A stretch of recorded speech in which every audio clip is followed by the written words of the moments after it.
Okay.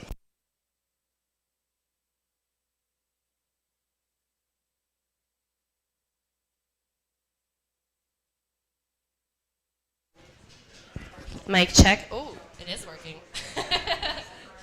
Mic check. Is it working, Ryan? Perfect. Wait, I don't know if that's a yes, it's working, or hold on, it's not working. Okay. It's quiet.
Hello, everybody. Ooh, okay. Because I need to be a little bit louder. All right, we are live streaming now, so everybody say hi. That was awesome. I didn't think that would work at all.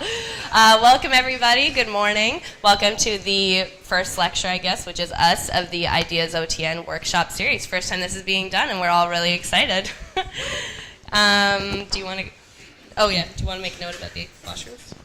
Yeah. So washrooms are out the door to the left and near the elevators in the main area. So anybody needs to use the washroom, it's there. Fire exits. There's an exit on each end. There's probably exit signs out there leading you out the door, but I'm sure it'll be fine. Great. So this workshop was work of ideasOTN, which is a committee that is formed through Ocean Tracking Network in the early days of OTN for HQP, the highly qualified personnel.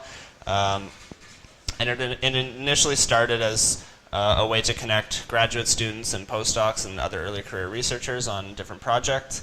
And a big initiative of ideasOTN early on was writing papers, synthesis activities. And it was quite successful. Kim and I joined in 2014. We were co-chairs from 2014 to about 2018. And then it sort of changed hands for a little while. And now ideasOTN we had some meetings at ICFT with some of you in Norway in 2019, and we talked about what people wanted out of sort of a student-led or early career researcher-led committee through OTN. And the feedback that we got was that there was a lot of interest in participating and benefiting from such a network, and we've Kim and I have spent a lot of time trying to figure out exactly how we can leverage different resources and opportunities to bring events and other resources to students and people that are interested, and so that's kind of how we got here today, and that's what ideasOTN is now. It's mostly for the last 6 months been Kim and I talking on the phone and trying to come up with ideas for ways that we can use what's available through OTN to access as many people as possible and provide benefits through that the infrastructure that's been developed by OTN. Yeah, and so as Rob said, we were both at the ICFT last year in Norway, and when we were there, we were kind of gauging interest in this committee because he and I have gotten a lot out of this, just working together, working on different papers, and connecting also with people all over the world, basically. And from these surveys, these informal ones at ICFT, we found that there was a lot of interest in training and workshops and writing workshops, etc., and a lot of interest just in having a way for early career researchers is what we're calling them now instead of highly qualified personnel. I'm not really sure what the difference is, but basically we're calling an early career researcher anybody who's, roughly 5 years or so, whatever. You can be an early career researcher if you want. It doesn't really matter to me. But there is a lot of interest in kind of developing these networks among these ECRs, right, who are typically a little bit earlier on in their career, just so that as we advanced in our career, we already have our networks built. And so we've had a lot of fun being a part of this committee, and we wanted to kind of help with that as well. And then last year in October, we were given this opportunity. There was some funds that were left over that needed to be spent by fiscal. And Sarah and Fred were like, do you guys want to do anything with it? And I said, send us somewhere and we'll write you 4 papers. And then Rob said, don't be selfish. We're going to do something that'll benefit lots of people. Let's plan a workshop. And that's how we came up with this whole workshop idea. So it was really all Rob's idea. But we've been working a lot on it since October for 4 months straight, and we're really excited that it's finally here. And we also wouldn't have been able to do this without support from InnovaSea, Low-Tech, and Star Audi. They really made this possible. We used most of their funds to bring all of you guys here. So anybody who's gotten a travel grant, please find the sponsors and thank them personally if you can. To plan these lectures, really what we did was we sat down and we started brainstorming, and we thought, what do we not know? And Rob and I have pretty complementary skill sets, I'd say. So Rob he's spent a lot of time in the field. I've spent a lot of time at a desk, basically. So I'm doing my PhD in statistics, and for a lot of this, it was especially today, I thought, I don't get to go in the field. I want to know everything I can about study design. And I also want to know everything about writing and stuff. And then maybe I can contribute a little bit to analysis, but I don't know that much, honestly, about analysis either, because I focus on one modeling technique for my entire PhD, basically. And so this was really about what do we want to learn. I guess we were a little bit selfish in planning these workshops, but we hope that you guys get a lot out of it as well. Yep, so we started planning this in October. We started outlining all the events and figuring out who we could get to come as speakers. Kim and I talked pretty much every day for about 3 months, trying to outline exactly how we were going to get everybody here, how we were going to advertise it, how we were going to get sponsorship and leverage the money, how we were going to how we were going to fit enough people into the room. It was challenging, and in the end, we had generous support, as Kim mentioned. We spent most of the money on travel, so to get people here, that was our main objective. We wanted to spend as little money as possible on other things and as much money as possible on providing the actual opportunity. We spent about a quarter of it on food, another quarter on the events. So that, like last night at the Atlantic School of Theology, the panel tomorrow night at the Good Robot, and Thursday as well. 14% approximately to bringing in speakers that could talk about the various topics that we had outlined, and then 1% on adding new chairs because there weren't enough for everybody in this room. So we had to last minute addition. Yeah, we had in order to fit more people, we had to go out and actually buy some of the chairs that you're sitting in to fit everybody in here today. So it's been a long journey. So I think we've tried to connect with all of you now and share our excitement, enthusiasm, and gratefulness or gratitude that you're here and you're interested, and we're looking forward to being able to put this on for all of you. And so, like I said, we were pretty selfish. We have a huge range of lectures planned, so it's really going to be a packed day, and we will get more coffee for you guys tomorrow. These lectures are roughly organized into the first day being design, so we're going to learn all about the different telemetry technology. We do have a lot of people who have worked with it before, but we have some greenies, and there's so much other kinds of technology too that can be integrated into the basic sort of acoustic telemetry design, and so that's what our next lecture is actually going to be on. After that, we're going to get into analysis, so the last part of today and then the entire day tomorrow is going to be analysis, and it's going to be really fantastic. And then the third day, also something I'm really excited for, is communication. So we're going to learn about communicating to a scientific audience, to non-scientific audience, collaborations with different groups, DFO, the MICMA. It's going to be really, really fantastic, and I think we're all going to learn a lot. And so that's kind of how we kind of tried to design this in a logical order, so from the start to the end of a study. We also have lots of social events to enhance our networks, and as Rob likes to say, make new friends. Personally, I think that in terms of coming up with ideas, we are the next generation of telemetry scientists, right? And so these ideas on how to push our discipline forward, they don't really come out of just our heads, right? They come out of conversations and they come out of relationships, and so that's what these social events are really for. So like last night we had the kitchen party. Tonight we're all going to go skating at the Oval. It's this free skate thing, and that starts at, did I say 6:30 or 7:30? It starts at 6:30. If you guys want to join us, we'll go for dinner afterwards. Tomorrow will be the Good Robot panel evening, and finally I've organized a hockey game on Thursday. I did buy tickets to everybody who emailed me. I just forgot to send you that email.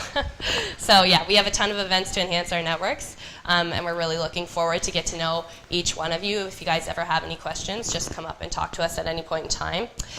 Please note that the timing of breakfast and lectures do change on different days, so tomorrow we're going to be starting a half hour earlier. So just keep in mind that's how the schedule goes. Yeah, so we touched on some of the objectives for the week, but it's really all about trying to meet new people, develop new collaborations, solve ongoing problems that people are having with their telemetry design or analysis, get inspiration for new projects, whether they're field projects, review projects, synthesis ideas, finding people that you can connect with to make your ideas happen. upload data, telemetry data to the OTN database, so people that aren't connected to OTN at the moment, we tried to bring in people from different places with different backgrounds that had different skill sets and experiences, and potentially that includes people that have not in the past been specifically connected with Ocean Tracking Network, but we definitely want to encourage everybody to be part of the network and upload data that they have so that we can all contribute to this great network. And spread love to your colleagues, of course. You know, we got a lot of applications. We weren't able to bring everybody, unfortunately. It's really tough. Yeah, so hopefully that people that are able to come will be able to take the lessons that they've learned here and share them with other people. We have lots of people coming from pretty far away to share their experiences and train everybody that's here as well as on a live stream. And I think it's really important to emphasize that we hope that all of you will take leadership roles in using this opportunity to come here and teach others in your lab or your network or wherever some of the skills that you've developed, and continue to push what we're doing forward as a community.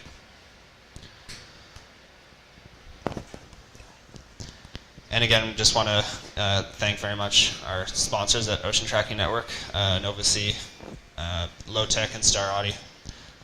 All of them provided financial considerations. They've got a table set up here with some information and some swag that everybody can tap into. We have representatives as well that are interested in connecting with everybody and talking about the products that they have and their problem-solving tools that are available. And strongly encourage everybody to thank them and recognize that we could not have put this on at all without assistance and financial considerations from them. And in terms of special thanks, huge special thanks goes out to basically the entire OTN crew, but especially Amy Hill. There's this thing called an invoice. I still don't know what it does, but it allows me to buy a bunch of stuff and not pay for anything. It's incredible. And so that's a huge, huge thank you to Amy for helping me organize all of that stuff. As well, Anya and Maggie, really big help with actually making everything look professional. Every time we tried to do something, they would redo it, and it was almost like there was no point. So all of this stuff, it's the PowerPoints, all of the theme and whatever, it all came from them, and we would not have been successful without them. Kormikia, thank you so much for all of the catering. A lot of John Pye, Bruce, and Ryan, they all really helped with this live stream, and so we're really hoping to spread the message out there. A lot of people, thank you for the setup. Thank you to Aaron and Jordan for helping us and giving us this room. So this beautiful room that we're all in, that's perfectly designed with tons of outlets and stuff. It's in part designed for these kinds of training workshops, and they're giving it to us free of charge. And so just thank you so much to them. And also just Fred and Sarah for giving us the opportunity and trusting us for some reason with these large sums of money and in the hopes that we can help bring people in. And we're really looking forward to the products that we can give them, including hosting all of the code online, keeping these lectures so that other people, all these lectures will be archived, so hopefully other people will be able to refer back to them. And so we really hope that we don't let you guys down. And with that, we would like to invite Dr. Fred Worski to the stage to give a couple of introductory remarks. I guess I'll start off a little bit introducing him. So Fred Worski he's the Ocean Tracking Network's executive director. He has been since the inception. Before that, he worked at the Atlantic Salmon Federation for 16 years. I've been personally collaborating with him for almost 28 years. Rob has been collaborating with him for about 10 years, I'd say, at this point. He is for sure an ideasOTN champion. He has been here from the start. He's been really, really excited about this workshop as well, and has been available to me at most hours whenever I was panicking about anything not getting done. And would you like to say anything? Or? Yeah, so long introduction, Fred. Yeah, so many people that are at the workshop and watching the live stream, including myself, are indebted to Fred for a lot of the work that he's done to build OTN and help ideasOTN and provide infrastructure through receivers and knowledge and everything. So really grateful to Fred for all the work that he's done, and it's great for myself to be able to come to Halifax and thank him personally for everything, and thank him for the opportunity to put on this workshop for everybody. So without any further delays, thank you, Fred. And Fred will give some introductory remarks, and then we'll begin with the workshop. Thank you. Thank you.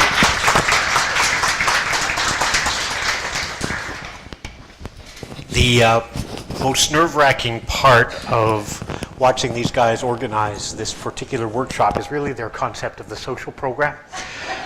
The last time they were doing something, they took everybody axe throwing. Now, from a university risk management perspective, that's about as attractive as taking them shark diving, right? This is not perceived as a wise thing. So anyway, I left the social last night just as the arm wrestling competitions were beginning, which is a good time not to be present. I just want to know, did anybody ever beat Gabby?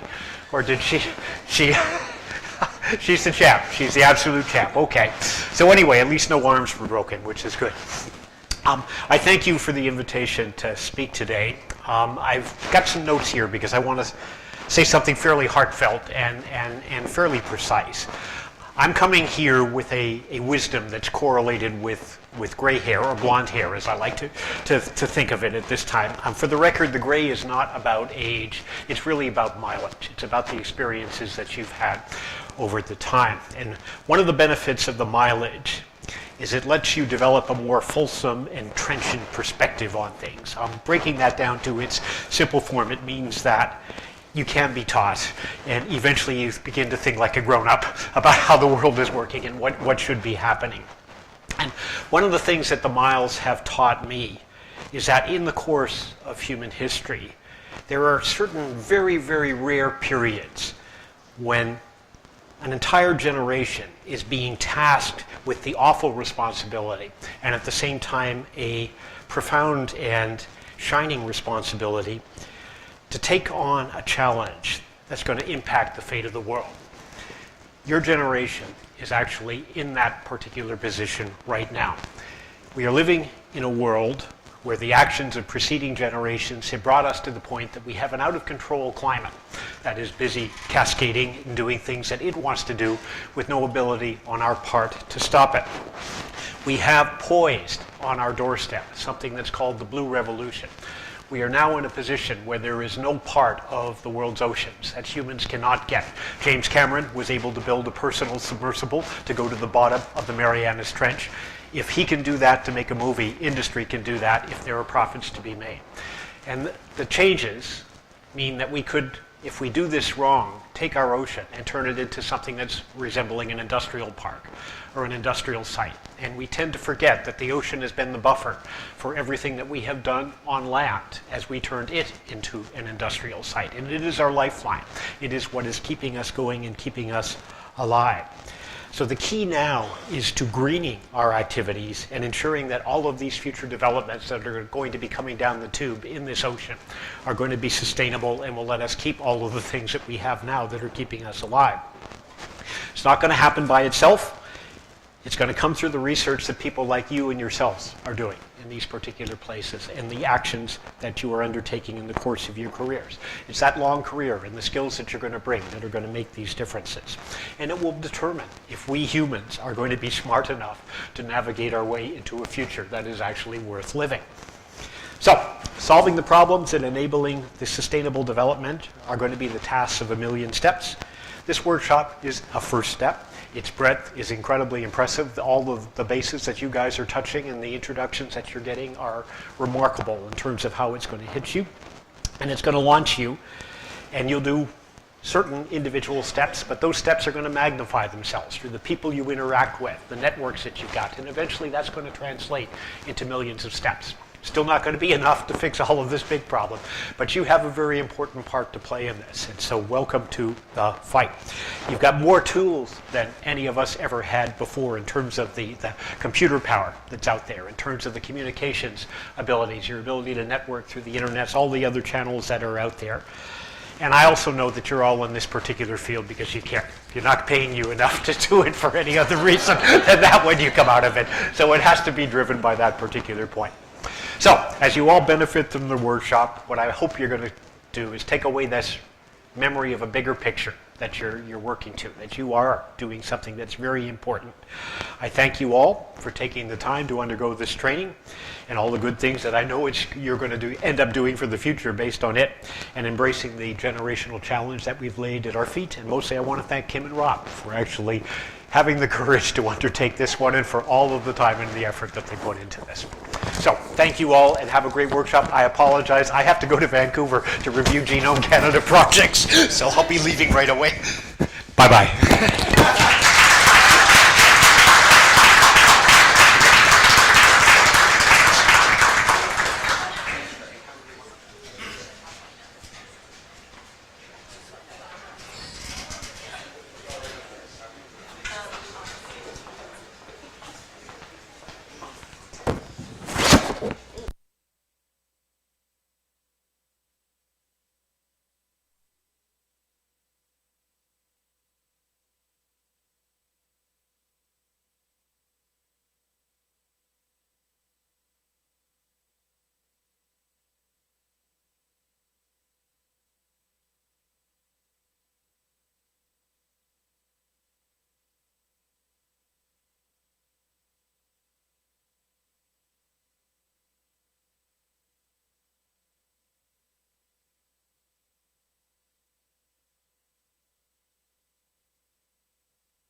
Okay, so now we're going to start with our intro to acoustic telemetry tech. This presentation is going to be given by 3 really awesome girls who have been a part of OTN for several years now. We have Naomi. She is the data acquisition coordinator. She has a BSc in bio and earth science. She's worked a lot at the Coast Guard, and she also did an ocean tech degree at the NSCC. We also have Caitlin. She is a she's part of the data management and field team, and she did a BSc in marine bio here at Dal. Cass here is she did her degree in marine bio at MUN. She's part of the field team, and she has a ton of DFO field experience. So for this talk, we're really drawing on both the data management team and the field team to really give us an integrated talk about the tech that we can use, the kinds of data that come from it, and also the very innovative ways that the Ocean Tracking Network has been able to put all of this stuff together. So please welcome Naomi, Cass, and Caitlin.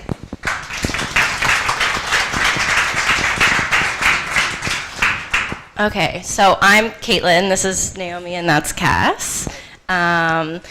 So we're really going to talk just about like a brief introduction of different types of technology. We're fortunate enough here to have a really large selection of technology and equipment in our room and get to test out some really interesting new stuff. We work with this technology daily, both the hands-on like maintenance and deployments of the equipment and seeing the data that comes off of it and assisting with project records. We're going to be touching kind of on as many things as we can, just like very brief details. So there's definitely going to be time for questions at the end. And you can come see us later if you have anything else you want to ask, but we're not going to go like too in depth on anything. So this is very basic. Everyone, I hope, knows kind of how tracking works. The point of this is to really illustrate the different ways you can integrate technology together.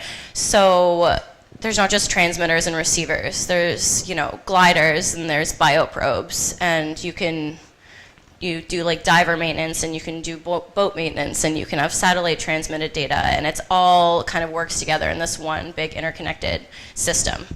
We're gonna mostly focus on like passive acoustic telemetry, which is kind of what most people are familiar with in terms of a stationary mooring and mobile tags, but there is any kind of number of combinations that you can get into with this technology. So again, very, very briefly, acoustic telemetry that we're talking about here is high frequency sound transmitted through the water, which is fantastic because sound moves 4 times faster through water than air, which is why this works really well. Typically, it's it's receivers listening for tags. For example, things like radio telemetry and things like that work a lot better on land, just based on the transmission mediums. I think there's a talk on physics of sound later. Tons of different manufacturers. You saw stuff from Low-Tech yesterday. We are fortunate enough to have InnovaSea Vemco really close by, but there's also Low-Tech, Thelma Biotel, Sonotronics. I think HTI has been absorbed by InnovaSea now.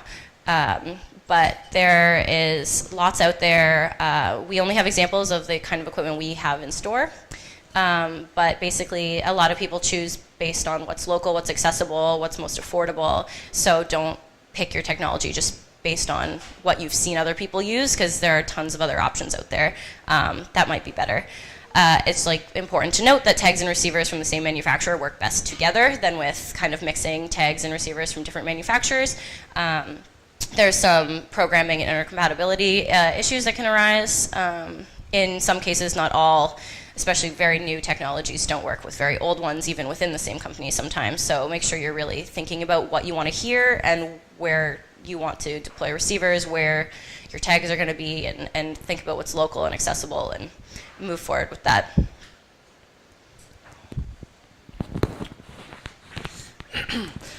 First of all, thank you, Low-Tech and Thelma Biotel, for the images. I'm sorry I didn't caption them with the credit. So, how tags work. Tags generally consist of a battery transmitter and a casing. The coating and the casing are present to prevent rejection of the tag by the animal it's inserted into. The battery life is dependent both on the size of the battery as well as the programming that is in the tag. Generally, it's important to choose the tag size based on the size of the animal, and you're looking at approximately 2 to 5% of the weight of the animal is the appropriate size of tag to select. Excuse me. There are continuous tags, coded ID tags, and sensor tags. Continuous tag transmits on a single frequency for the extent of its programmed life. A coded tag has a pseudo-random spacing of the transmission to avoid incidences of collisions that result in loss of detections. Code spacing of a tag is important due to the fact that certain information can only be transmitted on certain code spaces. So if you're looking at a sensor tag versus simply an ID tag, you need to have a certain code space to allow for that data to be present in the transmission. Also important to note is that certain receivers will only accept certain code spaces. This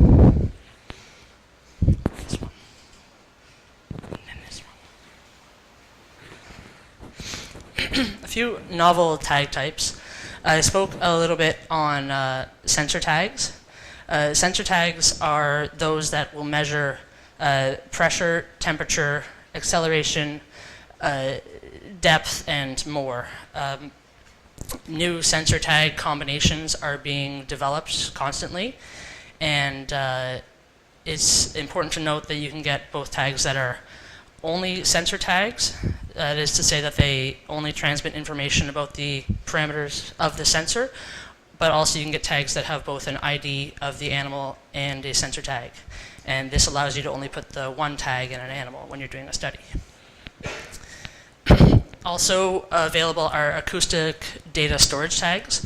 These are fairly new. They allow you to collect data on the oceanographic parameters that are that exist when the animal is outside of the range of a receiver, and they internally log that data and allow upon collection of the tag for it to be downloaded and used as part of your data set. Also available are higher frequency tags. These are great for high density studies, especially those in freshwater. Generally, you wouldn't use a tag under 200, a tag greater than 200 kilohertz in saltwater because of the way that it would transmit. It's more likely that you'll have signal attenuation. So it's also good to know that a higher frequency tag will not have as many collisions, so that if you have a really high density study, you're releasing a whole bunch of small specimens into a river system, say, then you have greater likelihood of getting detections of all the specimens that you've tagged. Also available are predation detection tags. These tags, through a digestible polymer, will actually change their signal when the animal that is carrying the tag is digested. That's due to the stomach acid affecting that polymer, and that allows for the information about when the animal was predated upon to be collected. One other of note is a high residency tag. These tags will allow you to get really fine scale information about movement of your animals, and they don't require a grid system of receivers. You can use fewer receivers for it, but it's a specific type of tag on a specific type of receiver. You can also use the VPS system, which I believe Cass is going to be talking about, which is slightly less sophisticated. That one, and then this one. Okay, so just briefly, how receivers work. They are made of a ceramic matrix that basically vibrates when sound at a certain frequency hits it, and that's the hydrophone part, the transducer. And then the receiver converts this electrical current from the vibrations and interprets it into like an ID code or sensor data, and it stores it in memory. It's also the same way a transmitter works, basically, is it takes electrical currents and vibrates it out as sound energy, so kind of just the opposite. There's passive and active receivers. I'm also going to be talking about passive. Active receivers are ones that you move around and bring them to the fish kind of deal. Passive is moored at the bottom, the fish come to you. Receivers generally listen on 1 or 2 frequencies. We have some more sophisticated models that have both 180 and 69 kilohertz capabilities simultaneously, or one at a time. But most receivers just listen on one specific frequency versus general hydrophones, which are usually like more broadband. They're also programmed with code maps or different firmware, and this basically it's a firmware and it's algorithms that allow them to decode certain code spaces from tags. So it's really important to note that if you have the wrong firmware, if you're not up to date, or if you are using old tags with new firmware, there's going to be intercompatibility issues even within the same vendors. So right now, the recommended, if you're using Vemco equipment, is that you're on map 114 or 115, depending where you are in the world, because that depends on which tags are still active in different parts of the world. So it's important that when you're looking at your receiver, you're not just thinking about where you're deploying it, you have to think about how you're programming it and whether you can actually hear what you're planning on hearing. So this is a screenshot from the Vemco website, so it shows that this is always going to be updated, but it says that 115 is recommended for all regions, and 114 is recommended for North America, South Africa, and Australia. And it's just basically the more you upgrade the firmware, the older tags stop being supported because newer tag models and newer code maps and newer code spaces need to be accepted, and there's just certain ways that programming, like physically, is limited. So just keep that in mind. It's always updated on the websites, and I'm sure there's all the vendors, if you contact them, there's all this information is available, so don't just kind of accept them off the shelf if you want to critically think about kind of how your receiver is actually going to work and interact with your study design.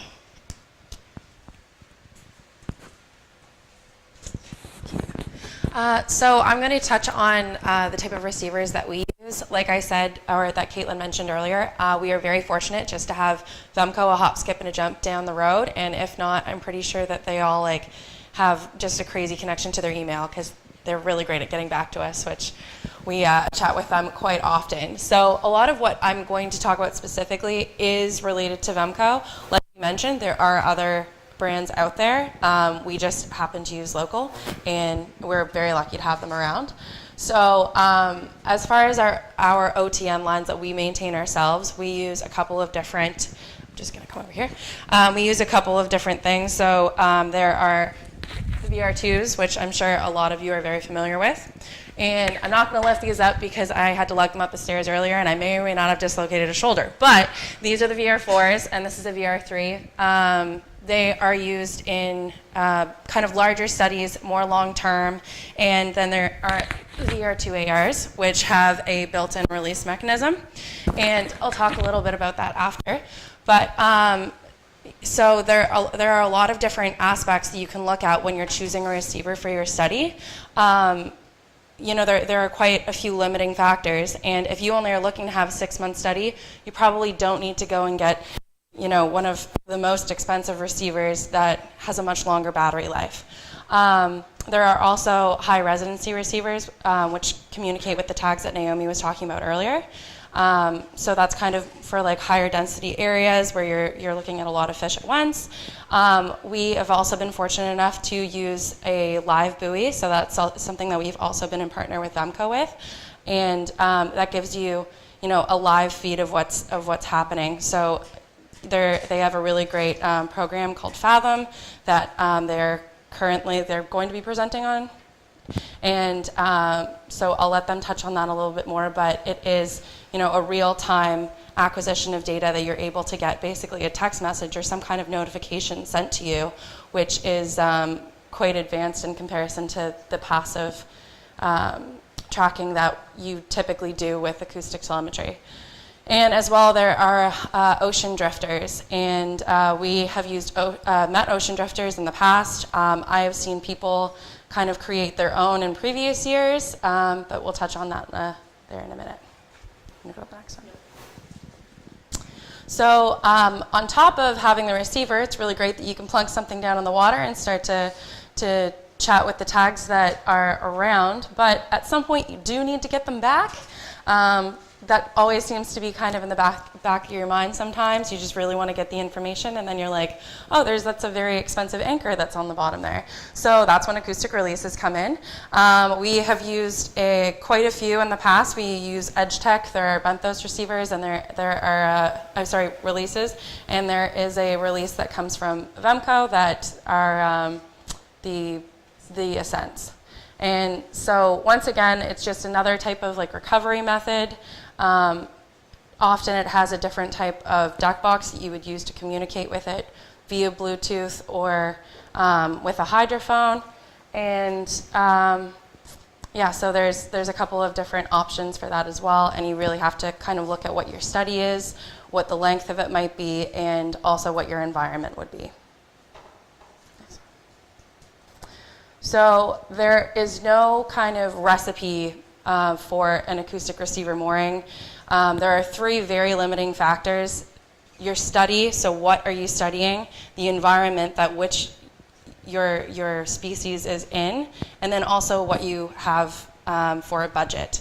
So, you know, in a perfect world, everybody has the most updated gear, everybody has exactly the number of tags that they're looking for and that they're able to get their fish. I'm sure all of you know, super not how it works. So you really need to look at what the length of your study might be, your recovery timeline, how you intend on recovering it, and if you do have a receiver or a release that has a shorter time span, but you're looking to do a longer deployment, that we use the term rollover, which is that you need to have the accessibility to go out potentially on a vessel, to be able to bring up the receiver, have any downloads via Bluetooth right onto your laptop, and then to pop another battery back in there in the most sanitary way possible to ensure that it would continue to work, and then put it back down. So like I mentioned, the offloads that you can do is the offload of data that you can do that via like Bluetooth or acoustically. And then you also have to keep in mind the flotation and your anchoring system. So we have worked in quite a few different areas. For example, we have a line in minus passage, and it requires quite a bit of flotation, something that we refer to as like a subs float, so much larger than normal, and can move quite a bit with the tide, as many people are very familiar with the Bay of Fundy and the crazy tides that come along with it. So your flotation is really important in situations like that, as well as your anchors. The last thing you want to do is to have everything all set up, put it down, and for something to break or to come loose, and all of a sudden you're unable to, one, track your species of study, and two, potentially not be able to locate your receiver or mooring anymore. So there are also anchor recovery systems. So there's pop-up buoy recovery systems. Sometimes when you're fortunate enough to be in an area that you don't particularly have to worry about putting a release on something, I've seen with the Department of Fisheries, they've done line trawling before, so if you know the exact location, you can create some kind of trawling mechanism with more than one winch to be able to pull back your anchoring system, which is great because essentially you're leaving nothing behind.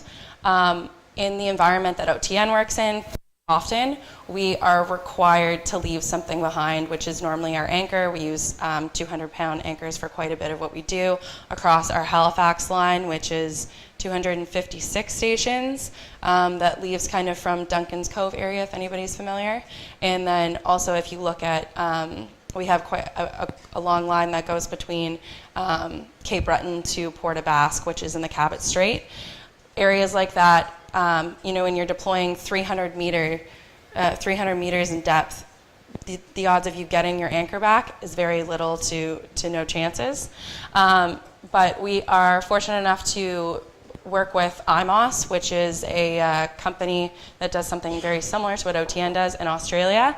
And Australia has much kinder waters than us quite often, and they are actually able to have deployments where they are able to bring their anchor back. I don't know if you're able to click They were kind enough to provide me with a video that if any of you were at ICFT, they also showed during the OTN symposium, but was immediately after. You don't know how to get it? I think we'll have to share the link. Okay, we will share the link, but it's quite interesting. They're canister style. It actually, there's a canister that is attached to their mooring itself.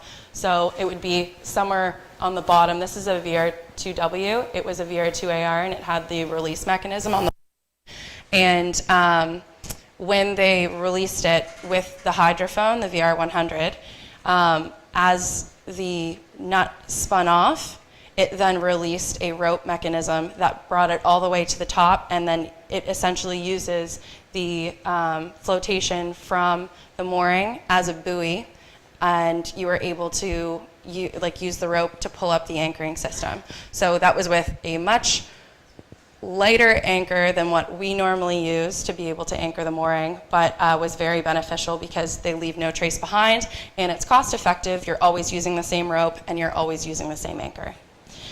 So like I said, you really have to take into account the depths and the currents. It's really great when you're able to use anchor recovery systems, but it's not always a possibility given your area of study.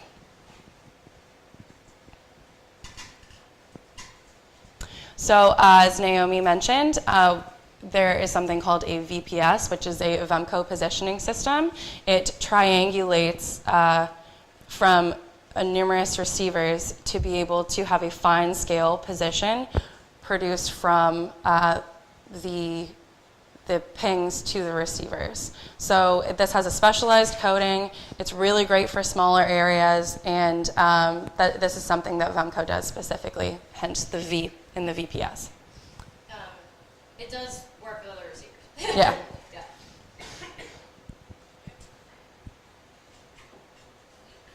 And so active tracking isn't something that we do a ton of here at OTN, but it provides you with real-time information. It's great for smaller location as well as fine scale and enclosed off environments.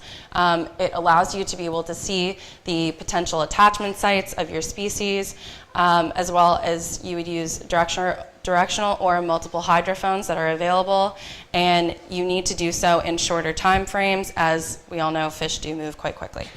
And this is just an example of the deck box without the attached hydrophone that you would use to be able to track.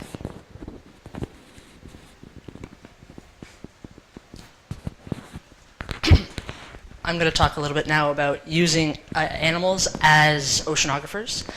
Animals that are larger, such as seals, whales, and larger sharks, can be mounted with both acoustic telemetry equipment and positioning equipment, such as a satellite transmitter or GPS unit.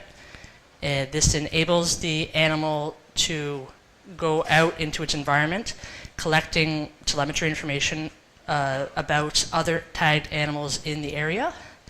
And when they surface, that information can get transmitted via satellite, as well as helping to confirm the position of the bioprobe animal in its environment.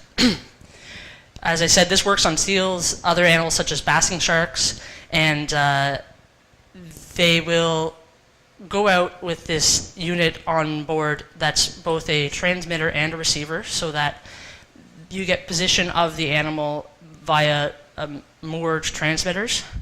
And not only are they used for telemetry purposes, they can also be used to gather oceanographic measurements.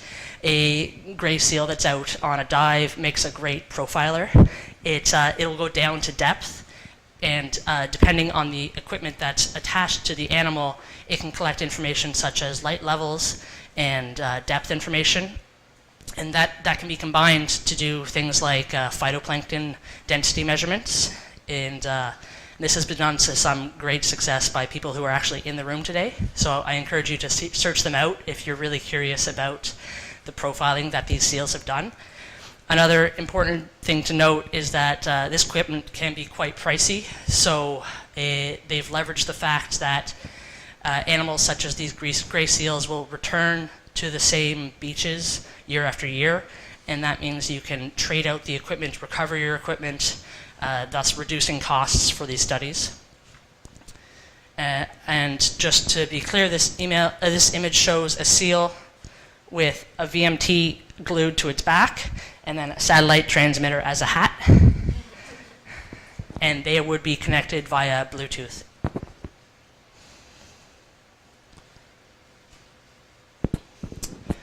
Another fun toy that some telemeters get to play with are gliders. Shown here is a Slocum glider. This is a profiling glider. It's released with pre-existing programming on board, and it travels autonomously through the water column. It does kind of a sinusoidal dive, so the wings allow it to get forward movement, and a ballasting system allows it to get vertical movement, and those combine to allow it to travel forward and down, and then changing the ballasting system, it will travel forward and up. Generally, this type of glider would be used for profiling of oceanographic information, but we get to leverage the fact that it's out there in the ocean to collect telemetry information. It has onboard positioning systems. There's a satellite antenna in that tail, so when it returns to the surface, the ballasting system is adjusted so that the tail sticks up, and it's allowed to make a connection with the satellite, both locating it as well as transmitting certain lower resolution data for almost live data collection. And then you get the full data set when the system is eventually recovered. They've done some really neat things that are outside of kind of the telemetry scope, putting on extra instruments to do things like translate whale calls, so that you can get that low scale, what species of whale is making that whale call when it's out still continuing its course, and then you get the actual hydrophone data set back so that you can confirm those data points. The other image shows what's known as a wave glider, and this is a surface glider, but it also has a section of it that is at depth.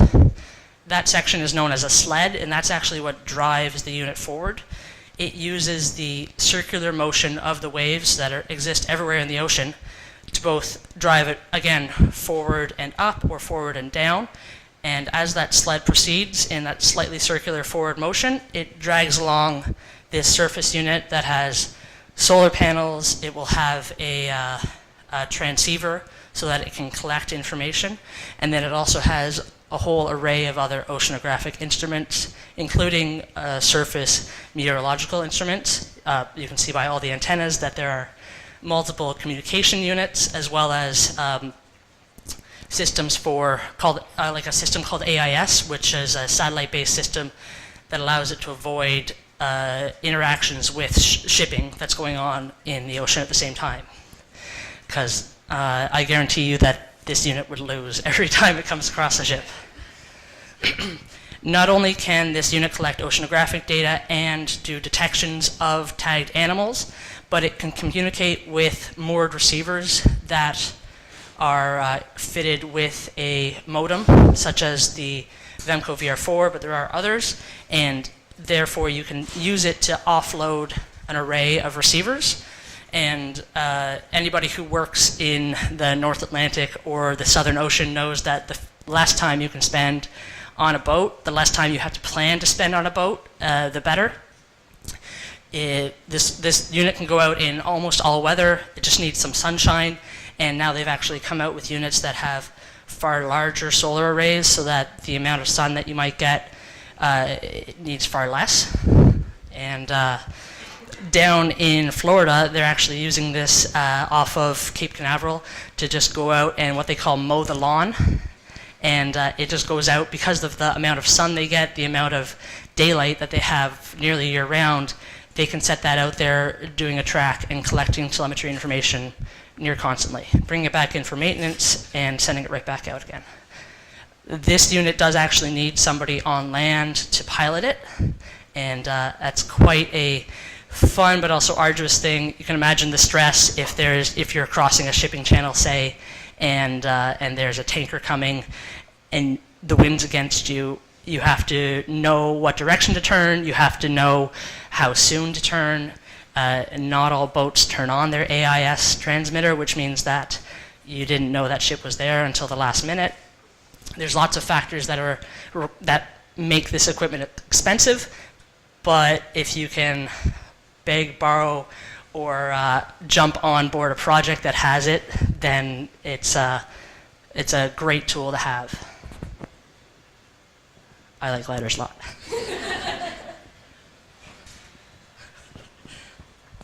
So another piece of equipment that we have here at OTN is an ROV, remotely operated vehicle. I'm not going to touch too much in on it, as I believe today there will be a demonstration.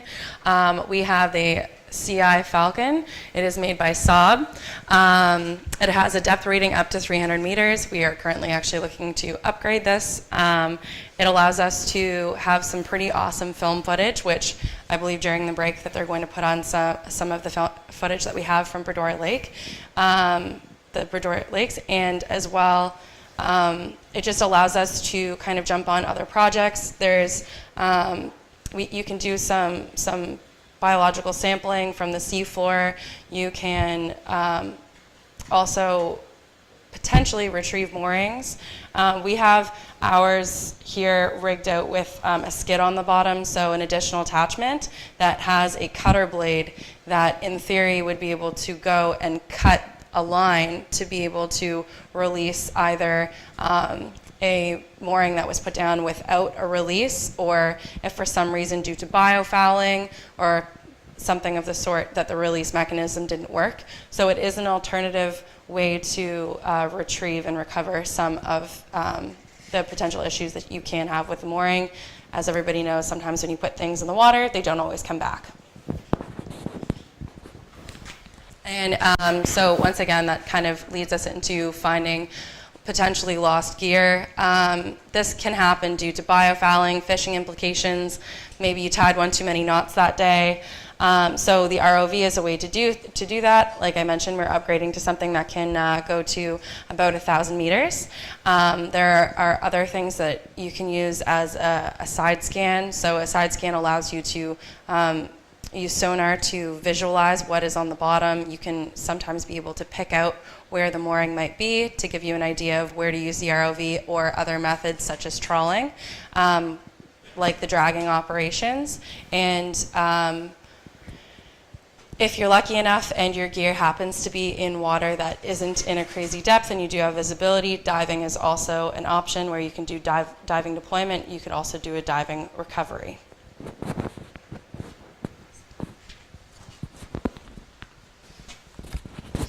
Everyone's favorite topic, data.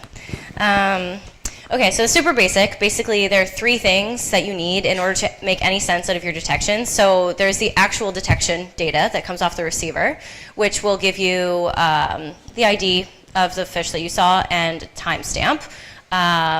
You also need kind of your metadata to put any context behind that. So you need to know where your receiver was deployed, when it was deployed there, to make sure that it's not out of the water. This isn't like a weird detection from those tags that are in your pocket when you're swimming around beside your receiver.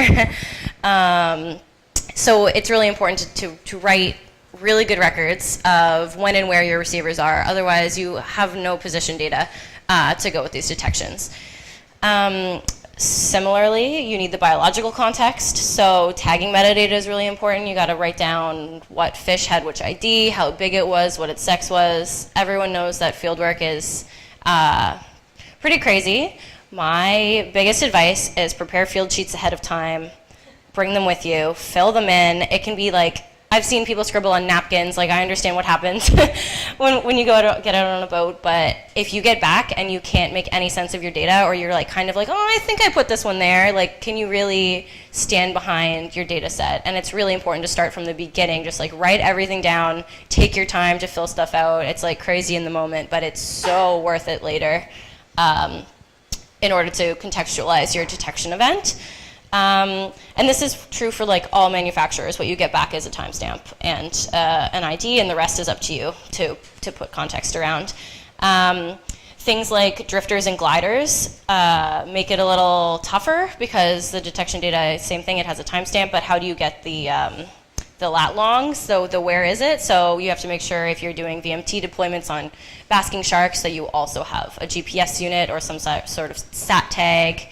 And that you understand what your measure of error might be for where those detections are occurring. Gliders similarly have a satellite unit. So you really need all three pieces of this to make any sense, no matter what type of equipment you're using.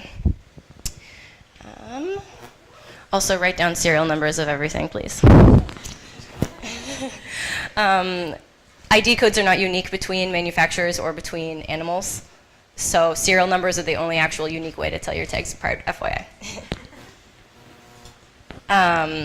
So similarly, on the same vein, there's tons of different software you can use. So I'm most familiar with MCO. There's View and Fathom. Again, news from Fathom later.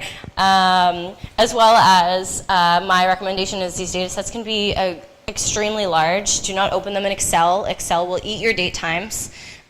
Because it's a proprietary software that changes your formats of all your CSVs and crazy stuff. I recommend always open source CSV viewers, or import your data sets directly into like R or Python or MATLAB before you even look at it. Don't open anything Excel. Do not have your autosave on. If you open an Excel by accident, it mangles it and autosaves. You might have just corrupted your data set. So just like things to think about when you're starting out, I really recommend opening your CSVs directly in R and taking a peek at them that way. They're really easy code that we're going to learn later to look at it really quickly, as well as OTN develops and helps develop several packages. So the GLaToS telemetry package we're going to be talking about later is developed by OTN staff, as well as the staff from GLaToS network as well. And another package that I think we're quite familiar with is VTrack, which is coming out of Australia. So there's a lot of things around. We've also tried to push more Python packages similarly. So Resonate is basically a version of GLaTOS, but in Python language. DiveBomb is an analysis of dive profiles from the SEAL data set that has been built by developers here. So there's tons of stuff out there. These are just the examples of things that OTN staff work on. We're trying to get kind of a centralized list or like system or somewhere to point people at that has all this code. People work really, really hard at making their own code. And I'm sure everyone here has something to share with everyone else, and it's just been a lot of like duplicated efforts. So we're trying to push more of these packages and more of this kind of analysis data sharing forward. But yeah. That's all we have. Again, we went super brief into this. So there's tons of time for questions, I think. And thank you, Kim and Rob, for letting us pretend we're experts for a few minutes. And if anyone has any questions, like there's tons of time, you can come up and like poke at the receivers, and we'll answer to the best of our abilities.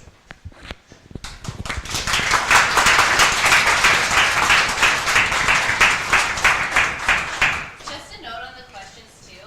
We're planning this whole thing to be quite informal, just like last night was. So if you have any questions, feel free to just pop your hand up during the talk as well. So with that, though, does anybody have any questions now? The seal hats are not permanent.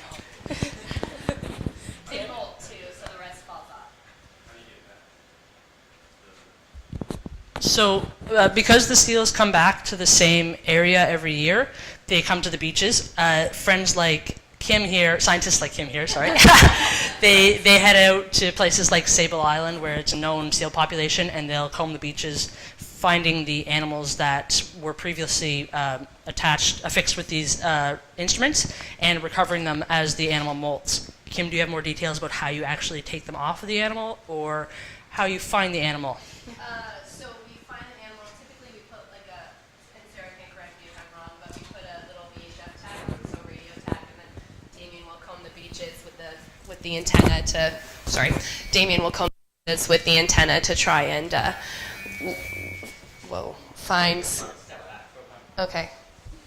to locate the animal first, as opposed to combing the island, because it is kind of big. And then once we locate the animal, we deploy a team to capture the animal. And we'll typically, it's epoxied on, so there's that mesh, and then the tag is attached to the mesh, and then the whole thing is epoxied onto the seal. So we kind of like give them a short haircut to retrieve the tag, and then the rest of it falls off during the spring molt. I hope I didn't just embarrass Sarah. Did I get that right? More questions?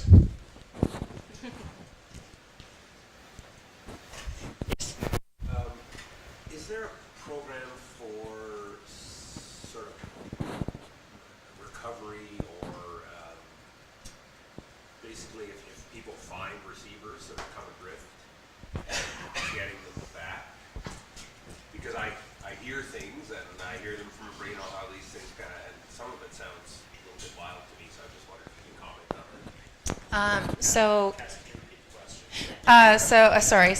He had asked if there was any kind of recovery for particularly wash-ups. So when things do go awry, what do we do with them? So John was kind enough to show him a nice little sticker that we have on one of the VR2s, which we sticker everything. So it does have a, if you find this, please call.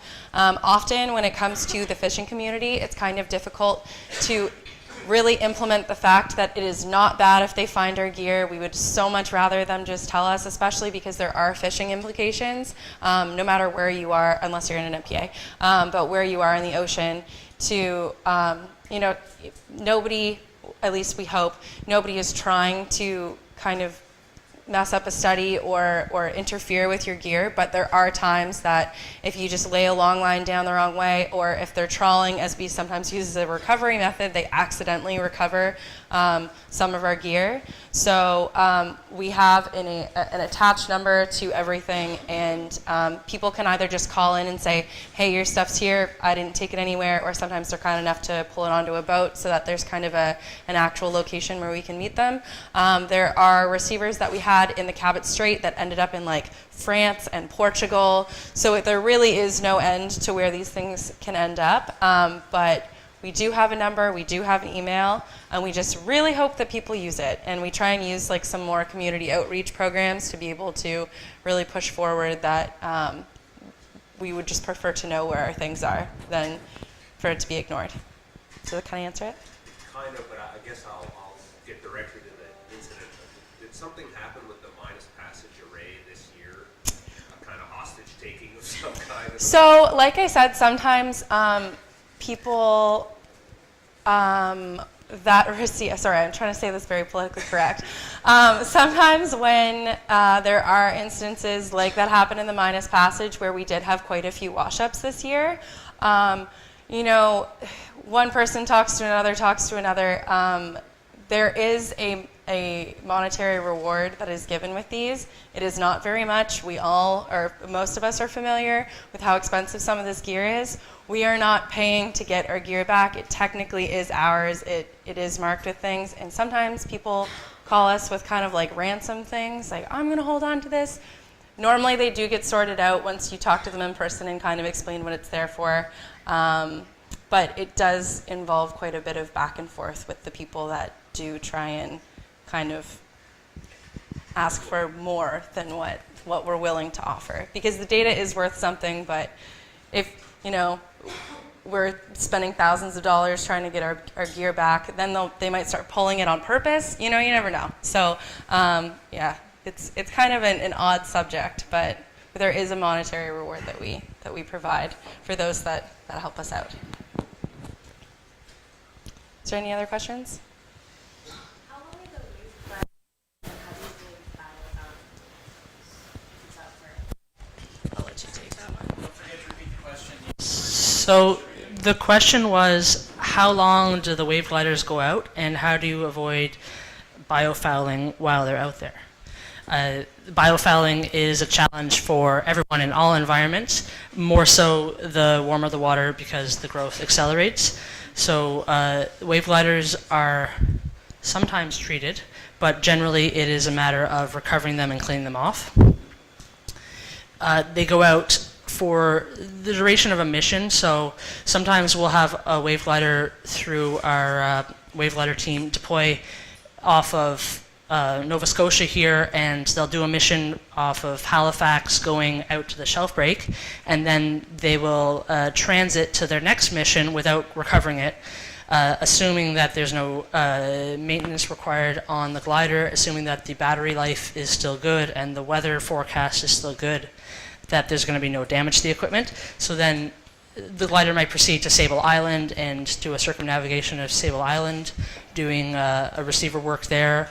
It then might proceed to a listening mission for whales if it has the equipment already on board, or it might proceed up to the Cabot Strait to do another offload mission. So it can be quite extensive when it's out, and ideally, it's the ship time to recover the wave glider that gets expensive. Once it's out there, it's one individual or a small group of individuals who are piloting it, so it's really minimal. So they try and keep it out there as long as possible and to keep it in the water as much as possible so that it can be working for how expensive it is.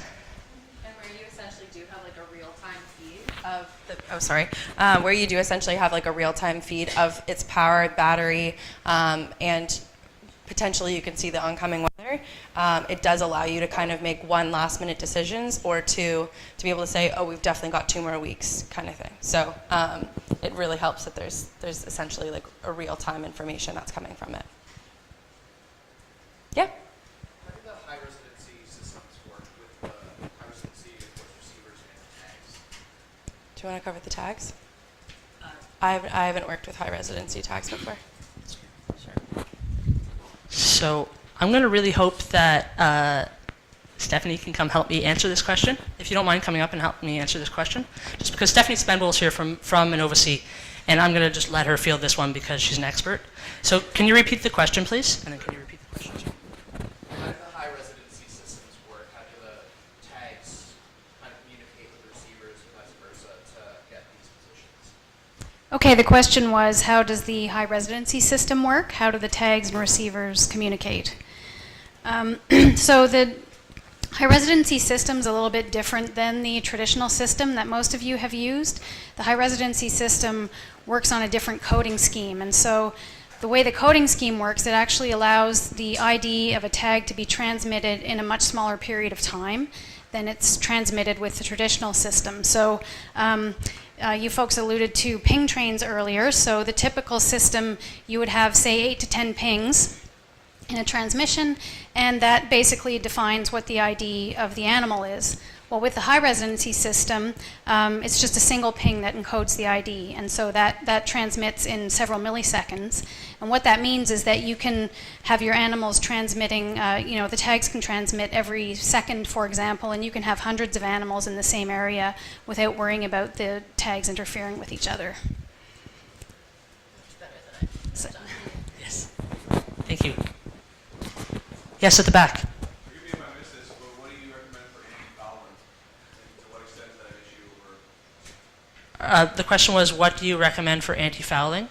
And I believe you're referring to anti-fouling on the moored receivers, right?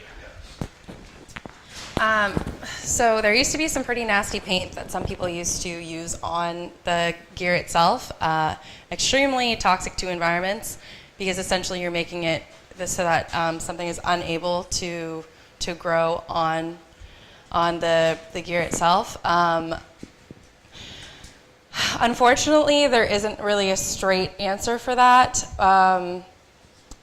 You recover more often, try and clean up as much as possible. We don't really. We've recovered some pretty awful biofouled gear before. We've heard of some things that actually have been biofouled so bad to the point that they sink.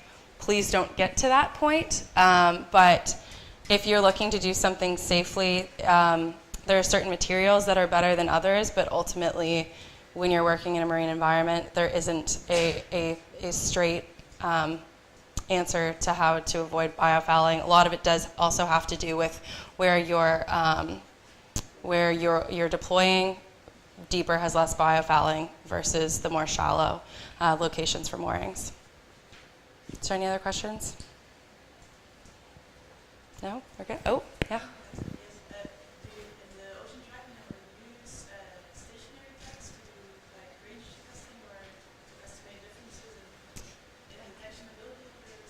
Right, so she asked if at OTN do we use stationary tags or how do we range test in general. So a way that we typically use is after we have the moorings down, we'll take a range test tag, put it on the back of a boat, and essentially just drift away. And then afterwards you're able to recover the mooring, or you can do so via Bluetooth and get your information kind of immediately. But that is typically how we do the range testing, is in that formation. And Caitlin wants to add something. So on the Halifax line, more of the range testing is kind of at the study outset, like when you're planning the array. However, I know some of our long-term, bigger moorings, there are stationary tags deployed. For example, on the Halifax line, as well as VR2ARs, you can turn the transmitters on. And those can act as stationary tags, those transceivers. So we do deploy them out there, but it's more kind of when we're setting up the study that we do like the full range test experiments and stuff. So the Halifax line has been out for, I think, in phases for 10 years. So that was quite a while ago when it first would have been tested. But I think there's still some moored tags out there. You've frightened me with your comment about Excel. Good. So can that also, that doesn't corrupt the VRL file, does it? So the question was, why am I scaring everyone about Excel? So it doesn't corrupt the VRL files. If you have the VRL files, that's fine. I find a lot of people, because VRLs are a data type that isn't compatible with other software, a lot of people convert immediately to CSV, and that's what they're sending to their collaborators and to their students, and what they start working from is the CSVs immediately. Because that's kind of, a tabular data format that people are more familiar with. So it's really the CSVs that you have the problems with. I know VRLs get lost, and CSVs get lost, and it's more likely that the CSVs will be corrupted than the VRLs will be lost, hopefully. But if you keep the VRLs, you should be fine. I'll still heed your advice, but I. Good, yeah. So if you use the Excel format, how can you tell if it's corrupted? So how can you tell if Excel has messed up your data? Generally, what happens is it cuts the seconds off of the detections. So you'll notice it's really the date times that are very obvious. It'll be some random jumbled numeric format instead of year, month, day that you're familiar with, and that's a good suggestion that you should delete that file and export again from view or something. Also, there's only a maximum number of rows that can be imported into Excel. So if you have a huge data set, you've joined a bunch of CSVs together, when you open it in Excel, it might cut off it's a lot of rows that it allows, but these data sets can get crazy, so it could cut off some of your detections if you're trying to look at it in Excel.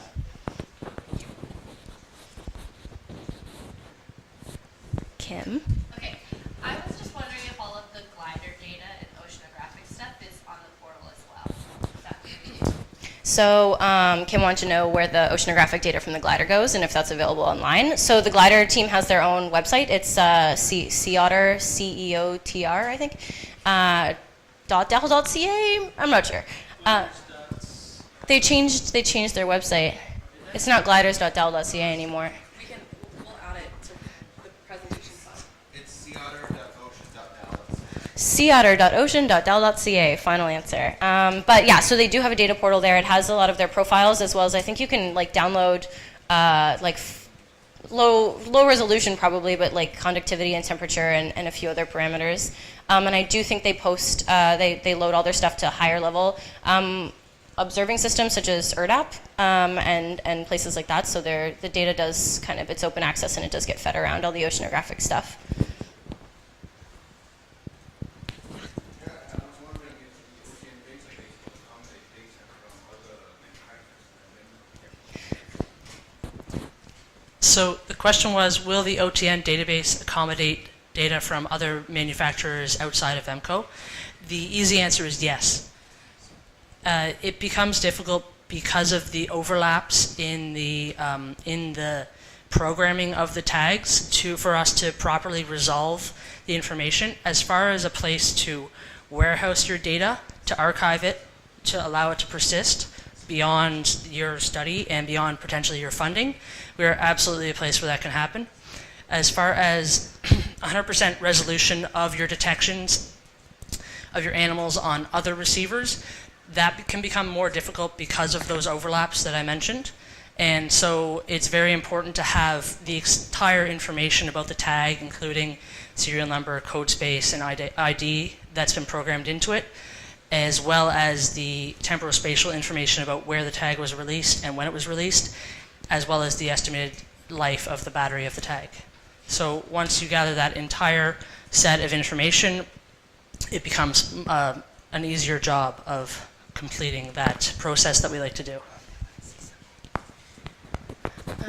Sorry, also, I was just going to say that the more people share other manufacturers with us, we are constantly changing and designing our database to fit our users and our I guess, you guys. So if the more people ask for, the more we can work on it and develop it. But you had more?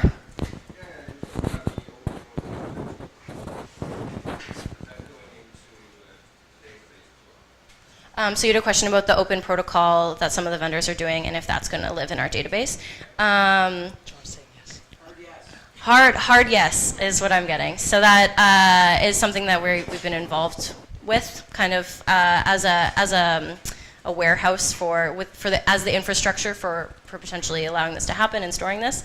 I think remains to be seen, but yes.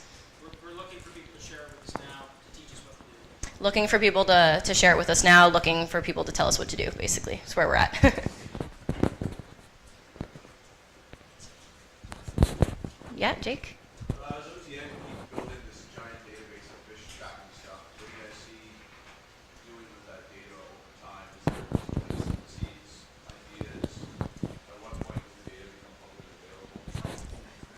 The question was, as OTN builds this data set, massive data set from all of the research that's going on, what's our plan? What are we going to do with the data in the future? The easy answer is, it's not our data, it's your data. What do you want us to do with it, and what do you want to do with it? The harder answer is that we're trying really hard to make as much data as possible available, but that comes at the permission of the researcher. So we need researchers to tell us that they're ready for their data sets to go and be used by other researchers to extend those collaborations. When you've published your paper, when your tags are no longer pinging in the water, are you ready for another researcher at another university to use that data set for something completely different, or to extend what you've done into a new area of study? I think that might be all of the time we have. Oh. Sorry, one more question. Have you ever had an instance where two different studies are telling you two different or conflicting stories about a tag? The question is, have we ever had an instance when, sorry, can you repeat it one more time? Have you ever had an instance where two different studies are telling you conflicting information about a tag or an array? How do you resolve it? Have you ever had an instance when two different studies are telling you different information about a tag or an array? And how do we resolve it? So I'm just trying to, yes. Are you referring to like a double reporting where two projects are reporting the same information? Or, yeah, if it's the same or it could be different. Either the same information or different information. So we check and double check as we're processing to confirm that we haven't had, say, the same tag or the same receiver reported by two different projects. And we do that through the completeness of the metadata, whether it's the serial number, also the temporal spatial information, and somewhat the kind of the animal measurement information. And once we come up with an issue that seems to be a conflict, we return to the researchers and try and get it clarified. Often there's collaborations going on that we weren't necessarily made aware of. Everyone wants to make sure that we're getting the data, so a couple different people from those collaborations are sending it on to us. And then it's a matter of requesting that the researchers clarify where they want each piece of metadata to belong, what project, or whether it's all one big project.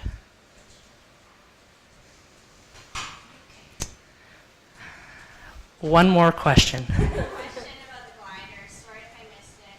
You have the slow cone and the wave gliders. One's the point speed driven, one's wave driven. Is there one that you use over the other for downloading detections for receivers versus active tracking? The question to summarize is which type of glider, the Slocum profiling glider or the surface wave glider, does OTN prefer to use for offloading receiver lines? We prefer to use the surface matter wave glider.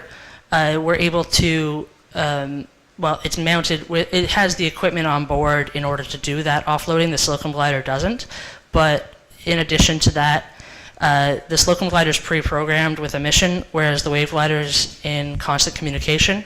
So the wave glider can circle a station essentially to ensure that there's connection with the receiver, and to persist on that station until the full offload has occurred, and then it will be able to transmit information immediately back to the land station before it moves on to the next one. If a receiver if the information has been given that's incorrect about the receiver communication, then you can make a live fix to properly communicate with the receiver, to give it new information about how to connect.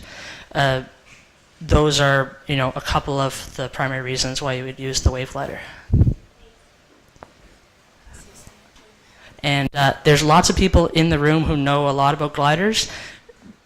At least two people over in the corner on the couches have worked on the glider team on the data side of it. So if you have more questions about glider data, I point you at John Pye, the guy standing there. He's smiling, always. Thanks, Kim.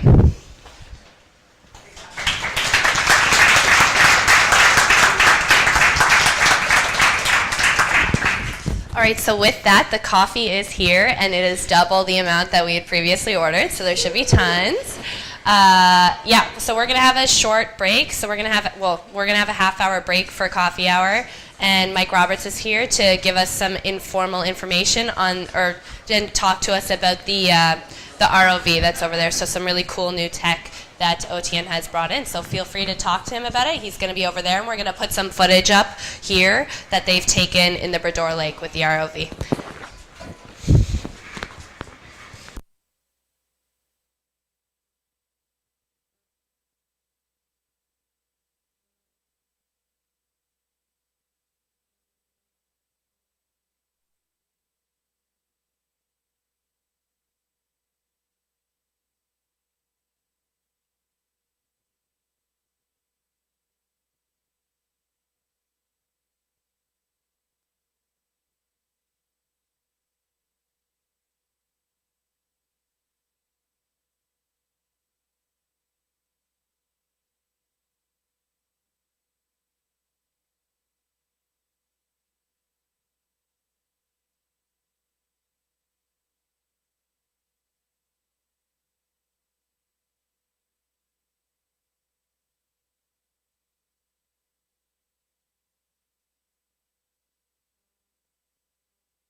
Hello, everyone. Hello, everyone. We're actually going to come back a couple minutes early because I really want to give Mike the chance to talk to all of you guys about the ROV tech. The reason I want to give you guys the chance to hear from Mike is because a couple of weeks ago I was just up in the OTN offices. I think it was to find some chocolate, and I happened to run into Mike, and he brought me down to it was in the Aquatron, right? He brought me down to the Aquatron and showed me the new ROV, which I actually had no idea about, and he's just really, really knowledgeable about this stuff because he has his own company, actually, Dive Tech Limited. You can follow them on Twitter. And he has basically been working with these kinds of vehicles and machines for how long, Mike? 36 years. And so he's been doing contract work for this stuff for 36 years. He actually came out of retirement to work for OTN, and I think everybody's really, really excited that he did. Super, super knowledgeable, and so I just really wanted to give you guys a chance to hear from him. So without further ado, here is Mike. Thanks, Kip.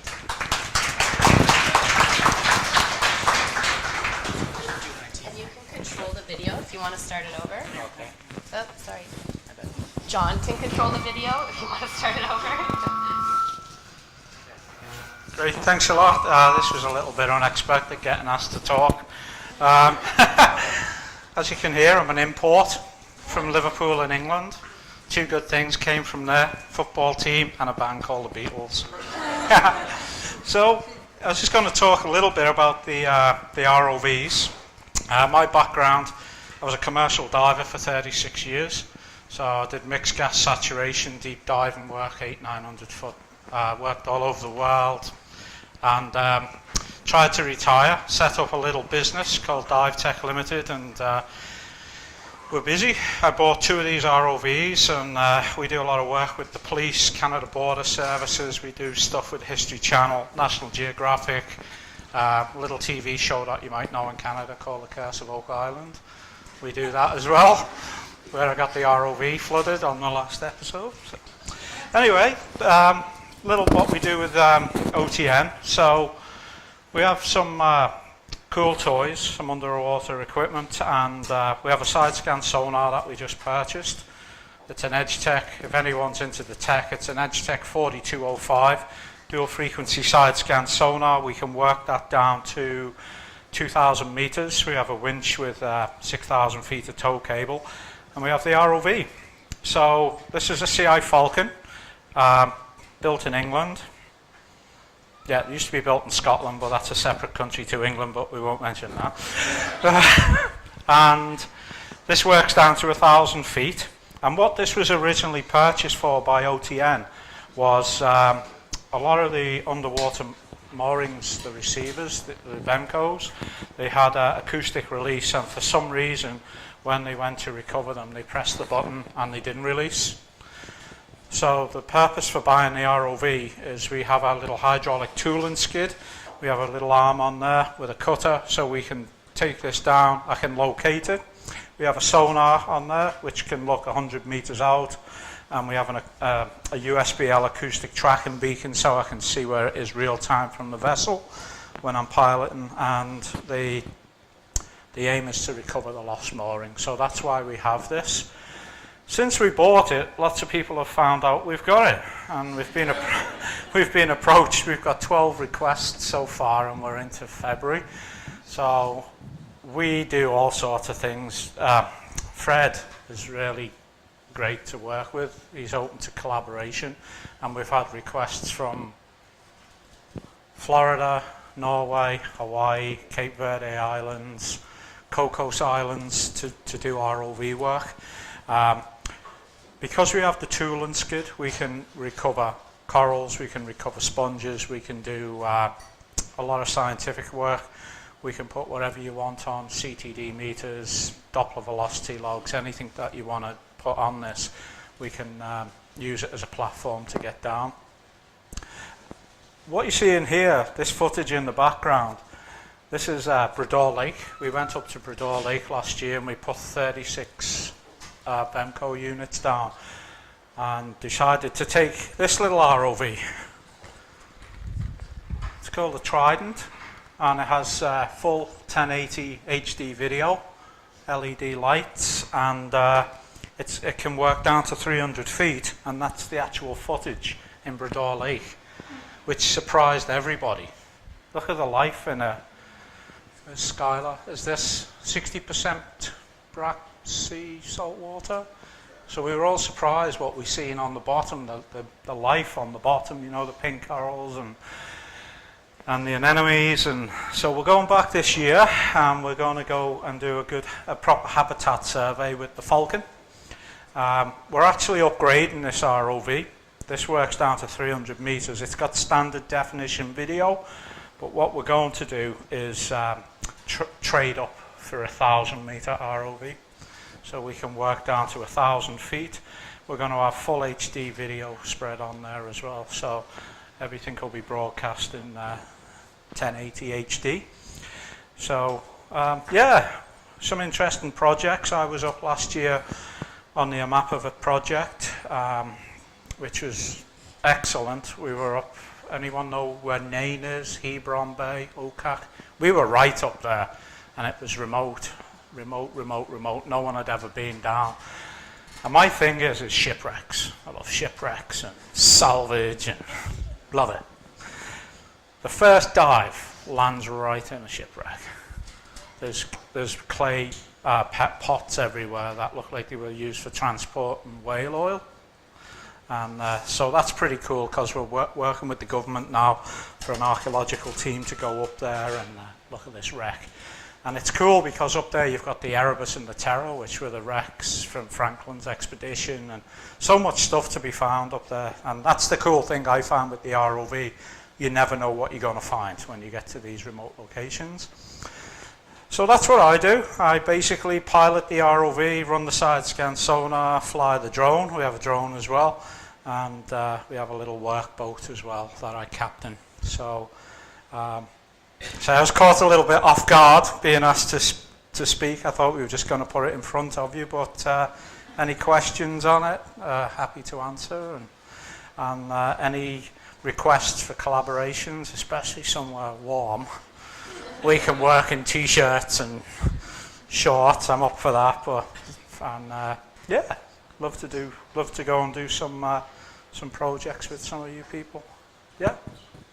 So I understand that OTN has a small fleet of sloping gliders and an array of different releases and receivers, but would you happen to know if there's any organization moving forward to perhaps have one or more of these, to have a small fleet of ROVs as well? The thing with the ROVs is they've traditionally always been commercial operators, so oil and gas companies, the cost of them were prohibitive. But now they're getting more affordable. It's like anything, you know. I think the price tag on this one, $250,000, and you look at this, it's $4,000. So most of the smaller educational outfits can buy these. Actually, National Geographic just gave a load of these away.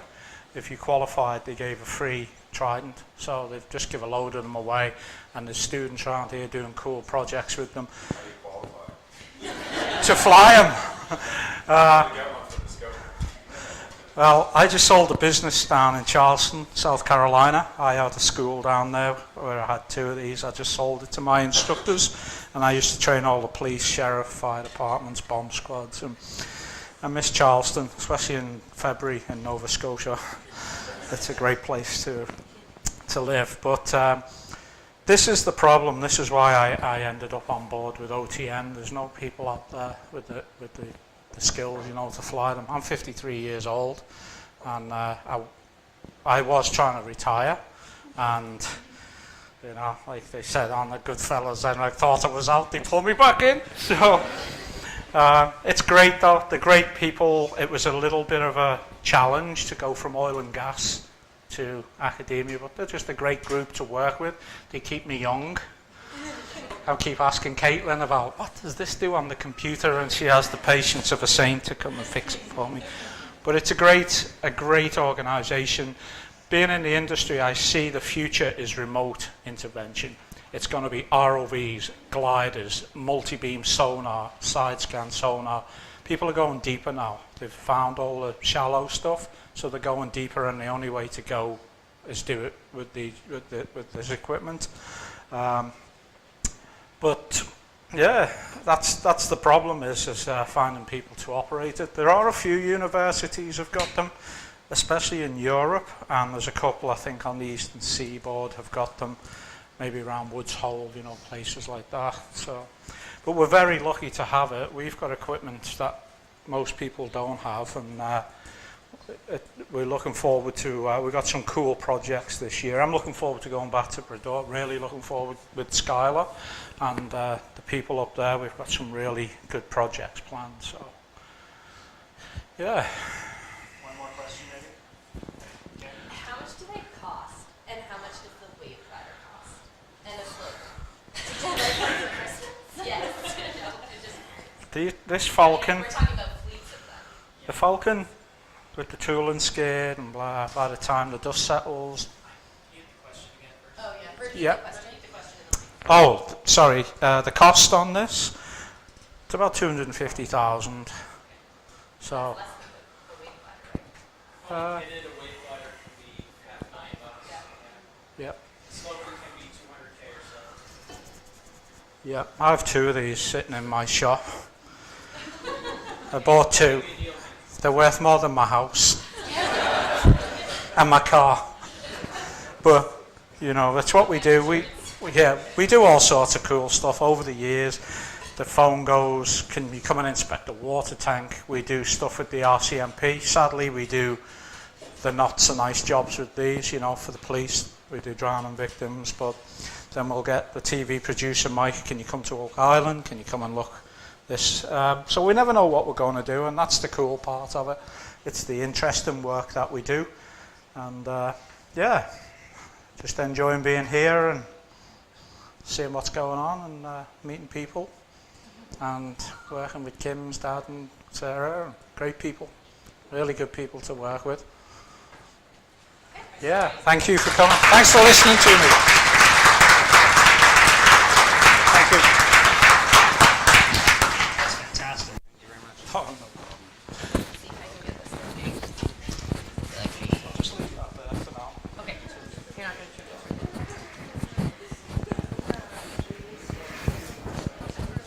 Banya scholar at InnovaSea, right? You're Banya. It was. Yeah. It feels like another lifetime ago at this point. I'm getting so old so fast. I think I can do this. Play from start. Have it One on second. Let me see if I can. Something won't be fun. Just like, let me go back over. Where is it? No. Drink 3 fingers straight up. 3 fingers up. Yeah. Here we go. And then we want to go. Yes. And perfect.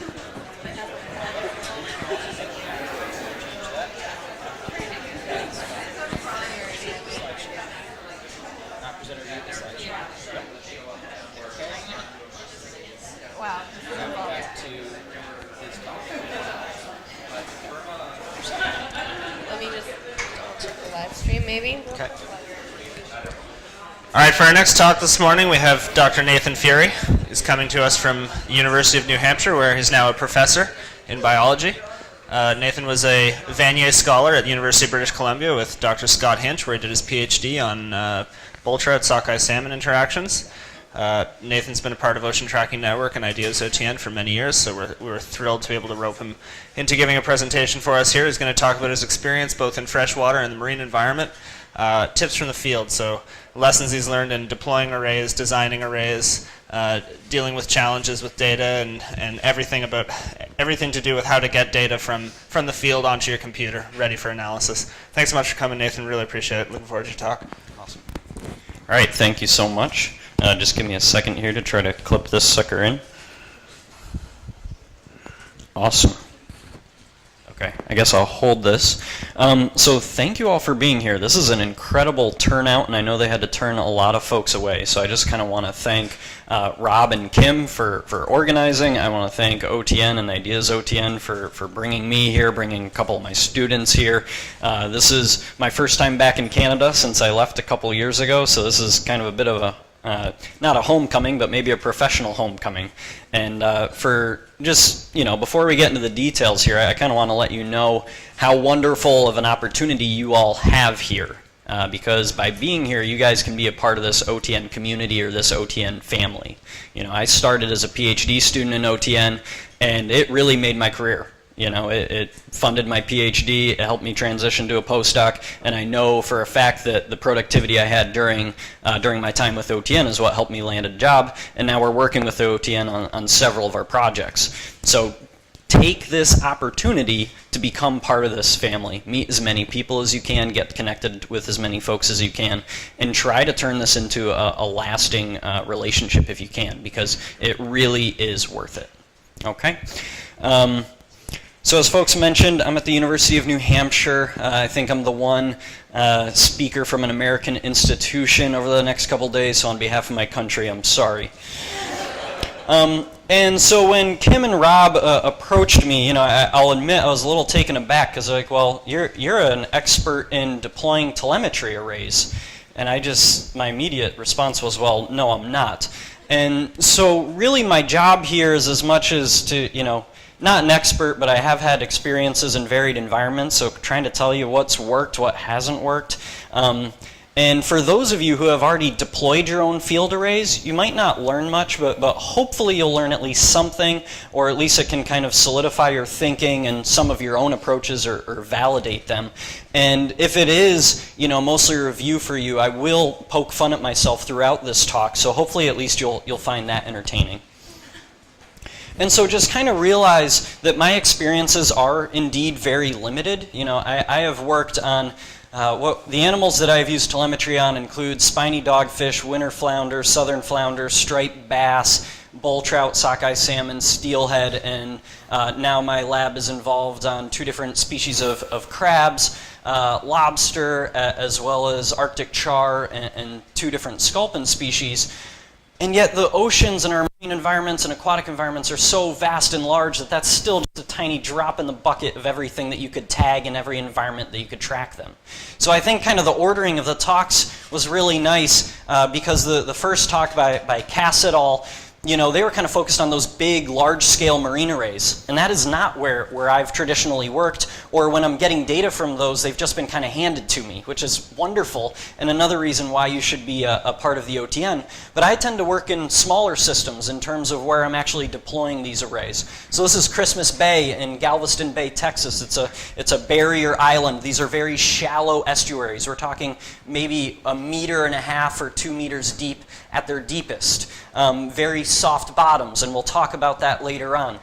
These are some of the estuaries and salt marshes that we have in kind of this region, the Atlantic seaboard, rockier, greater tidal variation, etc. And then during a lot of my PhD, I worked at Chilco Lake and Chilco River and some of the rivers downstream of there. So that's kind of where my perspective is coming from. But hopefully we'll be able to kind of compare and contrast among some of these systems so that you can get an idea of how you might be able to apply these principles to your own study system. Okay? And so kind of my goals for this talk are to try to break it up into kind of 2 sections that we're going to focus on your study design, because all of the decisions that you're going to make is be driven upon what you want to accomplish in your research. And then we'll kind of go on, okay, once we've decided what's ideal for my research questions, how do we then implement that in the field? And again, this will be at a pretty coarse level. And so if we just think about a telemetry and what data we're trying to get from it, and then if we just got the ideal, as ecologists and biologists, what data would we have? Well, those data would be knowing where an animal is at all times and all locations, and we know what it's dreaming about and what its biggest desires are, and everything about the environment that it's in, right? Because we always want to know as much as we can. However, we only get a very simplified version of this. We're only getting locations at certain times that are often biased to what we're doing. We may know some things about the environment, but not as much as we'd like to. And so this is where study design comes into play. How do we maximize the resources that we have to answer the questions that we want to answer, while also minimizing the issues?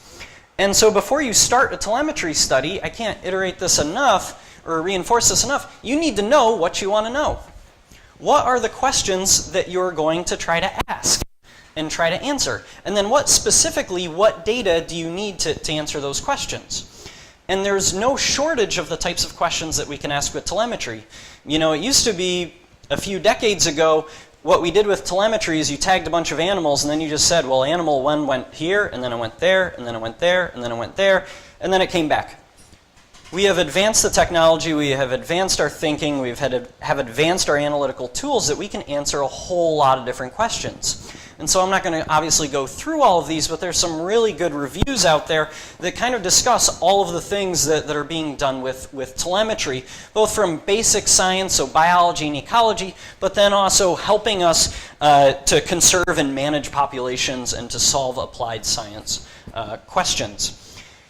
Just another example of the varieties of data that we can get from telemetry, and this was alluded to in the first talk as well. We get data in different dimensions and at different spatial and temporal resolutions. We can pair that with environmental information. We can pair that with physiological information on the animals.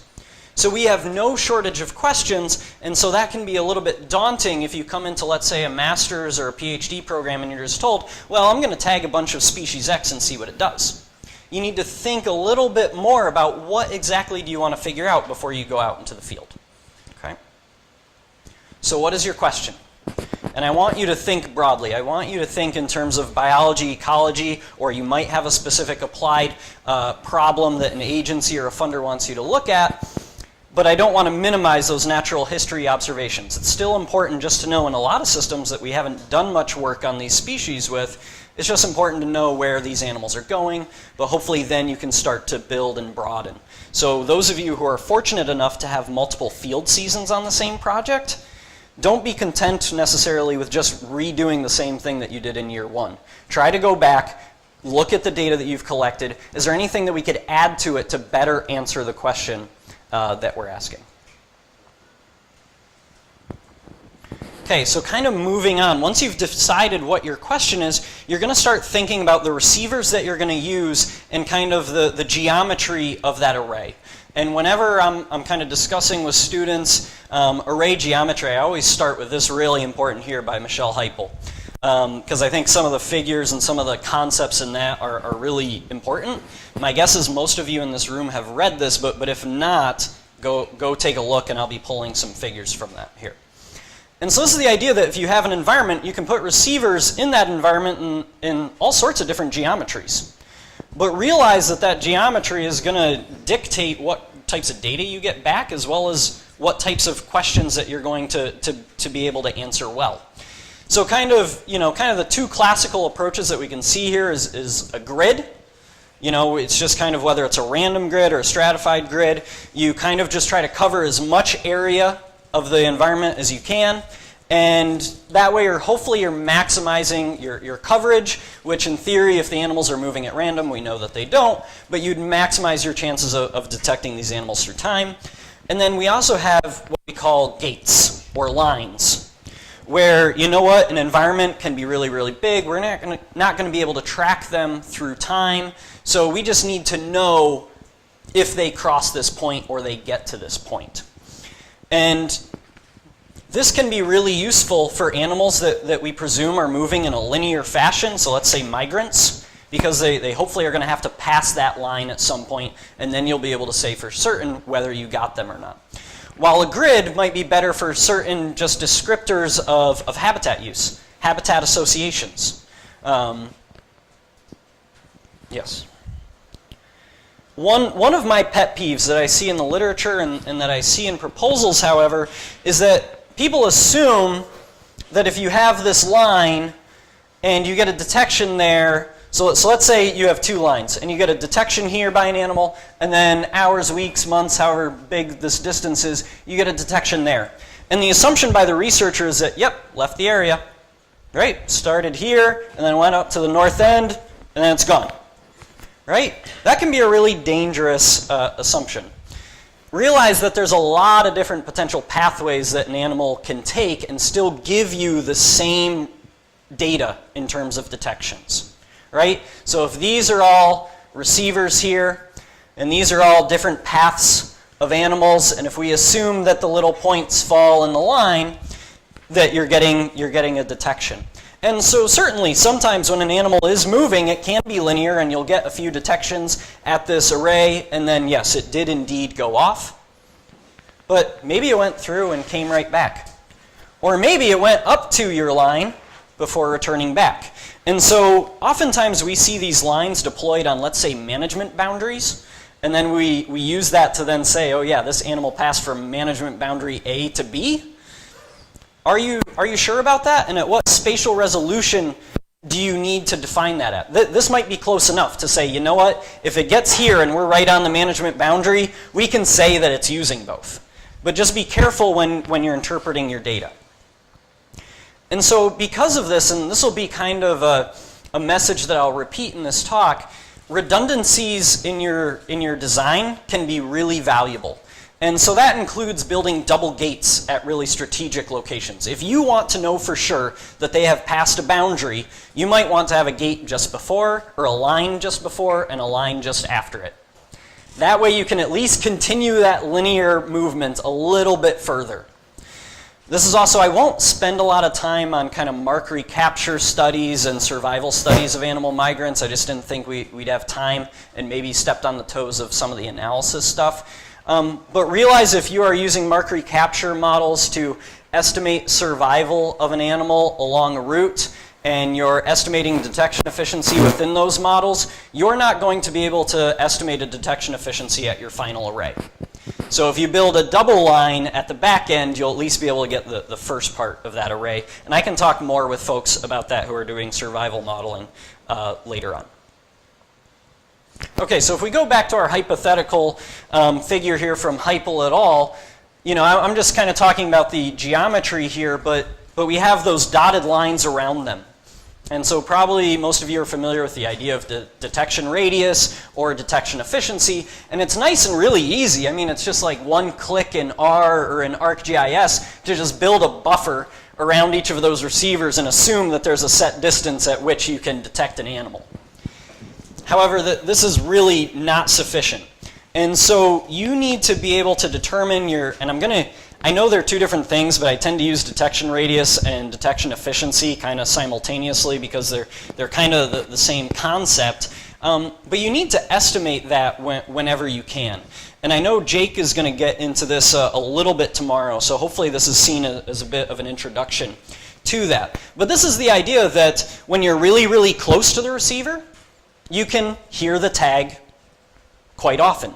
And the further you get away from that receiver, the less often you'll hear it. And so defining kind of the shape of this curve, as well as just kind of knowing the general area, when do you have a really good chance of detecting this tag, is really important. And so this radius is largely dependent upon tag power, and kind of the decibel output of it. The folks who build this would be able to talk about that in much more detail with you. But some of our estimates in really small tags, so something like a V4 or a V5 in, let's say, a somewhat noisy environment, you might only get 50 meters of detection radius, while some of your really large tags you can get a kilometer or more. So again, this is a decision that you're going to have to know what size tag are you putting into your animal, and that's going to affect the spacing of your array. And so even if you were to do a range test, and we'll talk about that a little bit, there's kind of some assumptions that we tend to use. And those assumptions include that the detection radius is constant among all of our receivers. So it's all right, well, I tested it in one part of my bay or one part of my river or one part of my lake, and that detection efficiency or that radius is going to be the same throughout the study system, as well as constant through time. All right, I tested it, even for all of my sites, I deployed it, now I'm good to go. There's also the assumption that certainly, as we just alluded to, that the power output of the tag is going to influence that detection efficiency or detection radius, but maybe not. There's probably not a difference between animals or maybe tagging method. Now, we're all a lot of really smart people in the room, and biologists and ecologists, so I think you can probably say that, you know, we use these assumptions a lot because it's just simple and it simplifies our analyses, but there's probably some things that just don't register with that in a realistic basis. So that we do need to try to assess these things on a study-by-study basis and by location basis, as well as through time.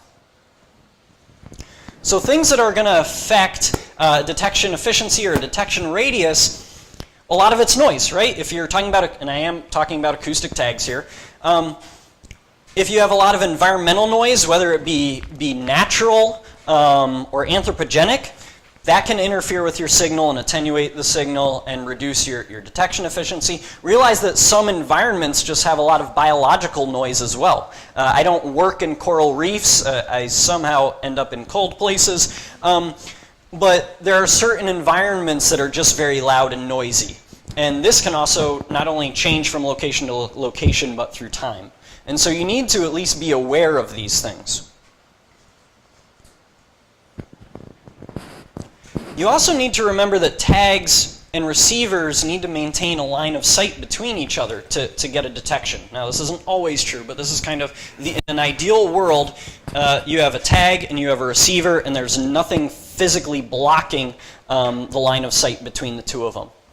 And so this is something that we deal with a lot in riverine environments, is thinking about if you have a windy river, you might have a really good location to put a receiver, and the radius and the acoustic quality might be really good for maybe hundreds of meters, but because there's a sharp bend in it, you're really only going to be able to detect that animal for maybe 50 to 100 meters.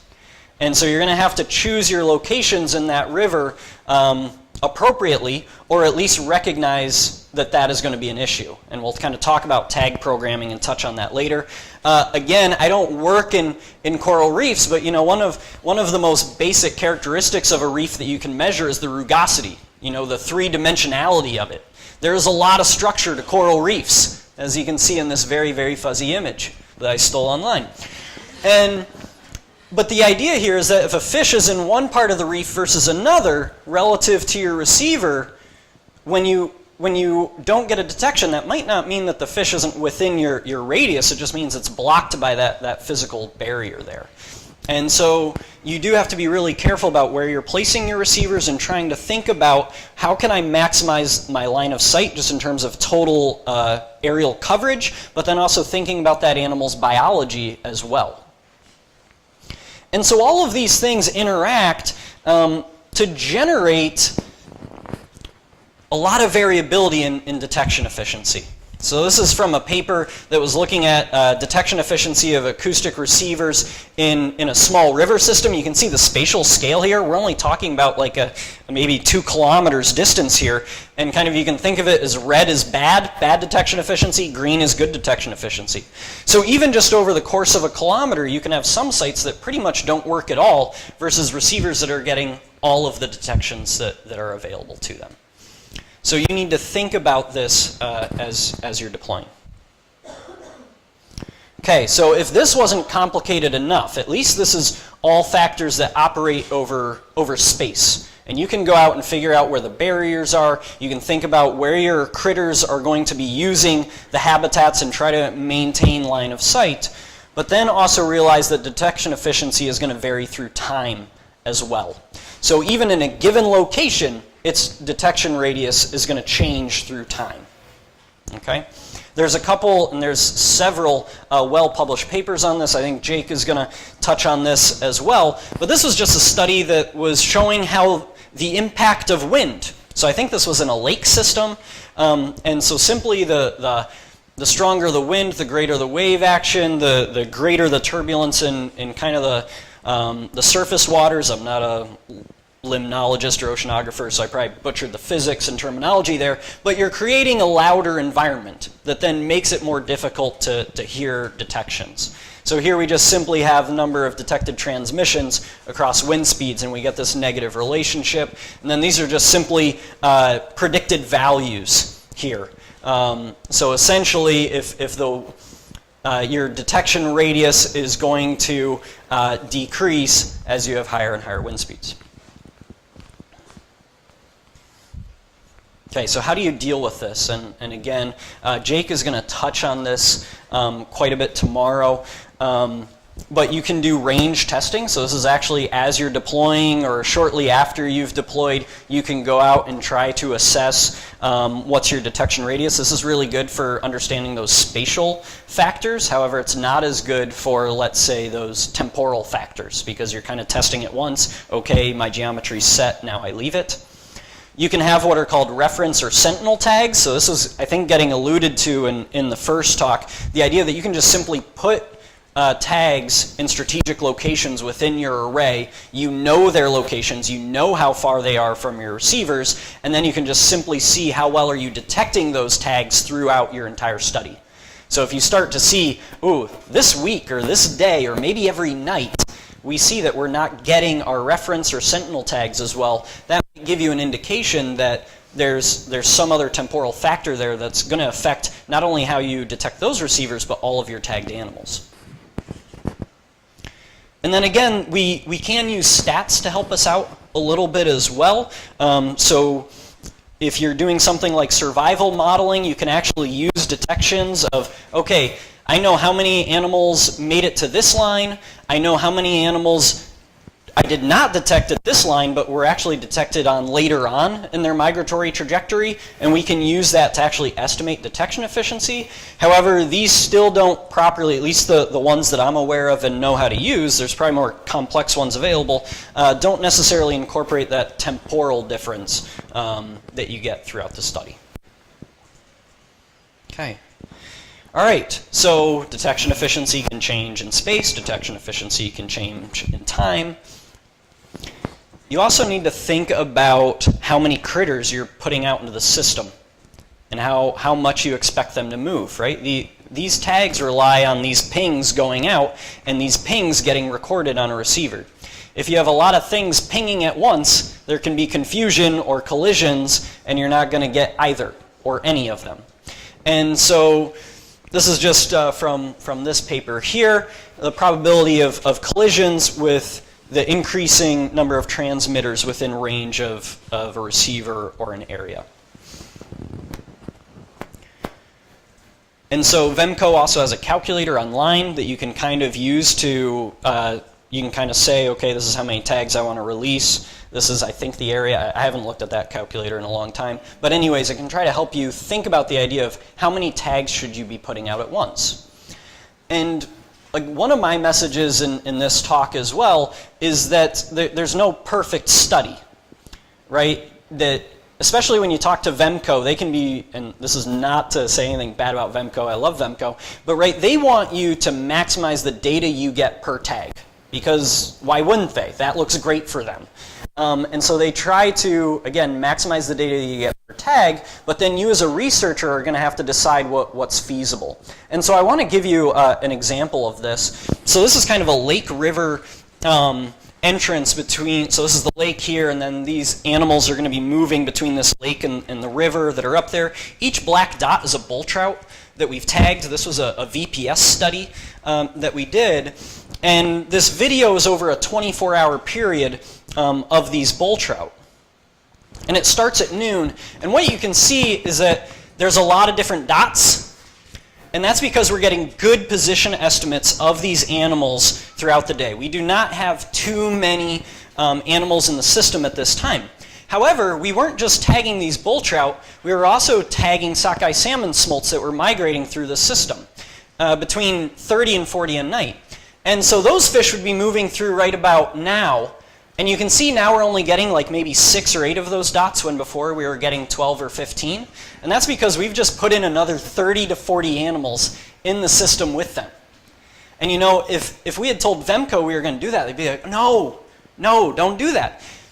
But we're only up there for a migration that might only last for 3 or 4 weeks. We never know each night how many fish we're going to get. So we had to make the decision, what's the maximum number of fish that we can put out and make sure that we're going to get all of our tags out for the season while also minimizing the tag collisions.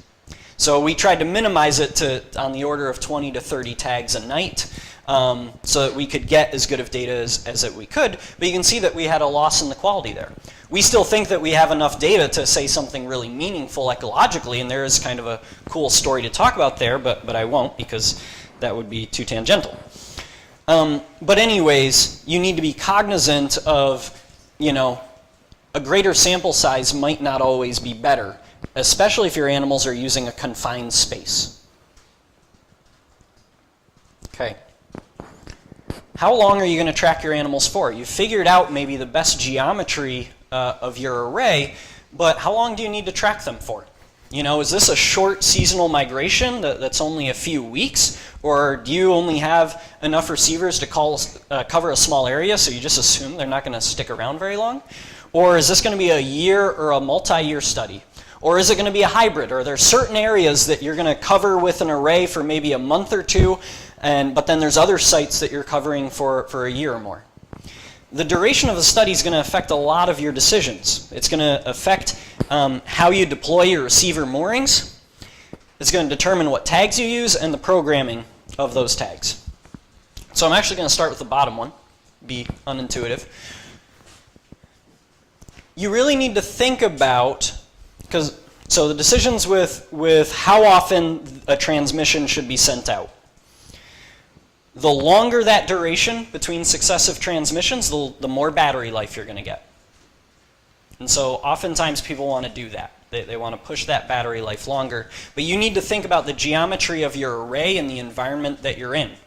And think about how long will a tag or your animal be within a detectable radius. Another way to think about this is how quickly is that tag going to move by your site? And then thinking a little bit further, how many potential detections are you going to get per animal that you actually think you have a good chance of getting detection? Okay? So this is going to be affected by the environment. We have to think about this a lot when we're studying migratory salmon. Right? So we are tracking migratory salmon over 1,000 kilometers on the west coast, and when they're in these small river systems, they can still travel 30 plus kilometers a night, and then when they're in a big river system, they might travel 200 kilometers over 24 hours or more. And when you start to do the math and you think about how small and windy these rivers are, you quickly realize that if you have a tag programming of over a minute, there's a really good chance that that animal or that tag literally won't ping during the entire time that it's through your detection radius. And realize this is where you can also get creative with the Vemco folks or whoever you're getting your tags from, and that you can set your programming at multiple stages. So for example, for our migratory salmon that are going through really windy rivers, and they're doing it pretty quickly, we have a really rapid transmission, maybe every 30 seconds or so. And again, we have to balance that with the whole issue of tag collisions. So again, there's no perfect study. You're just trying to minimize the weaknesses here. But then, after a week or two, they're in the marine environment, and they slow right down. So then we have, after 10 or 14 days, we slow those tags down such that we can maximize their battery life as they go up the coast. So these are all important decisions that you have to make. And then it's also, obviously we've talked about tag power is going to influence that radius of the receiver, and so that might give you a longer duration of time that you expect that animal to be within the range of the receiver to be detected. And then obviously animal behavior. If you've got a slow-moving animal, I've seen some studies that are doing things on like whelks or other shelled mollusks that have a really small home range. You might be able to really increase the duration of the study by jacking up that time between transmissions, because you only expect it to move a few meters a day type of thing. But what you need to ask yourself is, what's going to happen if you miss a detection? And at each location or each part of your array, if you miss that detection there, are you able to answer the question that you want? We're never going to get all of the detections, but you need to prioritize locations and think about this. And so one of my tips is that if you have a location that's really important, use more receivers than you need. And I'm putting need in quotations there, right? And so some people, again, going back to that Heipel et al. Figure, they just want to spread all the receivers out as much as possible to cover as much ground as they can. but depending upon your question, it might be better to just focus on a few key areas to maximize your chances of getting a detection there. So this is a map of the array that we use to track those juvenile sockeye salmon as they left Chilco Lake. They then go through the Chilco River, the Chilcotin River, and then the Fraser River, and then they travel through the Strait of Georgia. Now, obviously, the NSOG line and the Queen Charlotte Strait line, those are all maintained by OTN, and those are kind of our traditional marine arrays that, again, I don't touch, thank goodness. But then you see all these dots here, you know, Henry's Bridge, Siwash Bridge, Farwell Canyon, and then these locations down in the lower Fraser River, and they look like single receivers because there's a point there. Well, no, there's multiple receivers there, even though, in theory, a single receiver at Henry's Bridge should be able to do the trick. It's really narrow, maybe only 100 meters wide. It's a little bit deeper. We think the acoustic properties there are quite good. We could get away with one receiver, but if we don't get that location, we don't get anything from the Chilco River. So we make sure that we put at least a couple receivers there. And we do that at each of those locations, because if we lose any of those locations, we're not able to talk about an entire river in many instances. And that's really important to us because we're trying to figure out which landscapes survival was higher or lower in. And we'll talk about an example of this, that sometimes the environment doesn't agree with what you need as a researcher, unfortunately. Okay, and so again, no study is perfect, no tag programming is perfect, no array is perfect, and you end up sometimes having to make really difficult decisions. And so in the last couple years of this study, we actually started using V4s to tag the smallest of these sockeye salmon smolts. Sorry, I'm showing you a picture of dead smolts. I was lazy. And so what we have are the red dots are the V4s. And my goodness, it took maybe 20 to 30 hours of meetings and tens of hours more to figure out the tag programming on these, because they don't last nearly as long as the V7s that we were using in the Age 2 fish. So we needed a rapid transmission rate here in the upper rivers, because we know that they're moving pretty quickly. And then we actually estimated a short time that we expected them to be in the lower river in this lower part of the Strait of Georgia. We actually had them turn off for a while and then try to turn them back on so we could hopefully get those fish in this region here.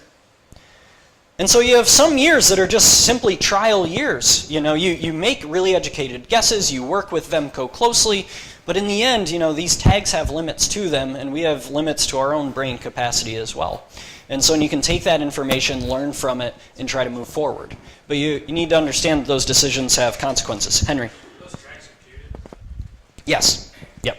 Yeah, so we're only getting detections at the arrays, and then simply the migrations between are imputed. Okay. All right, so now you've put a ton of time and effort into trying to understand what you want to do. You have a good sense of the environment and kind of maybe the array geometry that you should use to specifically get the types of data that you need. But before you even go into the field, you need to ask yourself, how are you going to analyze your data? And so this is just a one-slide pitch maybe for the analysis, but I thought for the analysis session that you're going to have, but this is really important because oftentimes students, you have really great creative ideas, you get a bunch of data to come back and you're gung-ho about answering a few specific questions, and then you realize, oh man, these data can't answer that question. And so a way to force yourself to think about, can my data answer my question, is visualize your figures. This is something I tell all of my students to do, is that if you have a hypothesis that you want to test, you should be able to draw me a hypothetical figure that demonstrates it. You know, are you going to test your hypothesis? Is it going to be a scatter plot that you can then draw a regression or a generalized additive model line through it? Or is it a box plot that we can see, you know, is there a factor on the bottom and we can see where the different distributions of data lie? What is it going to be, a model selection approach, a multiple regression model? those types of things. Because if you can visualize that, and you can visualize what goes on this axis and this axis, you can then say, am I getting those data from my study? But instead, if you just say, well, I want to answer this big, broad question about biology or ecology, I'm going to collect a bunch of data and then see what I can do with it afterwards, you're often going to be disappointed. Okay, so that's my one slide pitch on think about statistics. Okay, so now that you know what you want to do, you know what data you need, you're confident that you can do the analyses that you want to do, now you need to go out and do the thing.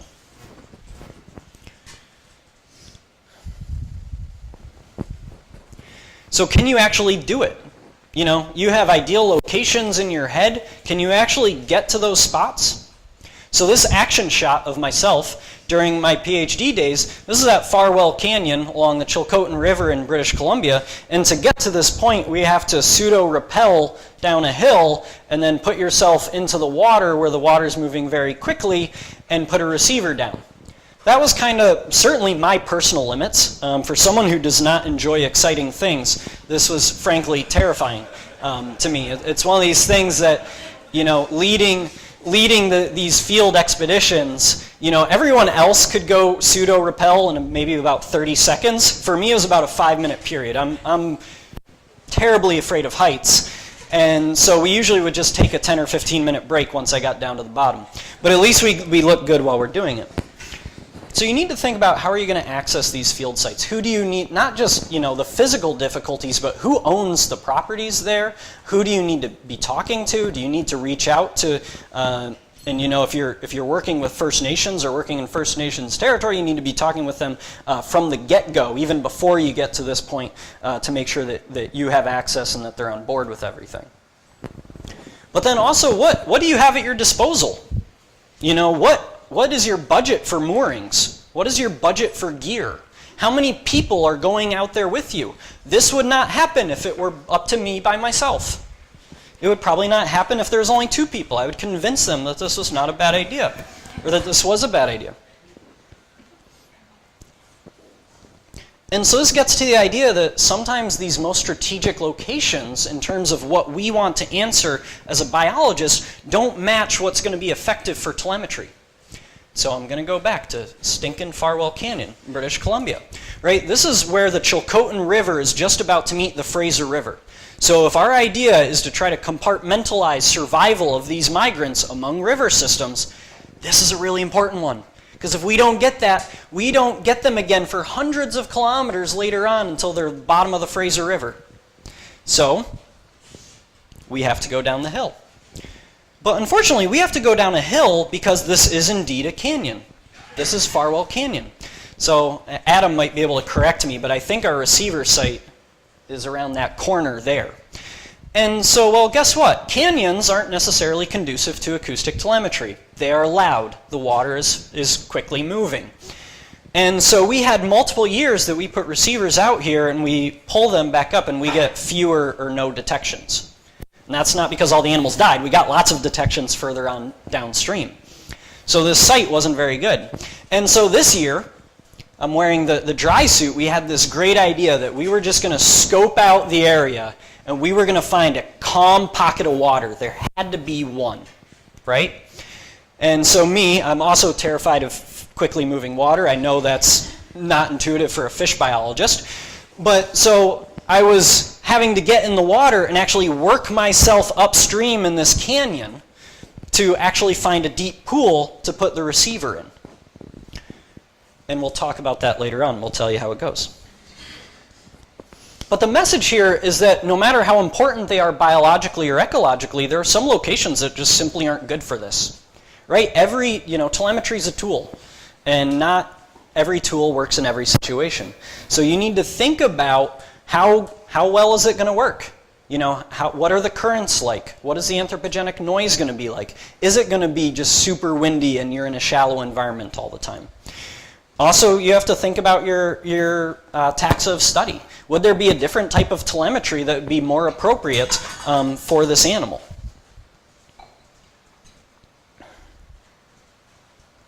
And so these are just some of the some of the types of things that you need to consider, or maybe types of environments that acoustic telemetry doesn't necessarily work as well. I'm putting, an asterisk on large pelagic systems because obviously you can use acoustic telemetry in large pelagic systems. Is just realize that you're dealing with a very, very big habitat, and these tags and receivers only have a very small range that they can be seen.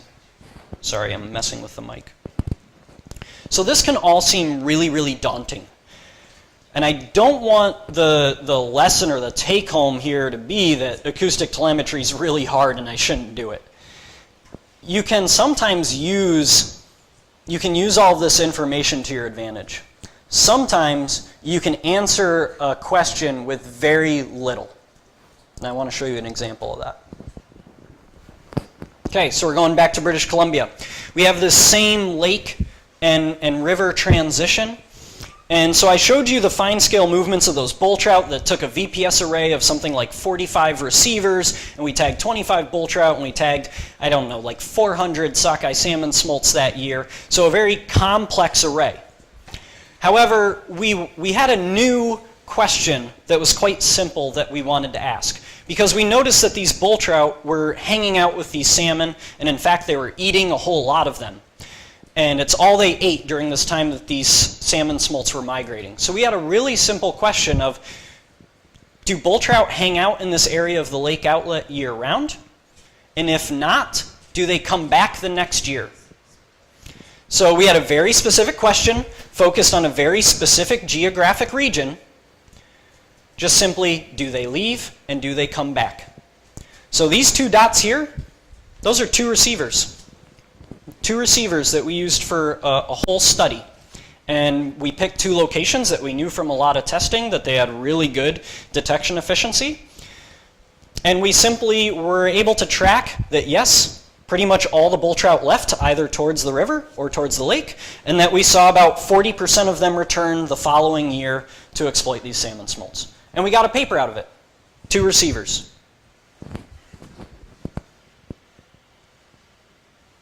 Okay, so now getting into more of the actual field implementations here. So your moorings, again, we just talked about all these like deep pelagic moorings with acoustic releases and 200-pound anchors and such. You need to determine what you can use for your study. And I am very, very fortunate. I have worked in some very easy places to work in. And I've also worked on migratory fish that are only hanging out for a month at a time. So sometimes you can get away with really, really simple moorings. This is a sandbag. The receiver zap strap to it. Repeat about 40 times. And that is your network type of thing. It's cheap, it's effective, we can easily get everything back. Here is another really high-tech version of a mooring that we use, a cinder block wrapped with electrical tape and duct tape around it. But again, this is deployed in a relatively calm environment for a short period of time, and it works. So this isn't to say just go really cheap on everything, but if you can get into a system, test how it's doing, don't make it more complicated and more expensive than you need it to be. Another example of keeping it simple. I mentioned during my master's I was working at Texas A&M, and I was doing some VPS studies of juvenile southern flounder. These are these really shallow estuaries associated with barrier islands, and the substrate is super soft.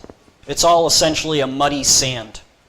So what we found was highly effective for our telemetry studies was buying 10-foot pieces of PVC pole, drilling some holes in them, zap strapping the receivers to it, and then pounding about 6 feet of that PVC pole into that sediment. And boy, that thing was not moving. We did this for even longer term studies, upwards of a year, and those receivers did not move. Because that sediment's so soft, it just fills up the PVC and you're good to go. However, sometimes you need to do more complex things, and again, if you're working in kind of deeper environments, there's other folks here that are going to be able to help you with that and get examples of that. This is kind of we went with a slightly different version than this, but this is kind of a rebar fabrication that we've used to try to maintain a low profile in rivers. We've had mixed success with it. You can talk to Adam about that later on. Some sites it's worked, some other sites it hasn't worked. we're actually using, in kind of the Gulf of Maine right now, in some of our work out of the University of New Hampshire, we're actually using modified lobster traps that we've kind of modified to have these receivers. There is a bit more variation in the bathymetry there, so we actually wanted to prop the receivers up a little bit to maintain line of sight. We'll talk about when this works and when this doesn't work. Realize that you need to think about not only just keeping the receiver there, but how the environment might affect your ability to do that. This is from actually a nice technical report that has guidelines for acoustic telemetry. I found it pretty informative. You guys can look that up as well. But you know, if you are an area that you need to have a surface buoy because you need to be able to locate it, realize that buoy is going to get pushed and pulled around by currents, by wind, people can mess with it, etc. So if you have physical forces acting upon it, you might not want to have your receiver directly attached to that line, particularly if you're doing something like a VPS and you need to have really precise locations. So you might have a daisy chain or a chained type approach to mooring your receivers. But again, your need to do this is going to be dependent upon the environment. We've done this with a lot of our lake receivers that we know get a lot of wind action, but then in other locations that we don't think there's strong tidal or wind currents, we can just simply use a mooring straight to a buoy and a receiver. This has already been mentioned, but you need to think about the environment and biofouling. You know, I'll just admit I have used the biofouling paint before. I know it is not good for the environment, but it has worked for us in the past, so you just need to make that decision on a case-by-case basis. Realize if you're working between freshwater and saltwater, I think most people here, this is the ocean tracking network, most people are marine folks anyways, but realize if you're transitioning from a mooring in saltwater versus marine, you know that rebar type structure probably is not going to work in an estuary or marine environment. We've already mentioned currents and winds. Also think about the depth variability. I talk about this in two regards. The first is the tidal cycle. So down in Texas, the tidal cycle isn't very big in terms of the magnitude. It's only about a foot and a half between low tide and high tide. But if you're talking about working in an estuary that's average is only 2 or 3 feet, that 1 foot is going to make a big difference. And so we actually had certain habitats that we kind of just had to say, you know what, we're not going to be able to get detections during this time. You know, so not getting a detection in these certain areas at certain times of the day didn't mean that the animal wasn't there. And so that's something that you can track and again try to look at whether it's your reference tags or etc., sentinel tags to try to assess that. However, realize there's also seasonal flows. And this is more of a river type concept. But we have certain locations for our bull trout work that we would really like to put a receiver because they're potential spawning locations for these bull trout and we want to get a sense of what they're doing year in and year out. However, when the water levels are really low, these receivers would be out of the water and it would be freezing temperatures. So that's not really a risk that we're willing to take. So you need to think about what are the conditions that receiver is going to experience from the time that you drop it off to the time that you pick it up. So that kind of gets to the freeze thaw. Also the idea of flashy rivers and sedimentation. So again in the bull trout project, and so we had that picture of brave Nathan going down the side of the mountain to get data. That's how much I love data. And got in the dry suit and wiggled my way around, and we actually found a deep hole that the water didn't seem to be moving very quickly in. It was like 20, 30 feet deep at the bottom of this canyon. And, you know, again, I'm not pretending to be smart up here. I just have a lot of experience. And so we're like, this is great. It's deep, it's calm. Let's put a receiver down here. Well, I'm sure some of you are already thinking this in your head. Well, you're at the bottom of a canyon where the water's moving really quick and then all of a sudden it stops. Everything that comes down that river, down that canyon, is also going to stop and it's going to fall. And so we were able to go back and find the buoy, and you pull and you pull and you can just tell that there may be literal tons of material on top of this. We have other locations for our bull trout project where rivers meet and you have convergences. And again, from a biological standpoint, this could be really helpful because you can see whether this animal goes from one river system to another. Well, this is again where waters converge and the physics can slow the water down. This is also in British Columbia. These rivers are really flashy, so you have times of low water and then you have big pulses with the snow melt and the spring rains, and it brings a lot of sediment down with it, and that sediment's got to stop somewhere. And so Adam, I know you've had at least one receiver that you were able to find the location of it, but weren't able to, well, I think you were actually able to get it out of a meter or two of sediment. About an hour. Yeah. So that's dedication to data, you know, dig for an hour through straight sediment. Something that we haven't mentioned yet is the idea of human intervention. This is something that you need to know. You need to know the community that you're working in and the different stakeholders that are in the region. How likely is it that the presence of your gear might upset somebody? And are you reaching out to those folks? Is there a way to try to communicate with them that this is for the greater good, that we're doing this research? Oftentimes saying that you're not with the government can help a whole lot. But if that's still a big risk, then do you make decisions such that your gear is actually a bit more conspicuous and a little bit harder to see? And I think I touch on that later on. Okay, so you've got your mooring, you've got it robust enough for the location that you want. Just remember that even if you're not doing a VPS and you're doing kind of presence-absence studies, remember that you need to maintain that line of sight, and just a little bit of spatial variation from one location to another can actually change your array quite a bit. So be really aware, again, of those spatial variations in line of sight. Oh, here, we're back to security of your receivers. So this is the Chilco River in British Columbia, and kind of the person who's taking this image is actually standing on a bridge. And that bridge is really popular type of thing.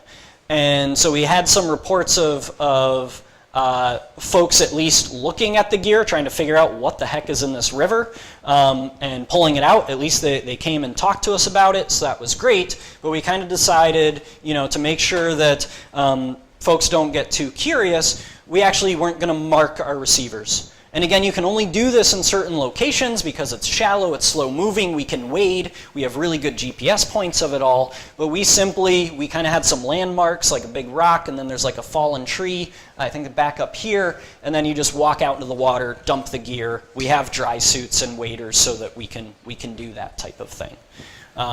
So you just need to think about that, because we've lost several receivers due to folks just pulling them.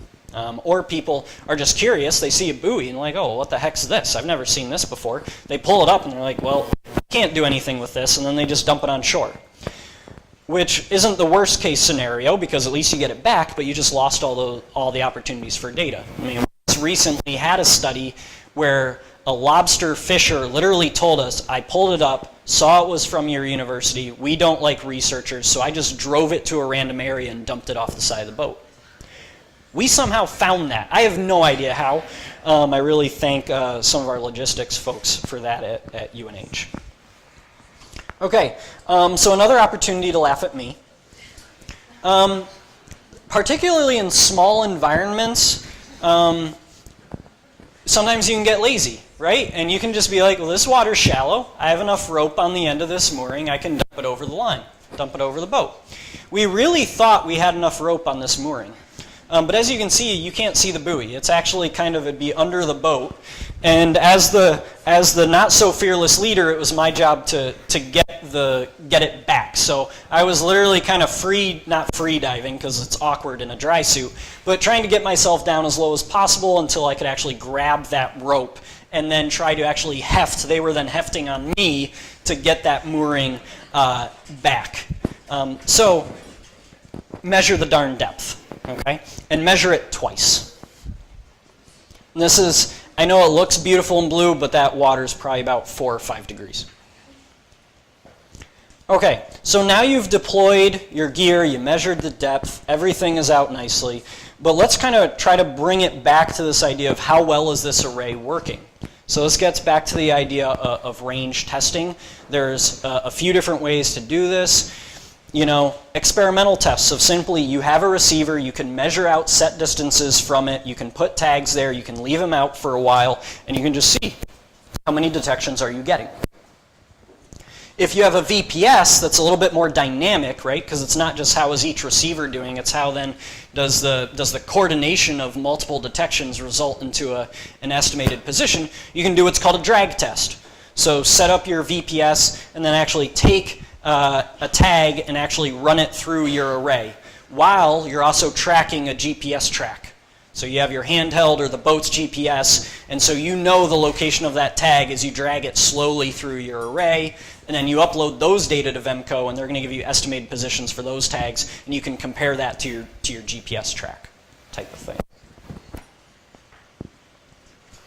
And then we have the reference or sentinel tags. This gets at more of the temporal variability. These first two can get at kind of that spatial variability in detection efficiency.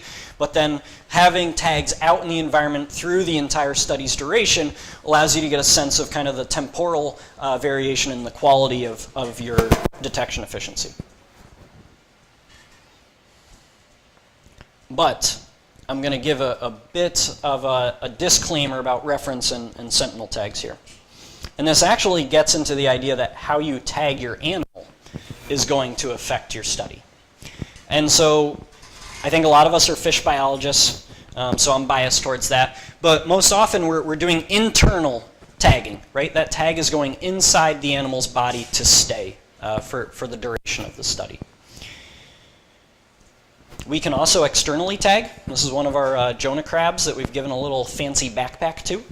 And that you can externally tag fish as well. We've done this a lot with flatfish, especially smaller flatfish. They don't have that internal body cavity to really accommodate a tag, so we end up giving them a little backpack as well.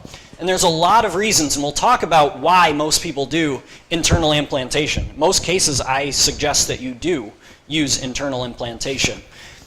However, you need to realize that that's actually going to affect some aspects of your study. So this paper is kind of a brainchild of colleague Mike Dance, who's now an assistant professor at Louisiana State University, as well as myself. When we were very, very green graduate students, we had never done our own telemetry study before. And Mike always has kind of crazy, harebrained ideas. And he just said, he's like, well, doesn't putting this tag in an animal affect how far that signal can go? And we're doing range tests just with the tag outside the animal. Is that really the same thing? And I'm like, I don't know. Let's ask some people. And we asked people, and kind of the answer that we got was, well, the fish's body is very similar in chemical composition to water, so the sound flows through it.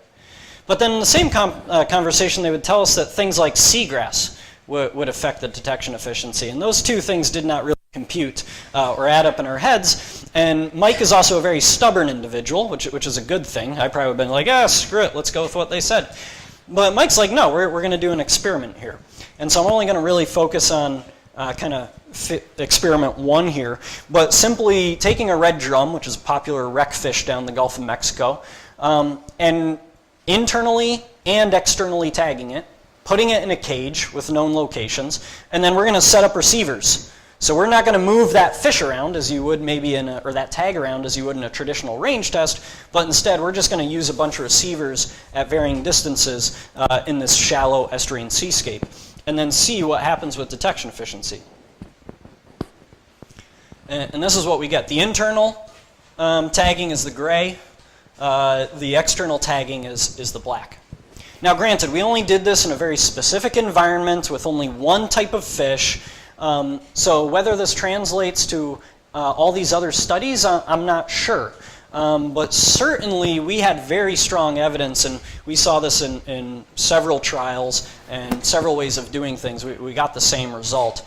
And so that idea that if you're tagging internally, but then you're using an external tag as a reference or sentinel tag, it's still going to give you an idea of the relative quality of the performance, but is it going to give you an absolute estimate? I think that we need to think about this a little bit more. Robert? Has that influenced how you conducted range tests going forward? Yes, sorry. So the question from Robert was, has this result, this knowledge changed how we do range testing moving forward?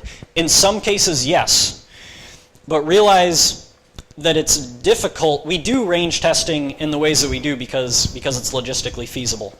And so when you're telling, let's say, IACUC or animal care that, well, we need to take this animal and actually hold it in a location purely to see how well the tag is doing, that's a difficult conversation to have. As well as that so yes, we've done it for range testing, but then it doesn't solve that issue of, let's say, a reference tag or a sentinel tag. Okay, this isn't to say you shouldn't do internal tagging at all. I'm not saying that at all, and in most cases, internal tagging is best. I think from a veterinary perspective, it's just a better option. It's better for that animal. You have less chance of tag loss, less chance of external injuries, etc. You just need to be aware that if you're using internal taggings, be careful with range testing, be careful with those reference or sentinel tags. Okay. All right, this gets into more assumptions of telemetry. We do telemetry to learn about these species and their biology and ecology. This means that we assume that those tagged animals act like untagged animals, that they're actually representative of the populations that we're tagging. How do you verify this? You know, you can't really track an untagged animal. That's the whole point of tagging the sucker. So one of the simplest places that we can start are simply holding studies.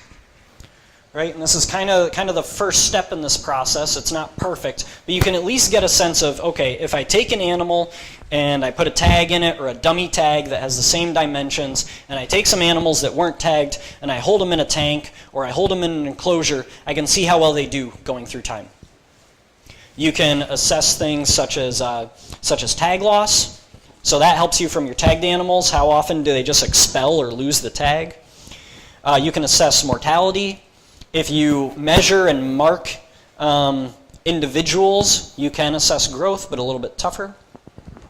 Note that I also have this what's called a sham surgery treatment. So a lot of these holding studies, it's not just tagged versus untagged. It's tagged, sham surgery, untagged. A sham surgery just simply means you're going through the entire process of a surgery, you just never put the tag in it. So that's the idea that, you know, it can be the presence of the tag impacts the fish. It could be that you cutting it open and doing surgery affects the fish, or it could be a combination of both. So you can do that. However, if you want to build on this, because right, this just gets at the idea, does it die or not? Or can it still eat? But right, that isn't the only things that are important to an animal, it's an environment. I study migratory fish. A migratory fish better be able to move. And so you can go on and do more intensive trials as well, and some of my predecessors at UBC have done this, where you not only do the surgery or the dummy tag and the sham surgery versus controls and look at tag loss, mortality, and growth, but also how well do they swim. Actually put them through experimental trials where you assess their burst swimming or their endurance swimming, and does it have an impact? However, I'll admit, I was trying to think about what would you do to a crab to try to understand better how it's influencing its ecology. So that's something I'm going to have to think about what the equivalent is. Maybe how well can it get into a hole? Because that seems to be what all of our crustaceans want to do, is go hide somewhere. Okay, now I'm going to get on a little bit of a rant, so I'm sorry. You only have 20 more minutes left of me, I swear. So tagging effects is often tied to this idea of tag burden, right? And so tag burden is simply what percentage of the animal's mass is attributed to that tag, or what percent of the tag is of the animal's mass. I don't know if I said that right, but I think you can follow. General in studies, we want to minimize this. In fact, we're often legally obligated to because of animal care. I mean, it is right in our IACUC standards that you must minimize and reduce harm. So part of that is reducing this tag burden on these animals, because hopefully our assumption that they act like untagged animals is valid. We also try to, in our studies, attempt to test or assess the impacts of tag burden on behavior. So this is after you get your data back. You can, for each animal, you can calculate what was its tag burden. So now each animal, among all the animals, you have a variability in tag burden. And then you're going to see, okay, well, did movement rate vary between the animals with the high tag burden and the low tag burden? Or if you're doing a mark recapture model and you're estimating survival, did those with a high tag burden have a lower survival than those with a low tag burden? Both of these aims individually are really good. They are things that we should do as researchers. However, when you put them together, it often prevents us from actually being able to do them both. And so hopefully I'll be able to explain this. Say you have a population of fish that you want to tag, and you are trying to minimize tag burden. Well, guess what? You're going to tag the biggest animals, right? We have to do this with juvenile salmon all the time. So we are high grading. We're taking out the big fat fish because those are what we want to tag so that we can minimize tag burden. And then we do these tests post-hoc and we see, oh, well, there's no correlation between tag burden and travel speed or survival. But if you actually look at the variability in tag burden, it might only be 0.5% because the range is so narrow because we've high graded. So just because we don't see an effect of tag burden on the behavior of survival doesn't mean that it's not there. We might just not have pulled enough from a wide enough distribution to get statistical evidence for it. So we see this with our juvenile salmon, and one of our first indicators that tag burden might be influencing them was not through looking at survival, but actually through behavior. We not only used acoustic telemetry, but we used pit telemetry. And unfortunately, the pit array didn't work well enough for us to estimate survival, but we felt good enough to use these data for movement rates. And when we looked at the movement rates, we saw that age 1s, which are like half the size in terms of mass than the age 2s, had a similar migration rate between the age 1s with a pit tag versus the age 2s with an acoustic tag. Versus the age 2 fish with a smaller tag, a pit tag, moved more quickly. And so even if everything else about their behavior is the same and their fitness is the same, because survival is a time-based process, simply moving more slowly over a set migration distance is going to negatively impact migration survival. And so this is kind of the first clue to us that there is actually a tag burden effect because we could actually start to sample a wider distribution of tag burdens. This then led to us doing some research led by former master's student Christine Stevenson, where she sampled over a broader range using both the V4 and V7 tags and trying to quantify that tag burden effect. Okay. All right, so that's enough of my tag burden aside. Okay, so I've done a number of VPS studies. So I just wanted to touch on them a little bit, and we had a really good introduction to those early on. These are, again, a unique case, right? You need to have at least 3 or more receivers pick up a detection of an animal to get an estimated location back from it. So this requires your study geometry to have really close spacing, and I'm going to try to convince you to be really conservative with that. You need to have stable receiver locations. Right? A lot of our presence-absence work, it doesn't matter if that receiver moves 10, 15, 20, maybe more meters, right? Because as long as you can get in the general area where you have the acoustic release, it's going to pop up on the water, you'll see it type of thing. You can't have that with a VPS. You need to make sure that these moorings stay as close to their original location as possible. And so you need to have really stable moorings, you need to have a lot of receivers in a close space, you have to pay Vemco the processing fees, so you also just need a lot of money to do these studies just in general, or know people with money. I will also argue that you need to have really good questions to justify this cost, as well as the data. The idea of VPS data are really fascinating, right? I can see an animal move through time. That's really cool. I nerd out to it all the time. Actually assessing those statistically to try to answer a focused question is going to be more difficult. So again, you need to think about what your question is and does it require VPS data or not. And I love VPS data, but certainly they can't be used for everything. The first talk talked about the importance of being organized. I am going to reiterate it. You need to be especially organized for a VPS study. You need to know where every receiver and sync tag and reference tag is going to go out beforehand.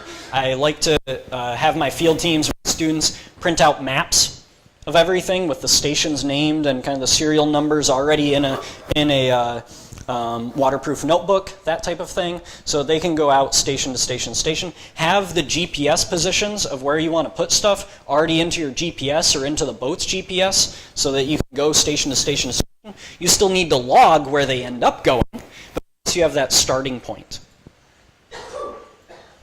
Again, ensure the moorings are stable to minimize movements. And so again, you get to laugh at me here a little bit. But don't laugh too hard, because this is Mo's graduate work, and she's in the room as well. And so for this project on Jonah crabs that we're doing a VPS, we were collaborating with some new collaborators for me, and they're crustacean ecologists. They're really good people, but they'd never done a VPS before. They'd always just done presence-absence work. And they've used these modified lobster traps for decades to do telemetry work. And they just said, yeah, they don't move, they're fine, type of thing. And I kept thinking, well, they just, we started throwing rocks in them, we started adding a bit more weight, because it just didn't seem hefty enough to deal with the tidal currents in the area. And what we learned is that, yes, these work really well for presence-absence, but they were not heavy enough for a VPS. And Vemco did a fantastic job dealing with the over 50 movements of stations that we had over a 4-month period of this project.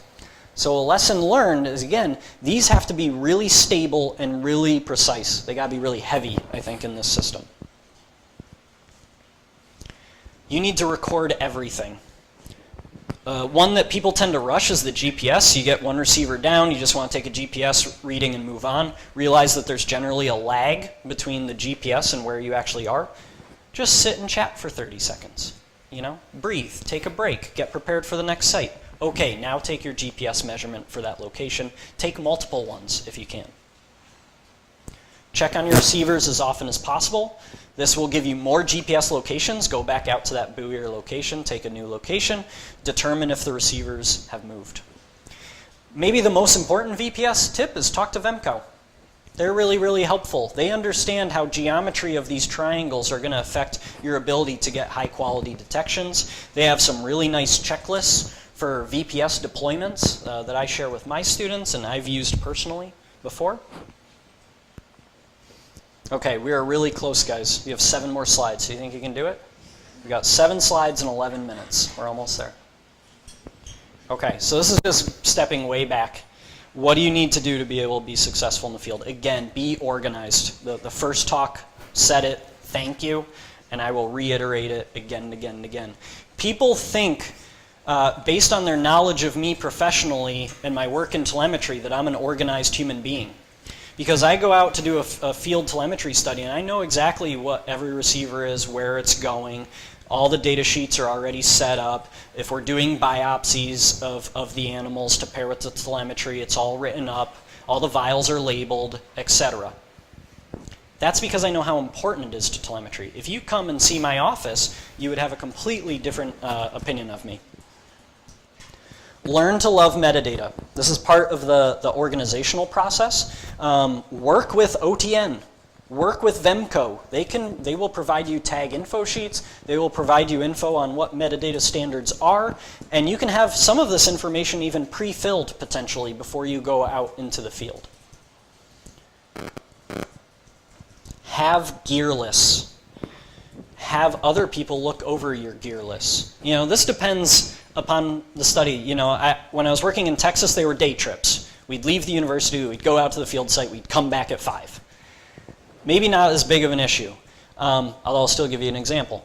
But let's say you're working up in British Columbia where you're going out to a field site for 4 weeks without coming back. You better have everything that you need, let alone going up to, let's say, the high Canadian Arctic. You better have everything that you need. So that process needs to start months in advance. You need to have other people with institutional knowledge look them over. Okay, I know this is hokey. I do a similar thing every Sunday morning. I just don't look as good at it when I'm playing old man basketball for my town rec center. But visualize what you're going to do before you do it. I mean, I had fellow students laughing at me, and deservedly so, but I would literally be doing a surgery at my desk of a fish. So as I'm making my gear list, so I can say, okay, I need the sutures, I need the needle holders, I need the anesthetic. And because literally, I'm just a visual person. And I'd get to that point where I'd reach for something and be like, crap, that's not on my gear list. And then I add it. And I would do that for every step of the research process, doing the receivers and the deployment, tagging animals, getting environmental conditions, etc. And so do this at several time periods to keep building your list. Okay, be organized as possible. I'm going to say it again and again and again until you're sick of me. Have backup plans. You need to constantly ask yourself, what if? Because it's really easy, because we're all critical thinkers, right? Most of us are in graduate school or working for academia or nonprofits or the government, industry. We're all really bright people, and so we have these really good detailed plans. But then sometimes we get out there and something doesn't work, and everything comes to a halt. So try to preempt that. Try to think about what happens if I get to this site that seems really important to me, and I can't get down that hill. Or, you know what, we see something in this location that means there's a lot of human activity here, and we think that there could be vandalism. We've run into those issues a lot. And so you need to try to think of, try to preempt that as much as you can. This is kind of my obligatory slide on safety plans. Make sure that you are prepared for the environment you're about to go in. I think this is really important for kind of undergrads and graduate students, right? Because you've spent a lot of time in the classroom, you're really, really bright, and then you get this really exciting project. I'm going to go do telemetry in some remote area, and then depending upon what your institution does, what your advisor does, you might just be dumped into a situation, and you need to be really prepared for it. So thinking about what the hazards are, this is going to vary quite dramatically between, let's say, the rivers of British Columbia, where we require everyone to have swiftwater rescue training, much to my chagrin. That was the most terrifying 2 days of my life. What are going to be the potential for you to communicate with others if something goes wrong, both with your team, but also back at your home base, back at your institution? Where's the closest healthcare, and how do you get there? You know, when we're in British Columbia, it was a several-hour drive or helicopter ride. For my folks in the Arctic, you know, it's a lot more. And all of these safety considerations, if you're leading the field team, need to be communicated with them. They can't just show up and not know what to expect. That's on you to communicate with them. Okay, and I just want to end with a couple of slides so you can laugh at me more. So these are just some lessons learned in organization. So again, I did my master's at Texas A&M Galveston, and our field site, the image that I showed you that we're working on flounder and red drum, was Christmas Bay. It was only about an hour drive. You know, it was an hour when you're towing a boat. And I can't tell you the number of times that, you know, you want to get out nice and early onto the bay. We would meet on campus at 4 to 4:30 a.m. and then we would get our gear. We would drive down here, literally put the boat into the water, and then we'd realize we wouldn't have keys to the boat. Right? That's where that visualization, if I would have just visualized turning that darn key, I could have saved us a lot of time. Type of thing. There's nothing worse than having to drive back and go get it. So you think I would have learned that lesson during my master's. So go forward a few years to my PhD. Now we're driving a little bit further, right? We're talking about, you know, a 10-hour drive, especially if I'm driving. And again, you get up nice and early because you want to get there. You know, the last couple hours are on some pretty rough roads, so you don't love doing them in pitch black. And so you get up nice and early. I'm leading a field team of 2 trucks. We beat Vancouver traffic, because this is all just a nightmare for traffic. Don't miss it at all. And we get to a certain point, and I'm doing this visualization process way too late, and I realize I don't have any of these. Everyone in the room knows what these are and how bad of news that is. And unfortunately, we had already made it to Hope. You know, we had already gone a couple of hours. And this is where maybe another lesson is that, again, I'm not perfect, I'm not that smart, but I put a lot of effort into things and I try to treat people well, and that can get you some goodwill. So when I tell the 2 trucks, guys, this is what I did, I'm sorry, I screwed up, They grin and bear it, and they say, "That's okay, Nathan. We'll take this one truck up. You go back and get it." I then also call one of my lab mates who's back at the University of British Columbia, a really eager guy by the name of Nick Burnett, who's now at BC Hydro, I believe, and I say, "Nick, I know you're in the office early to get work done, but can you drive out 2 of these magnet keys and meet us?" And he said, "Yep, that's fine. You've helped me plenty of times, Nathan." And we met almost in the middle, a little beyond Abbotsford, and we were only a couple hours late instead of maybe 4 or 5 hours late. One last message. In the field, you're going to be pulling long days. You know, when we were doing our Chilco Lake work, we were often pulling very long days, not finishing till well after dark, and I would still make sure that I backed my data up each time. Now, granted, I'm a bit old school, so this was literal backing up of data and typing it in the notebooks, and then working with some of the younger crowd, they literally just pull out their smartphone and take a photo of every page. It's like, well, that was way easier. Okay, so I have 2 minutes left. I think the timing's pretty good, so here are just some conclusions for you. There is no one-size-fits-all strategy to telemetry. Right? The geometry, the programming, the tag type, how you deploy these things, the length of the study are all up to you. And this is really exciting because you can make it or optimize it to what you need, but it's also certainly a little daunting. Focus your decisions on questions. And what data do you need to answer those questions, and how likely are you able to actually get those data? I push you guys to improve upon my mistakes and to keep thinking about new ways that we can develop these arrays and deploy our studies and be successful. Remember that no study's perfect. You're just trying, it's an optimization problem. So don't think, well, crap, I can't do the proper Sentinel tags, or you know what, the Sentinel tags are going to have to be external. That's okay. You just need to acknowledge there's a weakness there and try to think about how that's going to influence your data. It's just like any other study, right? You always have that section in your discussion that's talking about all of the weaknesses of your work and how that might or might not impact your results and interpretations. Telemetry is the same. Rely on others who've done this, both at your institute and maybe the folks in this room. And I'd like to think I'm not a terrible scientist, but I certainly do a lot of silly things. So realize you're going to do silly things too, and that's all right. You're here to learn. Most of you are graduate students. You're a student. You're supposed to learn. You're supposed to screw up, okay? I'm not. I'm a professor now. So thank you. I'm sorry that things ran. I would have liked to have built in a bit more time for questions, but I am around all day today and tomorrow, so please feel free to reach out to me. There's my Twitter handle and email as well. So thank you guys so much for letting me be here.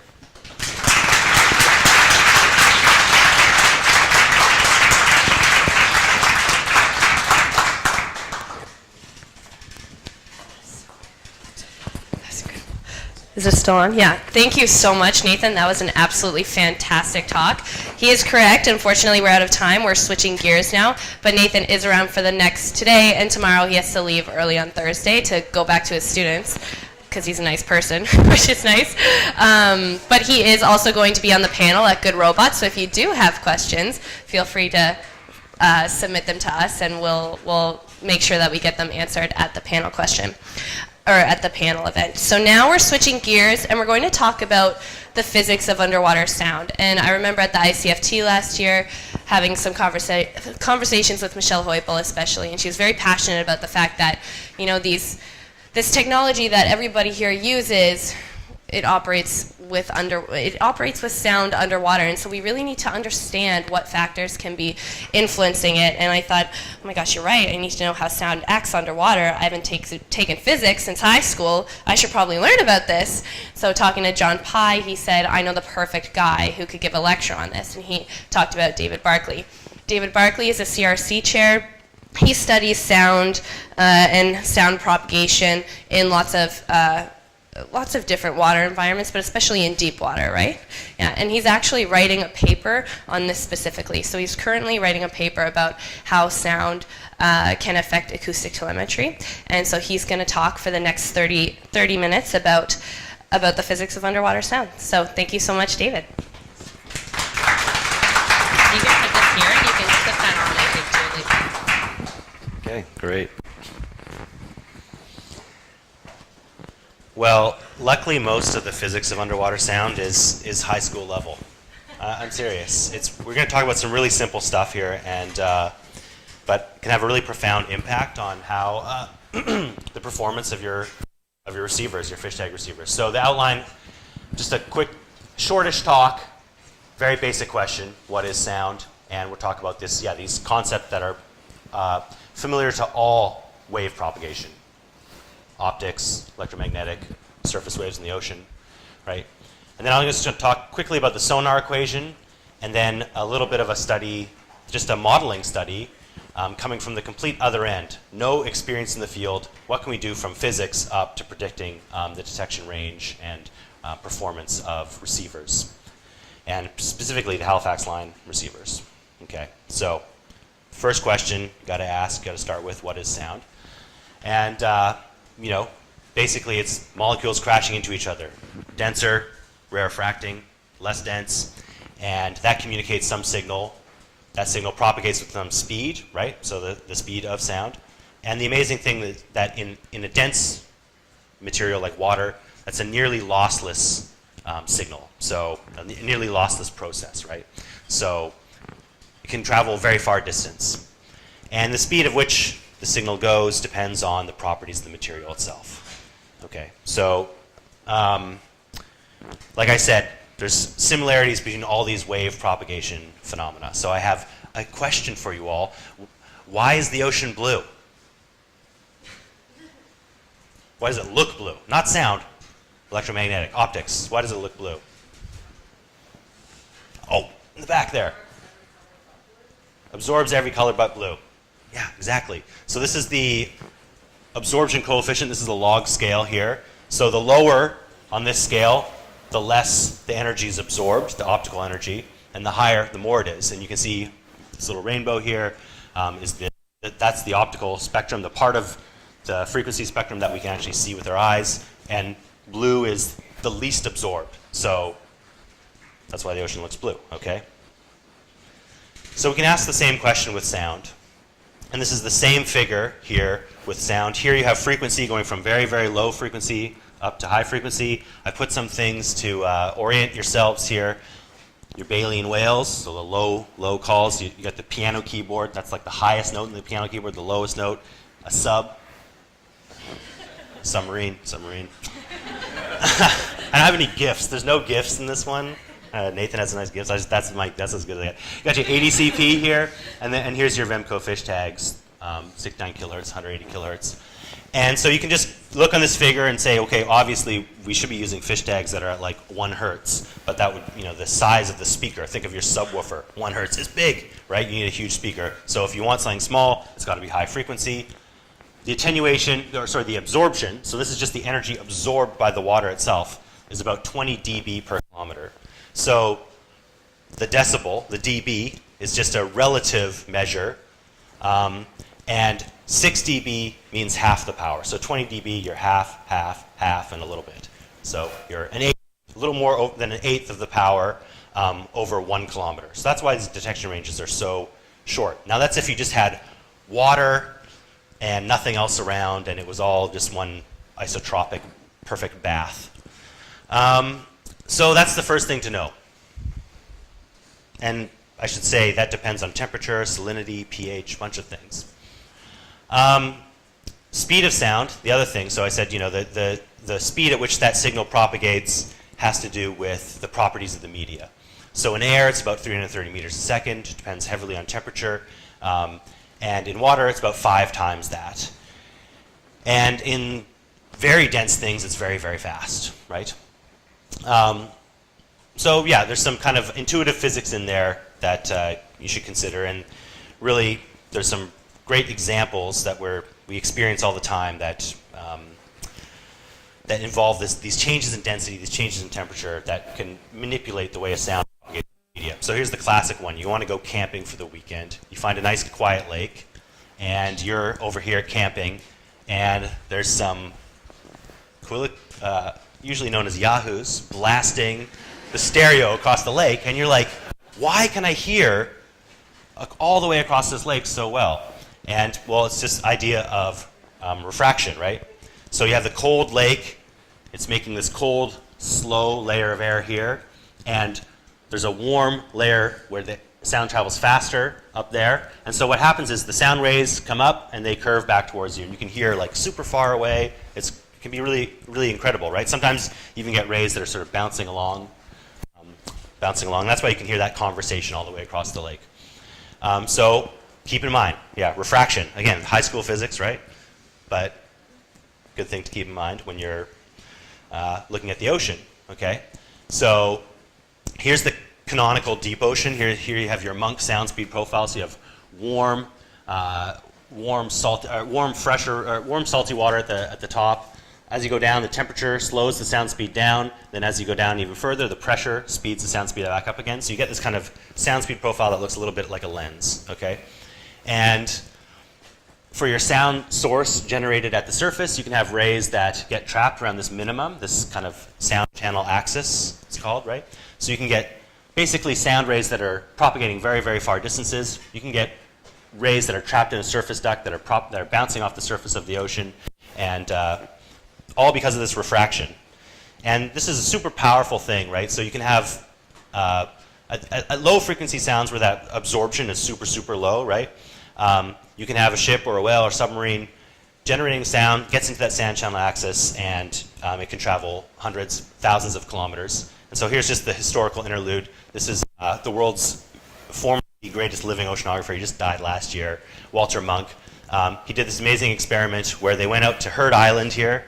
They let off a couple of tons of dynamite or something like that. And they could hear it all the way in Bermuda and up actually around on the west coast as well. And so it was all just this idea of putting sound into that deep sound channel axis, and it could essentially go on forever. Now, obviously, when you start putting boundaries in there, they become important. So we have refraction, we had absorption, we also have to think about reflection, right? So here's a shallow water environment. You have a source at the surface there, it's bouncing off the bottom, it's bouncing off surface, and you want to understand, well, how will that impact the transmission loss, or how much energy is lost every time it goes out in some range. And so the question is, what governs the physics of the reflection of a sound wave at an interface? And the simplest answer is just acoustic impedance. So the impedance, you may also remember from high school electronics. No? Anybody? No? Okay, density and sound speed. So there's an analogy to how current flows through a resistor. But the idea that it's the product of the density and the sound speed of a material. So for instance, at the surface, right, you have very, very low density, right? The density of air is very low compared to the density of water. And so essentially, the impedance is like 0. So you get a perfect reflector at the surface. So if you had a perfectly flat surface of the ocean and you looked at it with sound, it would look like a mirror. Your rays would bounce off without losing any energy. In the seabed, on the other hand, you can have a very hard bottom, which is very high density, high sound speed. It can be reflective. A soft bottom, which would be kind of an equivalent density to seawater, right? A mud can be sort of almost the same 1,000 kilograms per meter cubed. And so it can be more absorptive. It can basically be acoustically transparent. The energy can propagate into the bottom, and you won't get much of a reflection. And so all these things depend on what might be at your study site, the sediment properties, grain size, porosity, density. Now the other thing, of course, is that I've drawn these as perfectly flat surfaces. You can get a windy day and start to get some really rough surfaces up there, at the surface, and that can really impact how things reflect off the surface. You can really, you can imagine this ray, instead of bouncing off a perfectly flat surface, there's a little wave there, and it scatters it, and so it can be quite complicated considering all of these things. So those are all the very basic wave propagation things to consider. Now I just want to put this in here. This is just to show you that even with this basic knowledge, you can do some pretty interesting research. So this is a study we did recently, and what we did is we put 2 hydrophones here in a muddy sediment. We had an elastic basement, an elastic muddy sediment, and we listened to the noise. So the sound of breaking waves was reflecting off the sediment. We came up with a statistical model, and the basic idea was that just by listening, we could compare the noise in this waveguide and figure out what all of these parameters, so the compressional wave speed, the shear speed, the attenuation. So we could just listen and understand what the ocean was made out of, basically, what the seabed was made out of. Similar to, you can imagine you're in a room and you can figure out if it's concrete walls, glass walls, or has carpet or whatever just by listening, right? So do the similar type of stuff in the ocean using this super basic physics. So one last thing we need to consider is geometric spreading loss. Again, something you might remember from high school. And the basic idea is that if you have a source that's emanating some sort of energy, let's say it could be optical, it could be acoustical, as the waves propagate outwards, they have to cover more and more surface area, right? 4 pi r squared in the case of just a boundless, limitless, infinite media that you're working in. And so energy loss goes as r squared. And so decibels are a measure of relative energy, so this is why they're such a convenient unit to use. And so basically if the energy loss goes as r squared, the loss in decibels goes as r squared, the log, you take it out, 20 log r, right? Remember that? Okay. And for a cylinder, so here I have this sort of shallow water. So now you imagine that your environment's like it's trapped between 2 boundaries, and imagine you have perfect reflectors on either boundary. Now your energy is just propagating out like a cylinder. And so the area now is 2h pi r. Energy loss goes down as r. So now there's no exponent to take out. You just have 10 log r dB, right? So these are super simple models to right away get a handle. Okay, if I had a tag in an ocean with no boundaries and no absorption, this would be a really nice model to work with, okay? That's it. That's all you got to know to understand transmission loss. So it's very basic, okay? Now I have another historical interlude. I want to talk about putting sound in the ocean. So you're actually putting sound in the ocean, and this interesting fact, the first person to ever make an underwater speaker was a Canadian, Reginald Fessenden. And it was actually used, they would put these big low frequency sound sources. So again, this is like probably around 10 to 100 hertz. So you can imagine that a little impractical to tag a fish with that. And mariners would actually go in the hulls of the ships on foggy days and listen for the sound sources to guide the ships in when they couldn't see anything. So this was like an interesting idea at the time, but I have a question for you. What great world event happened that brought much fame and fortune to Reginald Fessenden and this technology? Happened the year after. Anybody? Anybody? Not war. Titanic. Yeah, because he figured out that not only could you hear, you could listen for the sound, but you could actually make the sound. It could send it out. It would reflect off of something like, say, the seabed or an iceberg, and it would come back. And if you hear that reflection, you go, there's an iceberg there. Be careful. And he suggested we put it on these ships, and yeah, it really helped push the thing forward. Now, of course, then the war as well. They figured out, it also reflects off submarines, and that was a whole other thing. And that's where he came up with these simple equations known as the sonar equation. So there's a whole family of these types of equations. And again, because you're using decibels, it's all a relative measure, and they're log, right? So log A times B is log A plus log B. Right. So you can do simple things like this.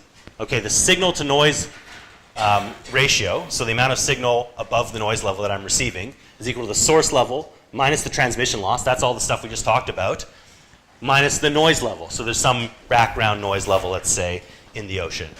And so this is your super simple model, and with no fish tag experience, the complete opposite of Nathan, this is where you're going to start to think, well, what is going to be the detection range and the detection range and maybe the detection efficiency of my receiving system.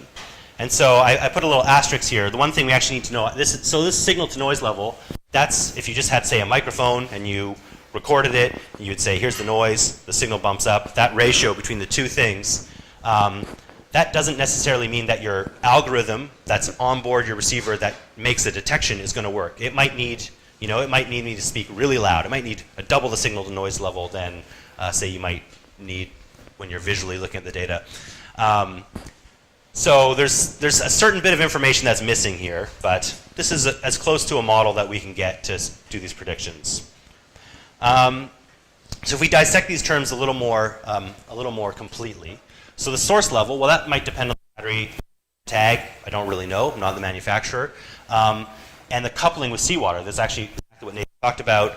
The tag, if it's right next to the swim bladder, you know you're going to have reflections off the swim bladder, or it might not be very well coupled to the body, or who knows what, right? There could be the fish has weird lumps. But it's going to differ. It's going to differ. There's some physics there that's really important.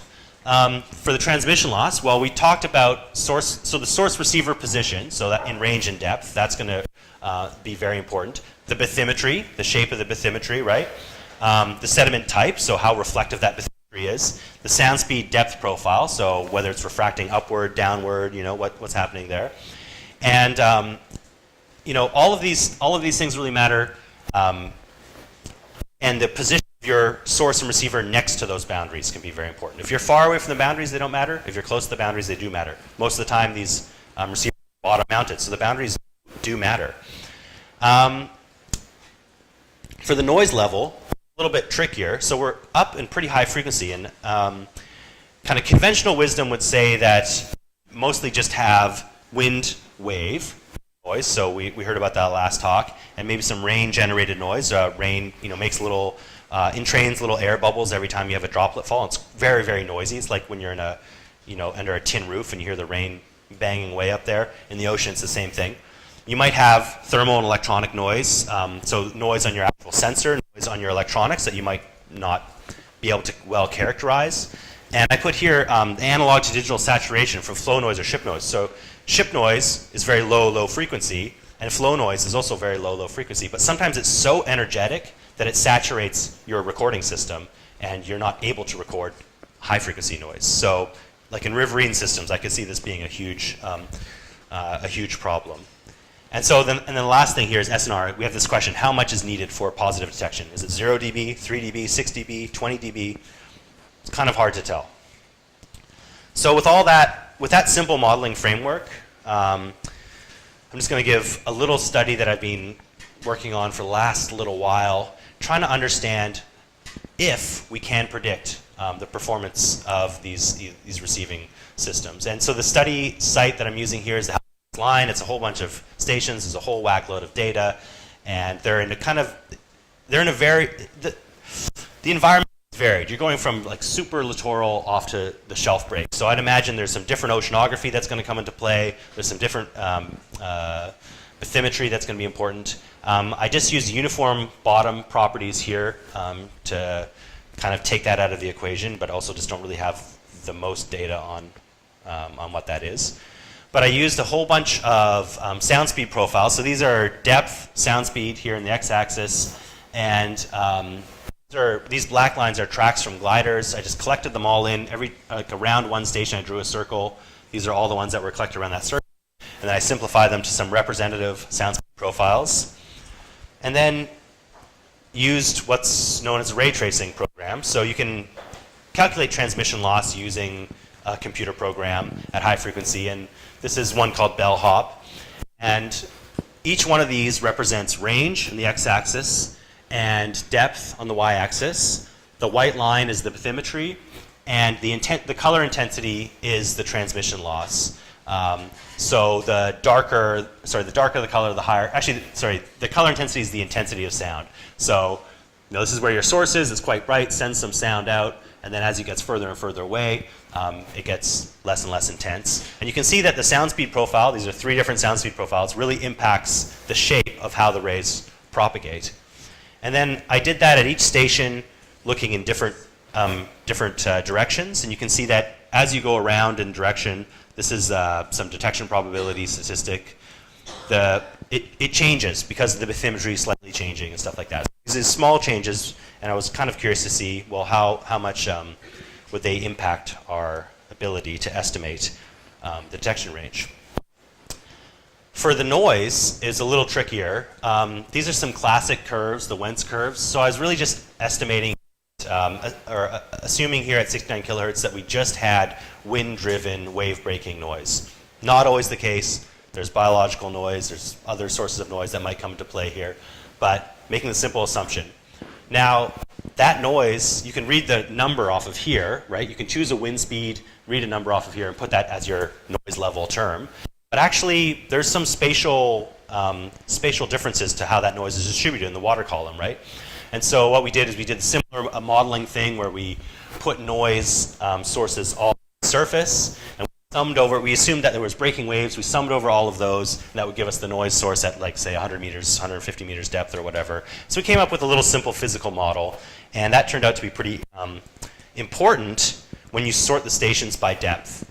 So this is the stations in geographical order, and then the noise level in dB, if you assume the wind is 25 knots, okay? And so this empirically, the source level is empirically determined from previous data, but its relative magnitude, according to the station position, was computed using transmission loss model, our little noise model. And so when you sort them by geographical order, you don't really see anything that meaningful there. But here I've sorted them by station depth, and you can see that as the station gets deeper, the noise level increases. This is a similar type plot now. Here, what I have is the detection range for a 95% detection efficiency as a function of sound speed profile. So each one of these is a different one of those sound speed profiles that I extracted near the station and just ran the computation and the over all the different directions, and then computed the mean, and then did these whisker plots and whisker plots, or whatever these are called. They're very popular in biology. We don't use them in physics very often, I have to say. And so you can see there's a huge amount of variability here, right? So you choose this speed profile. Your detection range with under our model assumptions could be 500 meters, and or it could be 750 meters. So in terms of volume, right? Think about detection volume. That's really what you need to know, right? If you're trying to understand your sample space, that's a huge amount, right? So we took the station means, and then here I have them plotted at geographical order here across the shelf break. Again, no real trend, but a very significant, basically a factor of 2 at some stations in terms of their detection range. But when you sort these stations by depth, you get a more useful statistic. So here's detection range as a function of station depth for 95% detection, 50% detection efficiency, which is just to say this is predicting 95% of the time you're going to hear the tag, and this is predicting 50% of the time you're going to hear the tag. And you can see that that depth effect from the noise is very significant. For comparison, I plotted those against. This was on the VEMCO website. This was their detection range as a function of wind speed they shared. And I plotted, here's the 95% detection line here in blue, but there's a big caveat, right? So the detection radius depends on the station depth. So here I just chose 100 meter station depth.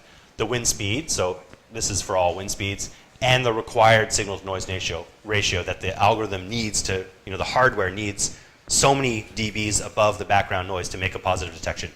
That's totally unknown. So essentially the caveat is that these lines can move up and down as much as you want with that unknown information. But at the same time, whether, so this is the same data kind of presented in a different way. Here I have chosen 100 meter station depth. I've chosen 25 knots of wind. So that gives you a certain detection range. And like I said, you can kind of move this line up and down. I've a 0 dB signal to noise ratio required for a positive detection. If that number is 20 dB, these lines are obviously going to move down, but not this variability. And so here's this is a true box and whisker plot, I know for sure here.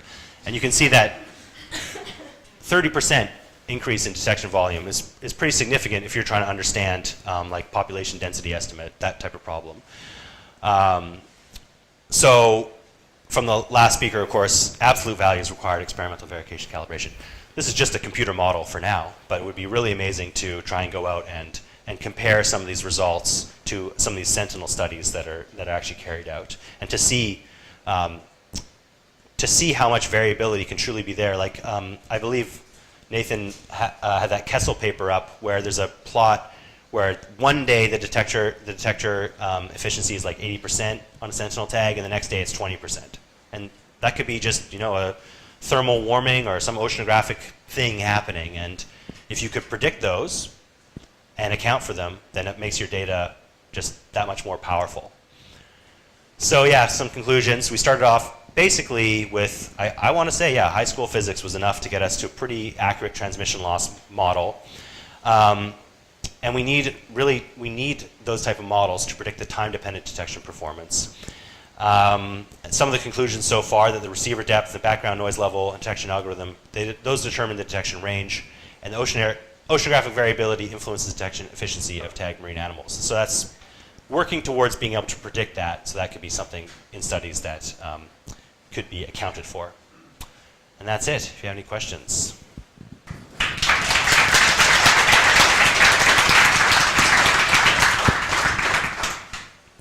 No? Any questions? Yeah. Yeah, great talk. We have some lines of receivers that I was looking for to keys on the read. Mm-hmm. They're TXs, so they're transmitters. Yeah. Just looking at the plot right here, the noise values that the receivers measure aren't really that correlated with the reference tag detections. And I'm just curious about what your thoughts are on that, what the other causes could possibly be. So the noise, oh, sorry. Can you repeat the question? Okay, so the question is, so you have a receiving system where you actually have an in situ measurement of background noise, Yeah, exactly. right? But the detection efficiency shows no correlation with, It's like 0.1. right? So, I mean, I suppose it could be the actual animals moving that are driving your detection efficiency, right? I mean, that could be one solution. Like these are stationary reference tags. Oh, they're stationary reference tags. Okay. I was wondering, does noise drive everything, or I guess maybe physical disruptions? Yeah, I mean, so I'm kind of a little bit curious in terms of how the noise was measured. This is reported by the instrument itself. Okay. Yeah, managed it. So. Okay, because one thing I have been considering is the stationarity of the noise, right? So if you have, say, snapping shrimp, like you'd have, I'd imagine, down there, say you take a 10-second window of data and you calculate the noise level from that, that might be one way to estimate the noise, but is the noise stationary over 10 seconds, right? If you have lots of snapping shrimp, there'll be moments where the noise is very, very, very loud, on the order of, say, tens to hundreds of milliseconds, I guess. And so that could cause an interference, I guess, in the detection algorithm. That would maybe be my first guess at why the noise level itself might not match up with, but I don't know how it's calculated. I'm not sure if that's my hypothesis on the hot seat. What do you think? Is that possible? It's a hard thing to do. It's a hard thing to do because you are like the tag signal itself is quite short, and so you're kind of in the realm where the statistics of stationarity break down. So if you have something where you have if you imagine your noise as a distribution, you have something that has a very, very heavy tail from snapping shrimp, then kind of common assumptions are going to just not work, right? So using that mean noise level is just not going to give you an accurate, correlation. Just an idea. Not sure if I'm right. No, that's fine. No, it's a super interesting topic. Yeah. Any other questions? Why do you see such a diversity of the sound speed profiles? Is it just seasonality as temperatures are changing? Yeah, I mean, you have like short timescale processes, like on a calm day, sun shining down, you develop these like surface layers. But then you have things like eddies spinning up from the Gulf Stream that spin up onto the shelf and bring in warm water with them or cold water. So it's a huge amount of physical processes that are happening out there. Yeah, and as well as seasonality. I used profiles from the entire year as well. So yeah. I'm curious, how well do you actually think your model would match up with testable? I mean, just depends who's asking. It's always the question. Like, so most of the work I do is like at 100 to 1,000 hertz, like low frequency stuff, and pretty much, if you went to the Navy and said, hey, what's your detection range on a submarine? They'll give you a number, but most sonar operators would say that number is plus or minus 10 dB. basically. There's not a huge amount of confidence in these models in general, but we're working very hard to reduce that. And working at higher frequency is it's somewhat less daunting because, like, you wouldn't really imagine the boundaries play much of a factor at these super high frequencies because you're not going far enough to scatter off the boundaries many times. But, right, if we can get that one scatter off the bottom, that one scatter off the surface nailed down pretty well, then I think we could have a pretty good chance of these models being able to predict performance pretty well. Yeah. Why is the sky blue? No one's going to ask me that. We did the ocean, but all right, okay. Thank you so much.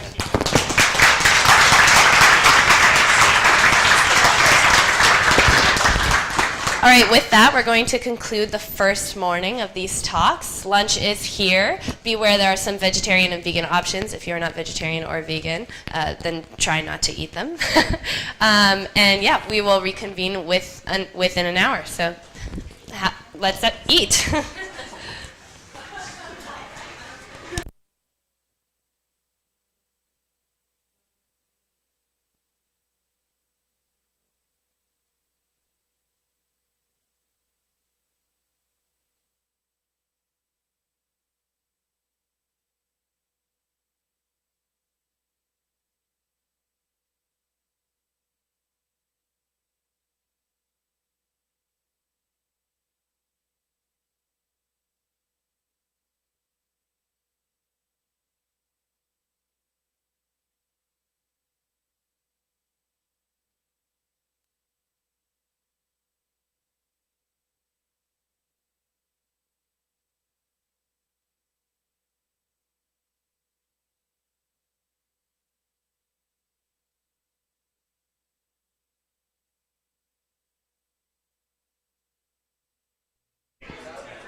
Test, test.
Beep. Okay. Any idea if there's a laser pointer somewhere that's accessible that you just have to know it? I'm going to ask one of the gang to bring it down. Hot mic. Hot mic. Oh, yeah, sure. Thank you, John. You're best.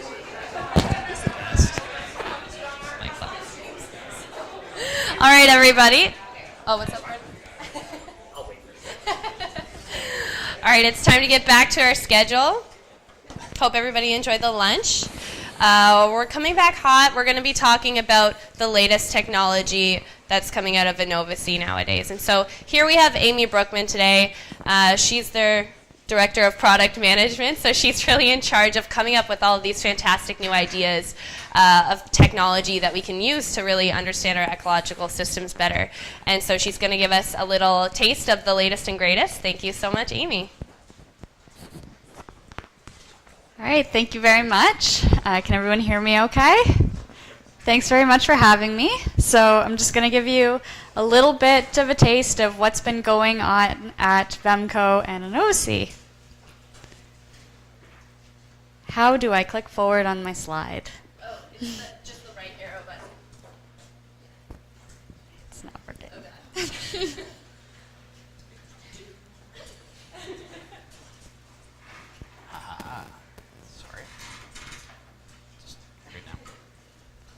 Sorry. Looky there. It's working. All right, so I'll just go through a little bit of what I'm going to talk about today. So the first thing I'm going to go over is our vision for fish tracking for the future. I'm going to talk a little bit about how InnovaSea and VEMCO have come together to make this vision possible. And then I'm going to go through a few of the things that are new in technology today. So we'll talk about environmental monitoring, real-time monitoring with Fathom Live. I'll go over the Fathom suite of software that we've recently launched, our acoustic data storage tags, predation tags, and if that's not enough, we'll talk about our 307 kilohertz system as well. So here's a little bit of a view of our vision for the future. So what we aim to do is help our scientists, and we put those into kind of two product categories. We look at what we're doing underwater in order to capture new data, and what we're going to be doing above the water in software to collect, share, and help scientists collect, share, and analyze that data. So if we look at the top of the water up here, from the left, we'll be looking in 2019, we launched our new Fathom Central application. And the goal here is to look at ease of data collection, mobile field applications, and visualization of data. In 2020, we'll be working with sharing with networks and connecting the data types of data, so receiver data and metadata. And then we'll be combining environmental data and aggregating that data. So our vision is to take that to the point where we've got high performance data in the cloud, and we're helping you to connect the metadata and receiver data files and sharing those with your networks and with your colleagues. Our goal is our vision is not to jump into the great science and biological work that you do as scientists, but it's to provide you all the tools and means to get that data to the point where you're ready to start analyzing what those animals are doing.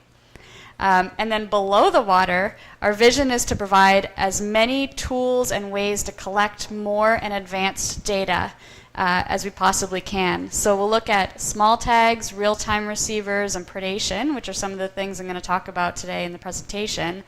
But we'll also be looking at adding environmental data and some physical sensors as well. And then we'll be looking at aggregating data from other sources that connects to our fish tracking vision, as well as means of collecting data beyond fixed or coastal arrays out into the open ocean. So beyond what telemetry can do today. So the first thing we'll talk about is InnovaSea and VEMCO and how we'll bring this vision together. So most of you know us as VEMCO. We were purchased last year by InnovaSea, and so InnovaSea Marine Systems focus is on enabling sustainable use of our oceans and freshwater ecosystems. So we bring together several technologies: VEMCO, real-time aquaculture, HTI, which you may know is a fish tracking company in Seattle, Nortec aquaculture, and water management technologies. And so all of these, what's really exciting to me, being part of VEMCO, is InnovaSea has enabled us to have access to resources that we've never had before. So if we thought innovation was fast and exciting on acoustic telemetry before, it's going to definitely accelerate in the next 5 to 10 years because of this new access to resources and the combining of these technologies, all focused on marine and fish and sustainable use of our oceans. So it's really an exciting time to be part of this group. So, what's new? First thing I'm going to talk about is environmental monitoring. So this is the piece that really connects all of the InnovaSea systems we're talking about here today. So from InnovaSea's perspective, the goal is to go from egg to harvest in aquaculture systems, and these are offshore aquaculture pens, so open ocean aquaculture that involves an entirely automated farm from egg to harvest. And one of the really unique technologies that brought this together was the underwater communications technology that you see with fish tags and receivers.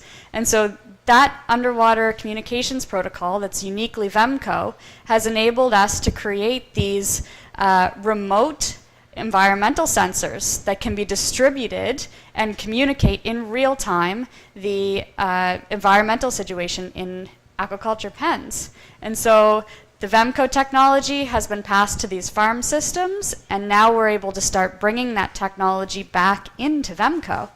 And so now we have this system that, because it's all based on the same protocols, can use environmental aqua measures and fish tags and receivers all in one system, so we can start to have a compatible environmental and fish tag monitoring system. I'm just going to try to update the stream. Just keep going if you like. I just have to do a quick change on the screen here. I'm so sorry, everyone. This is what I remember being. I've been paused.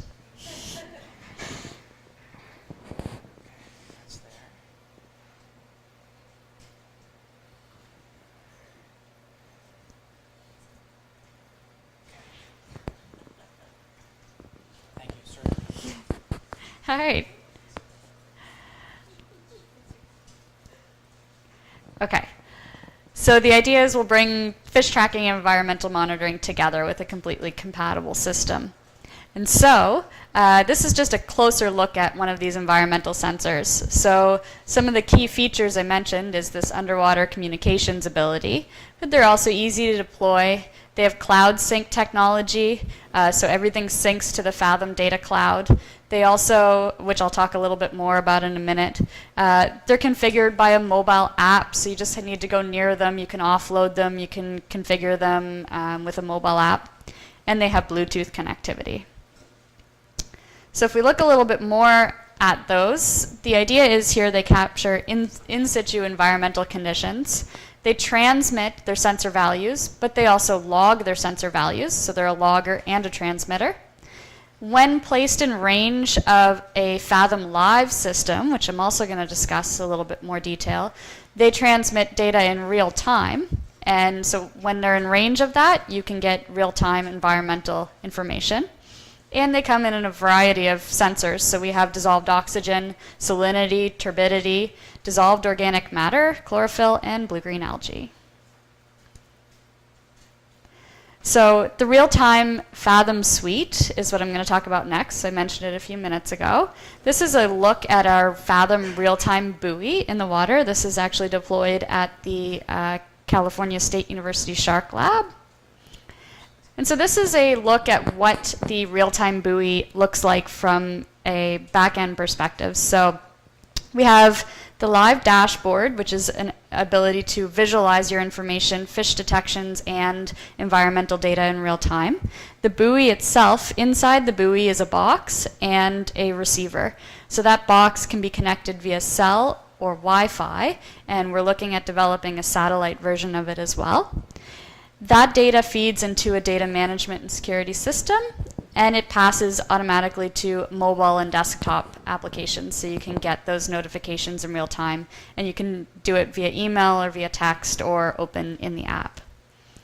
And here's a look at what the real-time fish detection app looks like. So you can see on the top left, you're in the Animals tab, and you can see your buoys. Those buoys are live on the West Coast right now.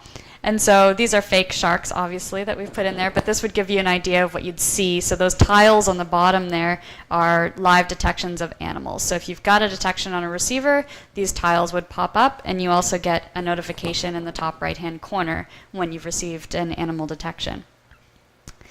If we toggle over here to the Environmental tab, it gives you the same look, but you've got environmental monitors next to your live receivers.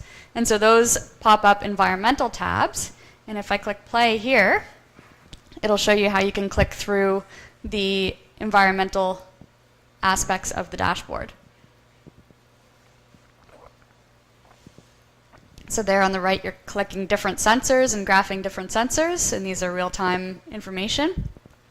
This is a look at your hub status. How's it doing? What's its battery life? What's its tilt? Has it been towed away by a boat? So you'll get a notification if it's moved out of its geographic range. And then you can select individual environmental monitors and graph that information based on the time that you expect. So this is the logged data of the aqua measures.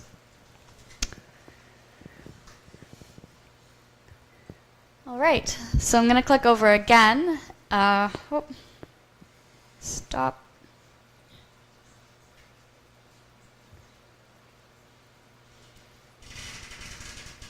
Okay, so the next thing we're going to have a look at is the Fathom suite as a whole. So I've talked a little bit about Fathom Live so far. I've mentioned Fathom Mobile, but this is a look at what the entirety of the Fathom suite is and what the goal will be. So this is available today. You can have an account, log in, and start using some of these features. So our concept behind Fathom is that we'll first be able to help you simplify your deployment information. So when you're in the field, capturing that early metadata. We're hoping to be able to modernize your field notes with Fathom mobile app. So it allows you to easily capture those types of deployment and metadata information, and then streamline that data management into the Fathom cloud. The other goal of Fathom is to first help you visualize your data in a very rough and early way so that you can see it to start. Just have those animals on a map and that receiver metadata on a map to get insights faster, and then share your knowledge with others. So presentation visualizations and also sharing with your colleagues and networks. So the 4 tools in Fathom are Fathom Mobile, Fathom Position, Fathom Connect, and Fathom Live. So I'll give you an overview of some of those.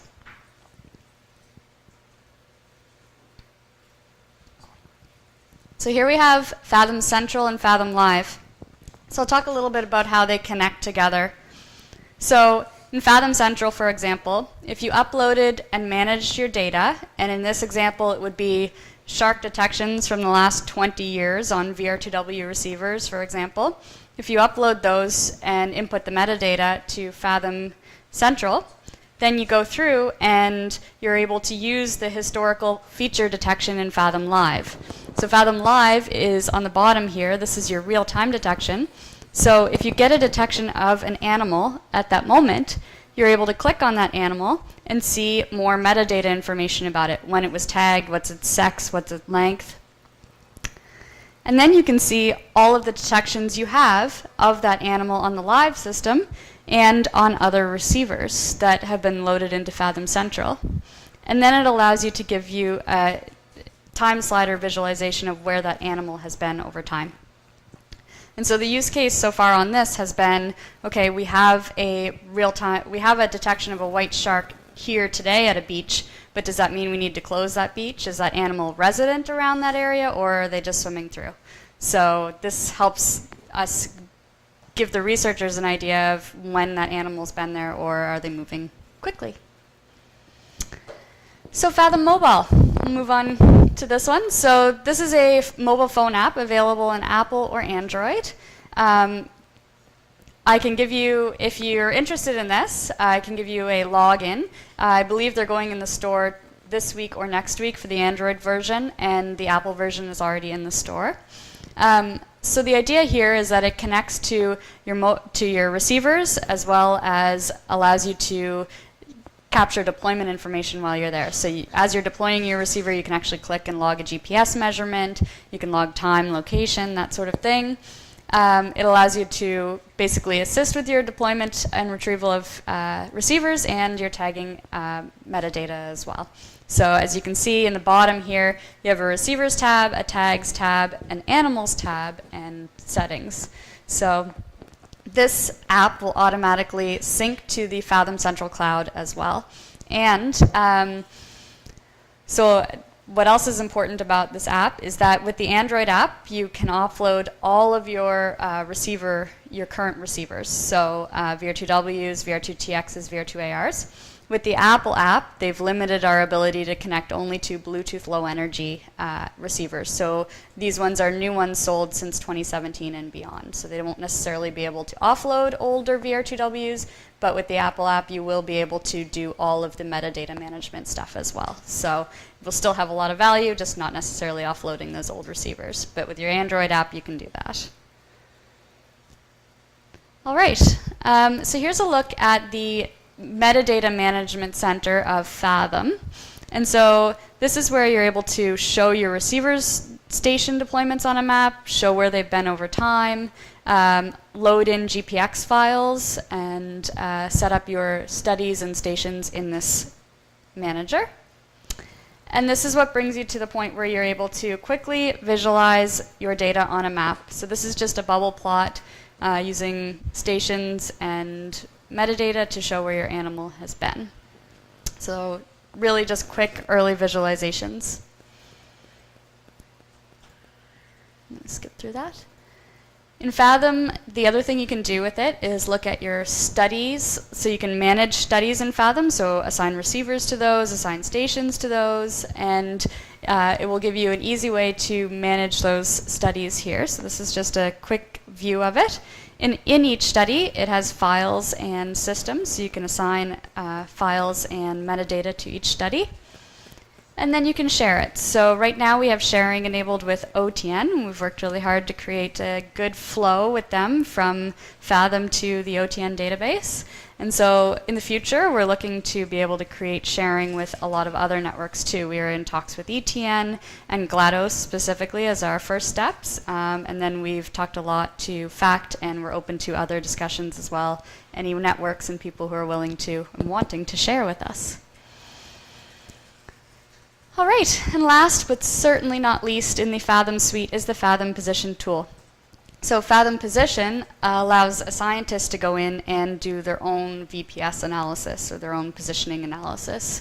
And so this can be used with VR2TX and VR2AR receivers because it has a built-in sync tag, which really allows us to make this user software possible. It provides map and timeline visualizations, and of course, with something that's as complicated as positioning your own tags, we offer training for this piece of software as well. All right.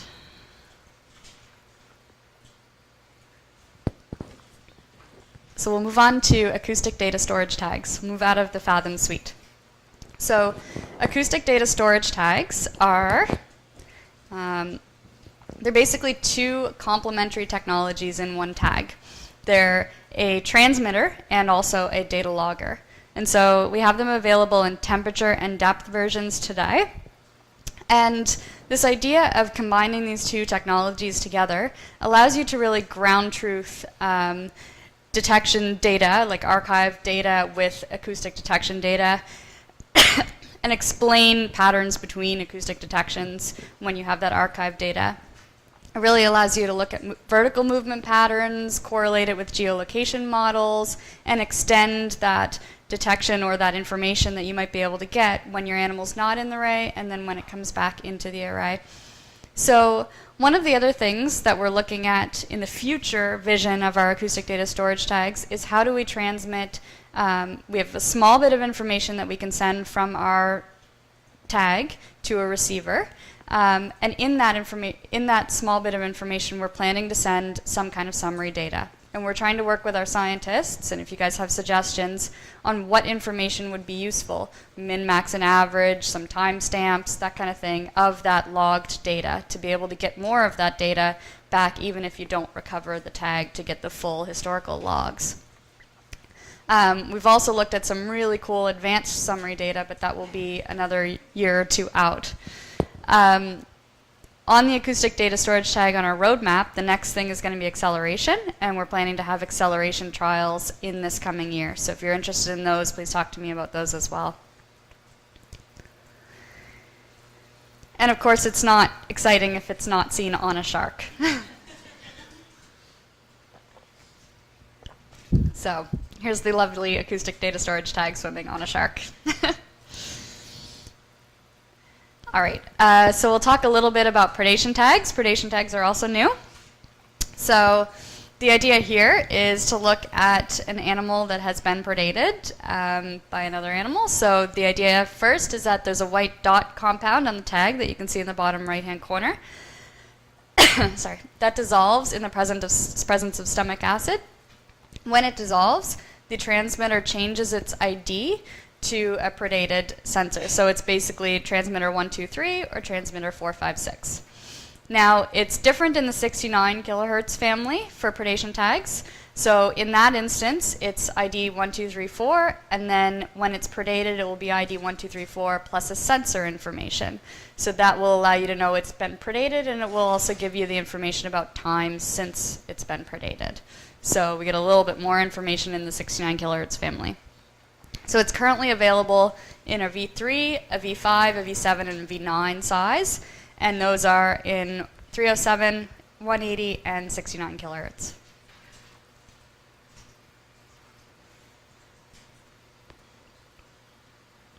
Okay, so we'll have a look at it in action. These are two transmitters. One's in stomach acid and one is not.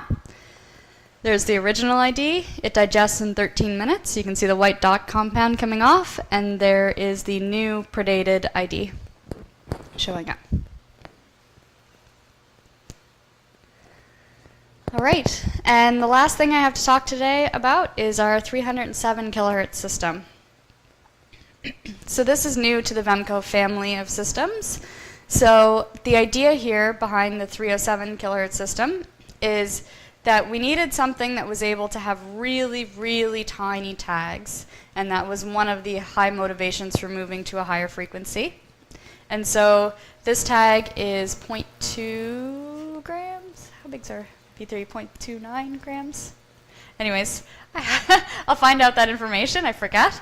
But it's really tiny. It's smaller than a Tic Tac, super narrow. It's meant for salmon smolts, very small tag. And the other advantage of this system is we can employ technologies that came from HTI and also from Vemco. And so we brought these two technologies together. And so our 307 kilohertz line can do HTI coding and HR coding. And we're finding huge advantages to both of these in terms of residency, temporal scale, and range in high noise and residency situations where we require to detect hundreds of animals at the same time and have really fine scale results. So this system has allowed us to get tiny tags and really high resolution and high temporal scales. So most importantly, Kim mentioned that I come up with these ideas at the start. It's not really true. I don't come up with any of these ideas. You guys come up with these ideas, and I filter them in a big pile. And so I would love to hear from you guys what you want to see next. Is our vision in line with yours? Do you want to see something entirely different? What's the game changers in acoustic telemetry for you, and how can we help you make those possible? And then we also have this new, you can come and talk to me directly, but we also have a customer support portal, which allows you to self-serve. It allows you to talk with our customer support team online, submit cases, see where your RMAs are at, and that kind of stuff. But it allows you to interact directly with us. So you can also submit ideas through there as well. And thank you very much. That's it for me.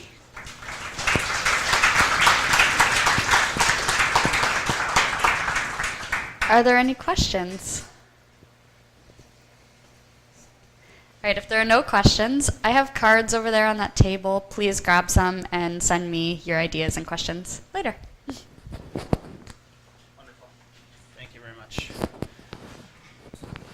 Thank you very much to Amy. That was a fantastic presentation. Again, we really appreciate the support from InnovaSea to put on this this workshop. Next speaker is John Pye. It's been John's been a friend of mine for many years. When I first was at Dalhousie as an undergrad student, my first job here was in the biological oceanography lab just down the hall, and my job was filtering seawater, and John was the data manager for Dr. John Cullen. And John and I crossed paths many times over the years as colleagues and friends, and now as the director of data with Ocean Tracking Network. John is instrumental in ensuring that the functionality of Ocean Tracking Network works for the users. So ensuring that people are submitting their data, providing protocols for cleaning the data and managing the data, permitting access to the data for everybody to do all the work that we do. John really has an extremely important and influential role in the lives of everybody at Ocean Tracking Network, and we're simply thrilled that he will be giving a presentation for our workshop today. So thank you so much for doing this for us, John. I really appreciate it. No problem. Just also in my secondary role is looking after the live streamers today. Sorry, I'll take about 30 minutes break from that, so you guys are on your own in the chat room just for a minute. So I'm thrilled to bits that Rob would be in a position to even think of me as someone who can come and give a talk to you guys as you're just sort of getting into doing this kind of thing for a living. I think it's an amazing thing you all do and will be doing, and I'm thrilled to provide some support from the experience base that I've been able to build up over the years. So I'm here to tell you about the benefits of sharing your data with your colleagues and with the world, and how the OTN Data Center exists to help you do either or both of those things. So when you're looking to share your data, or when you're trying to use your partner's data to supplement your own, the key is to make sure that everyone is recording that metadata and data to a uniform standard that everyone can expect and rely on. The more that you record about all the different aspects of your field studies, your field work, the more applications that you'll end up having for those results. For the last decade and more, researchers at OTN have helped us refine and revise our data collection techniques to arrive at something that is maximally useful while still manageable for people doing field work. This work is ongoing and live. We're always receptive to more ideas on how to make things easier on people in the field, or how to make sure we're helping you collect and record the data that you need from your partners. So by having this well understood, both by humans and by computers, set of fields for recording metadata all about your field work, you'll find it easier to collaborate. And in telemetry research, you do derive so much benefit from sharing data with your neighbors and the world. So not just sharing the data itself, but also being able to share and quickly implement techniques that others have built for analysis that are dependent on the same input metadata and data. You'll find it easier to move alongside your colleagues as you look to analyze and summarize this data. All right. So under the framework of OTN's CFI funding, we're meant to provide infrastructure support, and this is the classic infrastructure support diagram that I like, because we do get this done in a few ways. You saw this on Naomi's talk, but we maintain this set of core acoustic telemetry receiver lines all around the world, some 800 or so receivers across all the coasts of Canada, including in the Great Lakes. Those get managed by our field team and with the support of our partners. Researchers can leverage and rely on these when they're designing their own studies. We also dig in and innovate new ways of attaching listening equipment to mobile platforms like the Slocum and Wave Glider that you heard about, and more recently to things like live buoys and ocean physics drifters, where we're happy to be the first people through the door trying to figure out where all the issues are with these new pieces of gear before people have to go and rely on them operationally. We heard from Mike at the ROV shop this morning. His gear is great, of course, for habitat characterization, mooring recovery, active tracking, visual surveying, you name it. He's got a pretty full dance card, but he's happy to go somewhere warm, he said, so hopefully you've got some good ideas on how to use him. But as a data shop, we're infrastructure too. Infrastructure to us means being able to aggregate the data that's reported into OTN from individual projects, labs, institutes, citizen science initiatives, using any or all of these technologies. giving people the right idea of how those studies were conducted and what the drawbacks are. As we heard this morning from Nathan, it's important to understand why the decisions were made for certain studies. And reporting that data to the researchers who deployed the tags that get picked up incidentally on these secondary neighbor equipment. So those researchers can then take that network-wide detection extract file that we build for them here at OTN and use them as input into community-built open-source telemetry analysis software like GLaToS, which we're happy to pitch in on building out, as well as we're starting to get into bridging other popular telemetry analysis tools like VTrack, and we're also responsible for, if any of you folks are into Python instead of R, which I've yet to meet a true a true Pythonista among this crowd, but I assure you we exist. There are dozens of us. We maintain a mirror, if you will, of GLaToS called Resonate, and you'll be able to use that if you're on the Python side of things, if you find yourself there. If you're talking to Dave Barclay a lot, you may find yourself in Python sooner than you realize. And so, Naomi and Caitlin and Cass put this slide up, but when I look at this graphic as a data guy, the most interesting thing about it is that 2 out of the 3 pieces of information that fix any animal detection in space and time are coming from the humans recording it. And often by hand, although we did see an excellent glimpse of the future, I think, where your smartphone is finally going to pick you up when it comes to writing down dates, times, and locations. I'm super excited for that.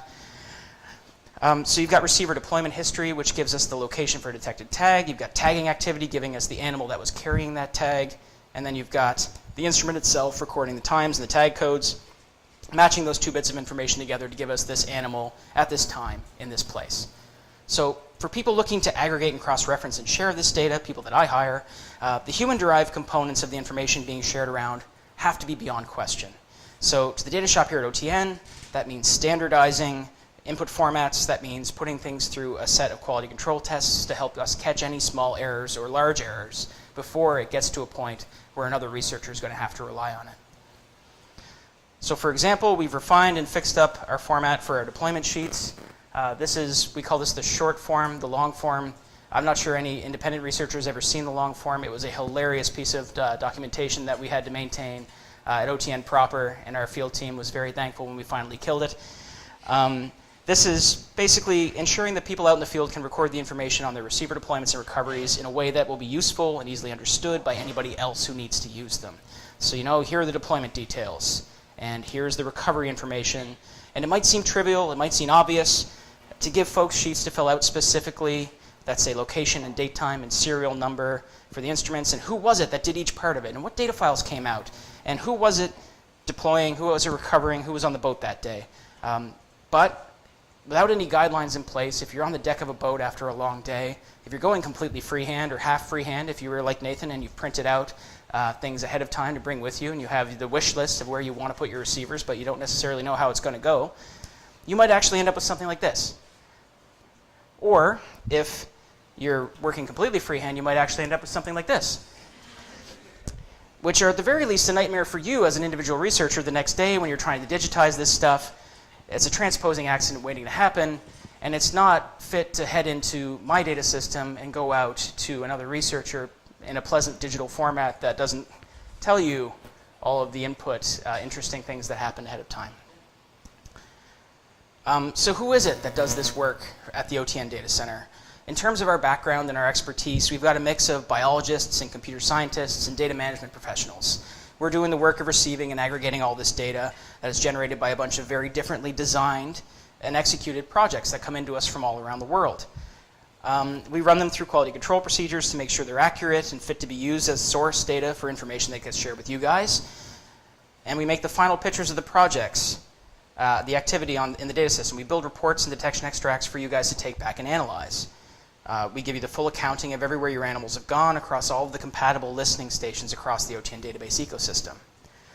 We've adapted and extend the OTN data system constantly to accommodate new technologies in animal tracking and making sure that we can hold tomorrow's data and have it in the proper context with all the data that we are already holding. We also design and curate a mapping for this sort of data to go and live in larger databases of animal presence like the Ocean Biogeographic Information System and the Global Biodiversity Information System, which we'll talk about in a minute. So in terms of people power, the big fun thing I like to see on this graph is that we are the biggest single department at OTN. because our partnerships on the data level have grown exponentially over the first decade of our existence, and now we are supporting other communities independent of our own that want to do data the OTN way. So to support these folks that report to us and our partners, we have a few distinct teams within the data center. We have data acquisition coordinators like Naomi and Caitlin that you met this morning, who are focused on collecting and verifying incoming data. We have a software development team that builds and refines the tools that we use to put the metadata and data together and make data products out of it. Ryan, who you might have met this morning, was a member of the programming team. And we have a database unit that handles updates to the form of the database itself and designs new data products and outputs. We actually have a new position open within our database unit that was posted recently. So if you're a database geek or know somebody who is, please do check that out on our website. We're hoping to get even bigger. But even as we do continue to grow, 9 people can't run the whole world of acoustic telemetry research. So there are independent communities, like I said, out there who have their own resources and some autonomy, and they still want to do things the OTN way when it comes to data. So that means the way that we do things at OTN has to be well documented, standardized, and published in order to make it repeatable by these independent people who are managing regional nodes, data systems. That brings me to my weirdest diagram. So this is how data and metadata about your projects get taken in and moved through the OTN data system and through the quality control processes we use here to ensure that verified and accurate data gets used to make global summaries of animal movement, or that things that we send out to all of our researchers. So I'm actually not going to delve in too deeply, you're welcome, but there are a few sections that I think it's worth saying some things about. So there's this box on the left, which is where all the source data is coming into us from you guys, the researchers, into our document management system. The software we use at OTN to do that is called Plone. It's what runs the website at members.oceantrack.org. If you've ever been there, that's Plone. The thing that we love about Plone, it does a very good job of keeping permission folders for each research group, and then the features that we need from it are these abilities to set these really granular permissions and change them, and also to have good version control across all of these input files, and to store them where both researchers that are doing the submitting and the OTN data staff that are doing the processing can see them. So when we take in your data via email, the first thing we do is drop the submitted files into the appropriate Plone folder locations, because we know that we have our processes that will pick us up from there. These are things that you may not have to think about as an individual researcher submitting to us, but we will know every separate version of everything you've ever told us about every deployment you ever submit to us, and we can refer back to that and make sure that we can find problems that might pop up later on and help you through them. Past that, there are these lovely red circles at various points in the data pipeline. These represent the stages at which we do a bit of quality control on the data and metadata that's been submitted. We do this to catch any errors in submission at a point before the time that other researchers could conceivably begin to use that data. And this happens in phases. First, we check to see if there's anything inconsistent on the sheet that's been submitted by you this time. So that's the first one down at the bottom there, preload. Once it goes in, passes that, it heads into your project schema, where we can check it against everything you've ever told us about your project in the past. If that matches up with reality, if you haven't deployed a receiver in 2 places at once, if you haven't put a tag in 2 fish, we can move on to the database-wide quality control checks that make sure that you and everybody else who's been talking to us have not violated the laws of physics and reality in terms of how your instruments and your equipment has been moving into the field. So the data that makes it through this process gets aggregated with all these other finalized data into a common view that we can run queries against, and it's from there that we summarize and build our reports that we give back to you, but also that we push into public data portals and discovery mechanisms to help people understand that you're out there doing this work. So you'll see these data portals are things like AirDAP and GeoServer, and it's also this point at which we can start to build the summaries that these broader databases of animal presence, like OBIS, will expect to see from us. So one thing I've learned over my 5 years of winding my way through that previous graph is that when you're building a global database of biologged animal movement, it's actually more true that you folks are very susceptible to Tobler's first law of geography. And what that means to me is that you guys care much more about what's happening in your region, among your local community, than you do about what's happening all around the world, depending on your study species. That's not always true for the shark folks, but generally speaking, you care more about what's happening in the next bay than what's happening halfway around the world. You guys also tend to share views on what should happen to your data between you and your nearest neighbors. You guys have similar opinions on how to safeguard intellectual property, what kind of embargoes are appropriate. how best to work together to collaboratively deploy your listening stations. You guys aggregate very well at the local scale, and we want to embrace and support that, that tendency. So both on a policy level and with technology, keeping this regional data management regime empowered and in control of their constituencies' data wherever it's possible is a benefit to OTN, both in not having to take on too much at once and in properly leveraging the communities that people build organically and empowering them to do the work. So that is why we design our database so it's easy to maintain your own copy of the core data system. And then we've called the communities that have adopted these databases so far OTN nodes. So we share all of our structure and our code that builds out the quality control processes with all of our partner nodes. And the groups that perform this role for their communities around the world can do it exactly the way we do it here at OTN DC. So they're structurally identical to the database in OTN's core data center. We use that fact to leverage and seamlessly share and cross-reference between nodes and across metadata formats where available. We started doing this in late 2016. We train regional node managers periodically. We keep everybody up to date on the latest tools and techniques that we're building here at OTN DC. We do those about once a year. And from a perspective of an individual PI, this is a much nicer arrangement than direct sharing with all your neighbors via email or managing memberships across multiple networks that you think your animals might find their way into. You report your data regionally to your closest collaborators. The software takes care of ensuring that you benefit from the global network, and that the single authoritative repository of your data is maintained in the place where you're most likely to care about it, update it, and curate it yourself. So the regional node is king. The global network takes care of the cross-referencing, but the authoritative copy of your project stays with your community. So around the database itself, the database node diagram is exactly the same as the OTN diagram. If you're paying attention, that shouldn't be a surprise to you. So we adapt technologies you're already using to implement things like document management and sharing, and things like discovery websites that you build off of it. So really the core database is all you get. If you're using Dropbox to share files among your community, you won't pick up Clone, you'll use Dropbox. That's fine, that all works very well. Nodes can generate detection extract for their memberships just like we do, and they gain the capacity to push data up to their own data sharing portals just like we can. So they learn how to push things to OBIS on their own. We don't have to do it for them, so they have the capacity to do that themselves. So that's the game. By sharing that common set of processes that we all run to quality control data as it comes in from you guys and having the exact same format in the OTN database as in each of these nodes, we achieve this intercompatibility. The common processes give us confidence in making comparisons across the nodes and matching across distinct data systems, and the output formats are standard, meaning they get to be compatible with the analysis packages that we're going to talk about later in the week. That helps us share those tools as well among all of these disparate regional communities.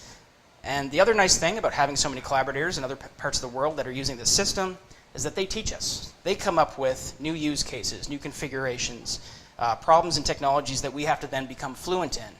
And by training and connecting all these other database managers, we get this insight into the needs of new communities and the opportunity to collaboratively tackle new problems and challenges, which makes the overhead of open development and rigorous change management that we take on at OTN DC worth it to us. We're in the know sooner about these new ideas, and we get to share the results with folks from around the world. So this is my other crazy diagram that shows you how complicated my own life has become. We have lots of active nodes now, the acoustic tracking array platform in South Africa, who are very active in the chat. Our Northeast Pacific node, centered in British Columbia, OTN Brazil, the FACT network, which is centered in Florida but stretches from the Gulf of Mexico all the way up to the Chesapeake. The Mid-Atlantic Telemetry Observing System, which covers a lot of the same area, but has a distinct membership. And I know Kim Ritchie, the data manager for ACT Matos, is in the chat as well. Hi, Kim. The Great Lakes Acoustic Telemetry Observing System, of which a lot of you guys in the room are actually alumni. And more recently, Migramar, who are based in Ecuador, but they reach from Peru all the way through to California. There's also a few long-standing data partners over on the right. They don't necessarily use the OTN data system, but they still want to be intercompatible with the ecosystem that we are growing out. The two notable ones that we've made a lot of efforts with in the last year or so are the European Tracking Network and IMOS's Animal Tracking Facility. We've had a great working relationship with them. For whatever reason, they have to run something else under the hood. And we're here to meet them wherever we can to still get ourselves together and intercompatible. And we've also recently, as Amy spilled the beans on, as it is her beans to spill, We've been asked to assist them in designing that report out from Fathom Live that will be able to be adjusted not just by OTN, but eventually, because of the formatting consistency, into any of the OTN database nodes. So their proof of concept is completed. I like where it's at a lot. They can deliver your project data into OTN's document management system for you on your behalf. And so it is a little bit of extra work. I want to just separately throw out that these data partnerships that we make, that are people who can't pick up nodes, it is a little bit of extra work on our part to do it, but we do want to make sure that we're connecting every community as we find them and meeting them as best way we can. I will mention especially that the technical level of intercompatibility is not always the hardest part. The hardest part is usually the policy level. So you're looking at people who've made very disparate agreements on who owns what piece of the data, what people's reporting requirements are to one another, what publication requirements are. Across the OTN nodes, there's a level of consistency about tag owners being having primacy, having the ownership of their detections. That seems to be a common theme that runs through all of the intercompatible data systems that I work with. When people get other ideas, there are policy hurdles for us to jump through, but if we're not 100% compatible with a certain network, it could well be that the bottleneck is not technical, the bottleneck is a matter of policy. And so I want to just sort of throw that in here and say that also it could be a matter of time. It could be the fact that there are so many things for my data shop to get up to that we haven't quite made our way there yet. So we're doing our best. And these are the results so far, because every presentation needs a map. This is mine. Here you can see the reach of all of the networks that we've interconnected across both the nodes and the partners that we've built crosswalks to so far. So the OTN Global Aggregator node is that nice light blue. And in our in-house managed Northeast Pacific node is the teal. We've got many of our 61,000 tags that are going to leave embargo over the next few years. And tags by manufacturers that we haven't had to occasion to deal with yet, we're building capacity to handle in the OTN data systems. We're up to 70 different tag models across a dozen or so manufacturers so far. That's pop-off tags, pit tags, acoustics, satellite, light level geolocation, you name it. We are obviously an acoustic shop first. This is acoustics is the place where there's this natural desire to aggregate and share and cross-reference, and there's this obvious win when you do. So we're very acoustic heavy, but on a logistical level, we want to be able to handle any sort of tagging effort, any sort of machine-derived animal presence data. We would love for an OTN database to be able to handle that sensibly and deliver it to the places it needs to go. And so my own focus in 2019, that looks to be continuing into 2020, is the design of this archival data format that will give the proper context of any of these projects using the OBIS ENV data Darwin Core Event Core format to report project data upstream into OBIS and GBIF. So I presented an iteration of that at a biodiversity standards conference last year. It went over pretty well. We're looking to incorporate some of the feedback we got there into a version that will become OTN's official way of packaging up a data product to OBIS. So the start of all this began in 2018, bringing together as many of the big biologging actors as possible. Now here in this lovely picture, if you've ever been to Ostend, you can either go there no times or 10 times, I think. No one's ever been there once. But this is where the IOD project office is. This is where OBIS's headquarters are. This is where, if you've ever used the World Ocean, the World Taxonomic Database of Marine Species is based there, worms. So a lot of a very big global scale marine data systems are there, and we tend to leverage them to do various parts of our job. So we're very thankful for the folks that we meet out in Ostend. We also see in this diagram partners from Australia and Europe. Both ETN and InnovaSea Animal Tracking are there. Our node partners from South Africa and the USA are here, helping us agree upon a standard to express this data in a Darwin Core format that will describe all these relevant aspects of the biologging effort and the accuracy of those results. This standard is meant to reach across all the different technologies like I was talking about, RFID, camera traps, light level geolocation, satellite. The key is machine-assisted information about animal presence. And so I'm thankful for the leadership specifically in this group of OBIS USA's Abby Benson and the Atlas of Living Australia's Peggy Newman, who are guiding the Machine Observations Interest Group as we help dig into a lot of the examples that we're building out here that we hope people will follow. So that is the current project. We collect example projects of all these different logging types. We provide Darwin Core mappings on a GitHub project page to serve as a guideline for practitioners and networks to move their data from these projects into a format that can be ingested by OBIS and GBIF. If any of that sounded interesting to you, congratulations on being as weird as I am, and please follow this link at the bottom of the page and join us as we try to make a good effort to express this data to these broader data systems. So if you want to see an example of what that looks like really quickly, this is a Blue Shark data set with acoustic sensor tags on them. Other examples that you'll find on the page, Sarah Davidson did something with marsupials down in Australia. Peter Desmet of INBO submitted a seabird satellite tag example. Anton Vandepoot and Maxime Sweetlove adapted a cleaned up penguin data set that was part of the retrospective analysis of Antarctic tracking data, which was really great. That's an enormous data set that covers a lot of different taxa. My example you'll find next to Sarah's on the wiki. This is the kind of stuff that we would create events for. Animal captures, attachments of tags, platform deployments, receiver deployments. For animal occurrences, we do things like captures, detections, and recaptures if you guys are filling out that part of the form or that separate form that I give out, telling me when you recapture one of your animals. That helps me a lot because that information feeds all the way back into here. It doesn't just shut off your tag in the OTN data system. It also helps me make a better picture for these broader data systems when they come out. And so once we do all this mapping, we can be sure that OBIS and GBIF will understand the details of our project, the nature of the animal presence we're reporting to them.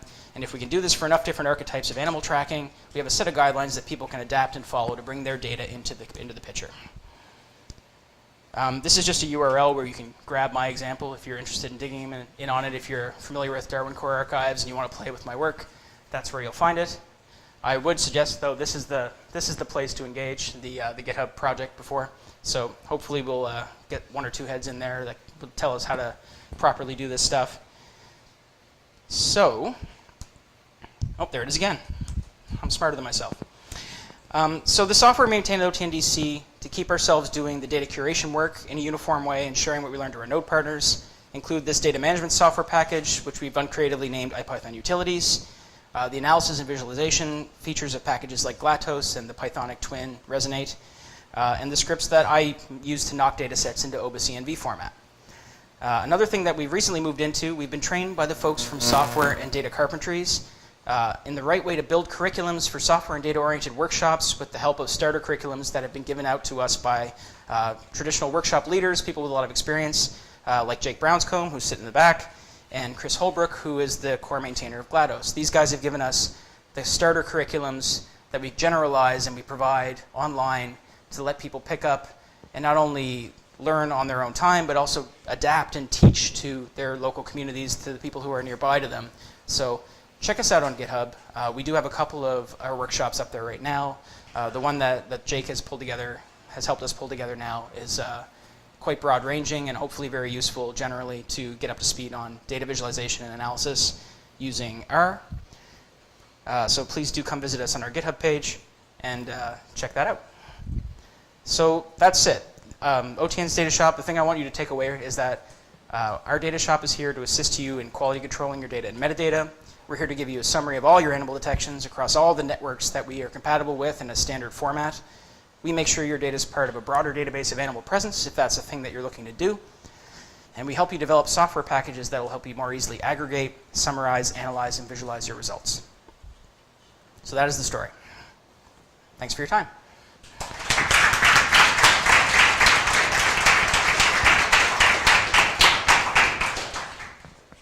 How are we on questions?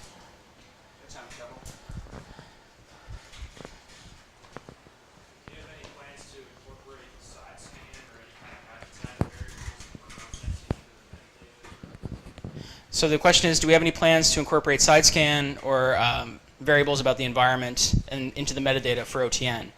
And while we don't want to be in the business of telling other people how that data should be formatted, there are, especially for side scan and other oceanographic variables, very well-heeled examples of how to properly express that data. In the OBIS ENV format, there is an opportunity to link out to separate data sets that are complementary to the data sets that describe the animal presence. And so what I think I would do there is make sure that the data is properly registered with one of the oceanographic or appropriate, if you're doing, say, GenBank stuff, we could talk about things that went into GenBank. I'd say that we would refer out to the supplementary data sets that are better held by people who are not, we're not looking to be an expert in all things. We want to be able to refer to other expertise when we can. So that's how I would handle that. And that's what I would look to do. All right, you're just going to be able to find me all week. So thanks very much. Thank you. Thank you, John. That was excellent. I really enjoyed that. So we have a break time now. Get some snacks, get some coffee. I sent out a link to a very brief poll for activities for the evening. We have some options. We had planned on going to the Halifax Oval to do some skating. You can rent skates for free. It's super fun. Probably go between 6:30 and 7:30. We have the option to not go to the Oval and go straight to a dinner with everybody. We don't have a planned location yet, but it kind of depends on what the group wants to do. So you have the option to vote or select an option in that poll, and then we'll make a decision by the end of the day. I've also sent out a link for the next workshop, which is mine, on data analysis and visualization. There have been several links that I've sent out for different compatibilities, and Kim is working on putting it on GitHub as well. So there's lots of ways to access. Lots of ways to access those data. If you're having trouble, I would advise you to check your email now. If you didn't get the link, come to me and we'll figure it out. And you have the option, of course, to follow along with the data exactly, or play around with what's going on the screen and write it yourself, whatever you want to do. But I wanted to give you guys access to that so that you can make a decision on how to do it. But we'll talk about that more in about half an hour when that starts. So for now, vote in the poll, get some coffee, introduce yourself to somebody new.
That's where everyone else fell down when they try to clip it. Maybe further from you than you think. Levels, levels, levels. Yeah, looks good. Yeah, top but not red line. All right, you're set. Cool. How's the Will?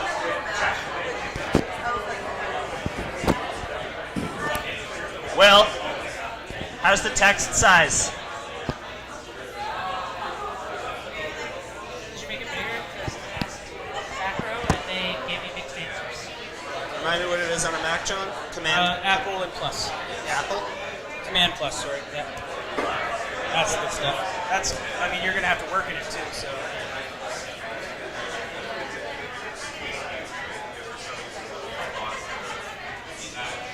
Are we installing?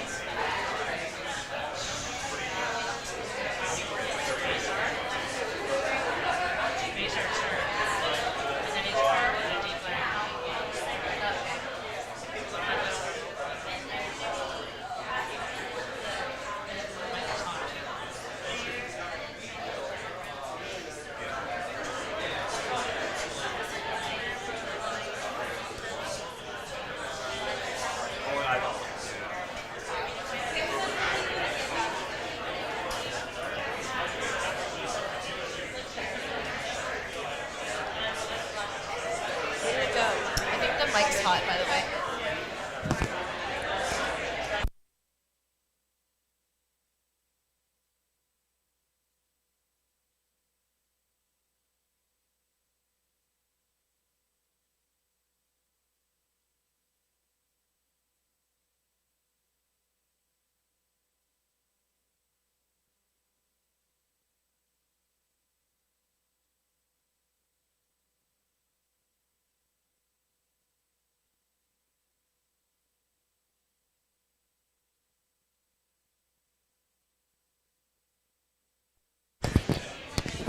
Testing. All right. We're live, right, John? All right, everybody. If you can all take your seats, we're about to start the coding portion. First, I'm going to show you where to get the code, and I'm tracking, we're live streaming this just to help the people out who are online, obviously. There have been a couple of flutter of emails, so there are a couple different ways to access the data, but probably the best way to get all of the code is by going to GitHub. That's where we're going to be hosting all of the coding lectures. Right now, 3 of them are up. We have a total of 5 coding lectures within this series. 4 are up now. Did you do a pull request though? And then I haven't pulled it. So oh, okay. All right, perfect. So 4 of them are up now. So we're just waiting on one. Not gonna say who it is. Just kidding. And so if you go to this page, github.com/KimWorski, then you'll see a couple different folders. You're gonna go into the one that says ideasOTN TWS 2020 code. In here, you'll see a couple of different folders, okay? And there's also a README. I'll have to update this with Ryan's code as well. For this first lecture, the packages that we're going, I'll finish this. For this first lecture, the packages that we're going to need are the following. And under each of the other lectures, I will have the packages as well. And so for the first lecture, you're going to go into, so you can actually download the whole thing by coming up here and clicking this bright green button, and that'll download all of your files. You can clone it as well, but if you're not familiar with Git, then I wouldn't bother at this point. Git, for future reference, it's a code sharing mechanism in order to allow people to collaboratively work on code together. So it's used a ton in industry. It's been around for 10 years at least. It really provides a way for streamlining data analysis amongst groups of people rather than just sharing different files. And so what we're going to be doing is running through this R code that's inside the the Robert Lennox intro file here. So we're going to be going to ctrout workshop code, and the data that you'll need is also within here, so ctrout.rda. Okay, so just quick show of hands. Has everybody found the GitHub? And do people have the files so far? Okay, good. So, yeah, I know. Yeah, we're going to get through that. Okay, so quick show of hands. How many people here have worked with R before? How many people have worked with dplyr and ggplot? Okay. How many people have, there isn't a, how many people have worked with spatial data, like ArcGIS and R? Okay, cool. Good to know. Yeah, so this first introductory lecture is going to be really about really just taking a first look at these, at a very large, actually, acoustic data set. So it's going to be very interesting to see what Rob has come up with. For these kinds of lectures, we have doled out both pink and blue sticky notes. A blue one, or blue or green on the top of your computer means that everything is okay. Pink means that something's wrong. We're going to have a couple people floating around and helping you guys out, okay? So we're going to be coming around and trying to help out with any problems that you guys have. How many people have installed the packages already for that first lecture? Oh my gosh. Okay. A+ all around. Perfect. Okay, well then I think that's, is there anything else that I need to say, Caitlin or John, or have I gotten everything? I think we got everything. Feel free to speak up. You know, if you have questions, go ahead. If we're going too fast, stop us at any point in time today and tomorrow, okay? And without further ado, I guess I'll introduce Rob Lennox. So Rob Lennox and I have been buddies for about 10 years. We've been collaborating for that long as well. He really has a very large passion for R and also for ggplot and dplyr and stuff, and really understanding how to effectively manipulate your data. And so he's actually taught me a bunch of this stuff, and so I'm really excited for him to pass on this knowledge to all of you guys. Yeah, so without further ado, Rob Lennox. Thank you, Kim. So when I first started in marine biology here at Dal, and I did my master's with Glenn Crossan and Steve Cook. How are the levels on that? Can you hear me in the back? Will? Okay, perfect. I was really nervous about using R in statistics and data analysis, and I remember very distinctly when I first met with Steve and he suggested that I could potentially consider doing a master's with him. I told him that I wasn't interested because I thought that I would never have a chance to really learn R. I thought that I would never have the skills that were necessary to analyze data and do statistics. And I truly believed that. I was really nervous about it, and I turned down. I was prepared to turn down what would have been what was a life-changing opportunity because of that.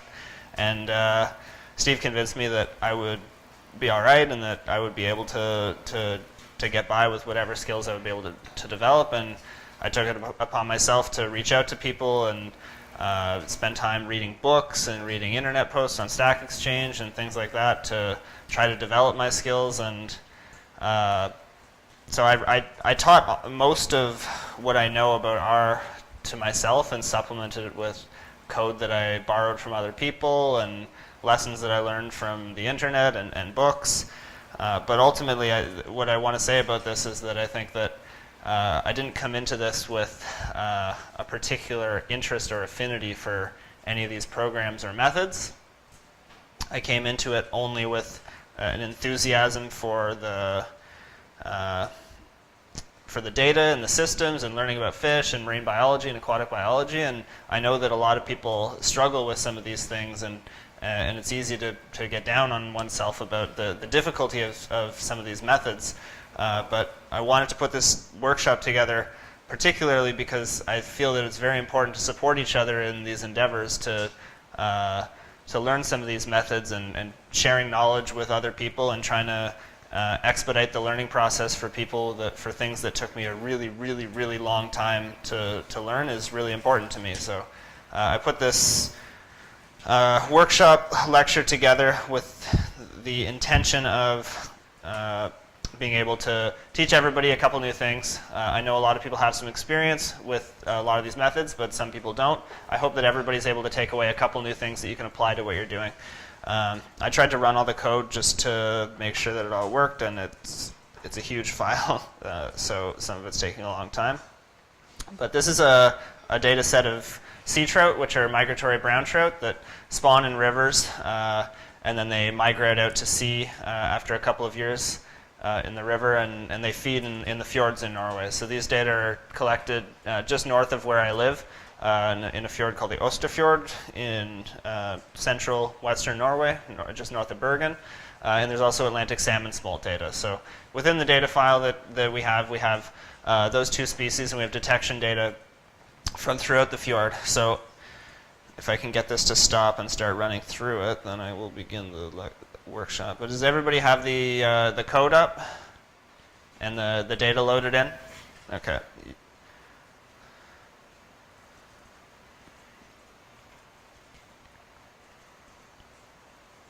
So I'll just get started without running it for myself, and then I'll figure out how this is going to work. But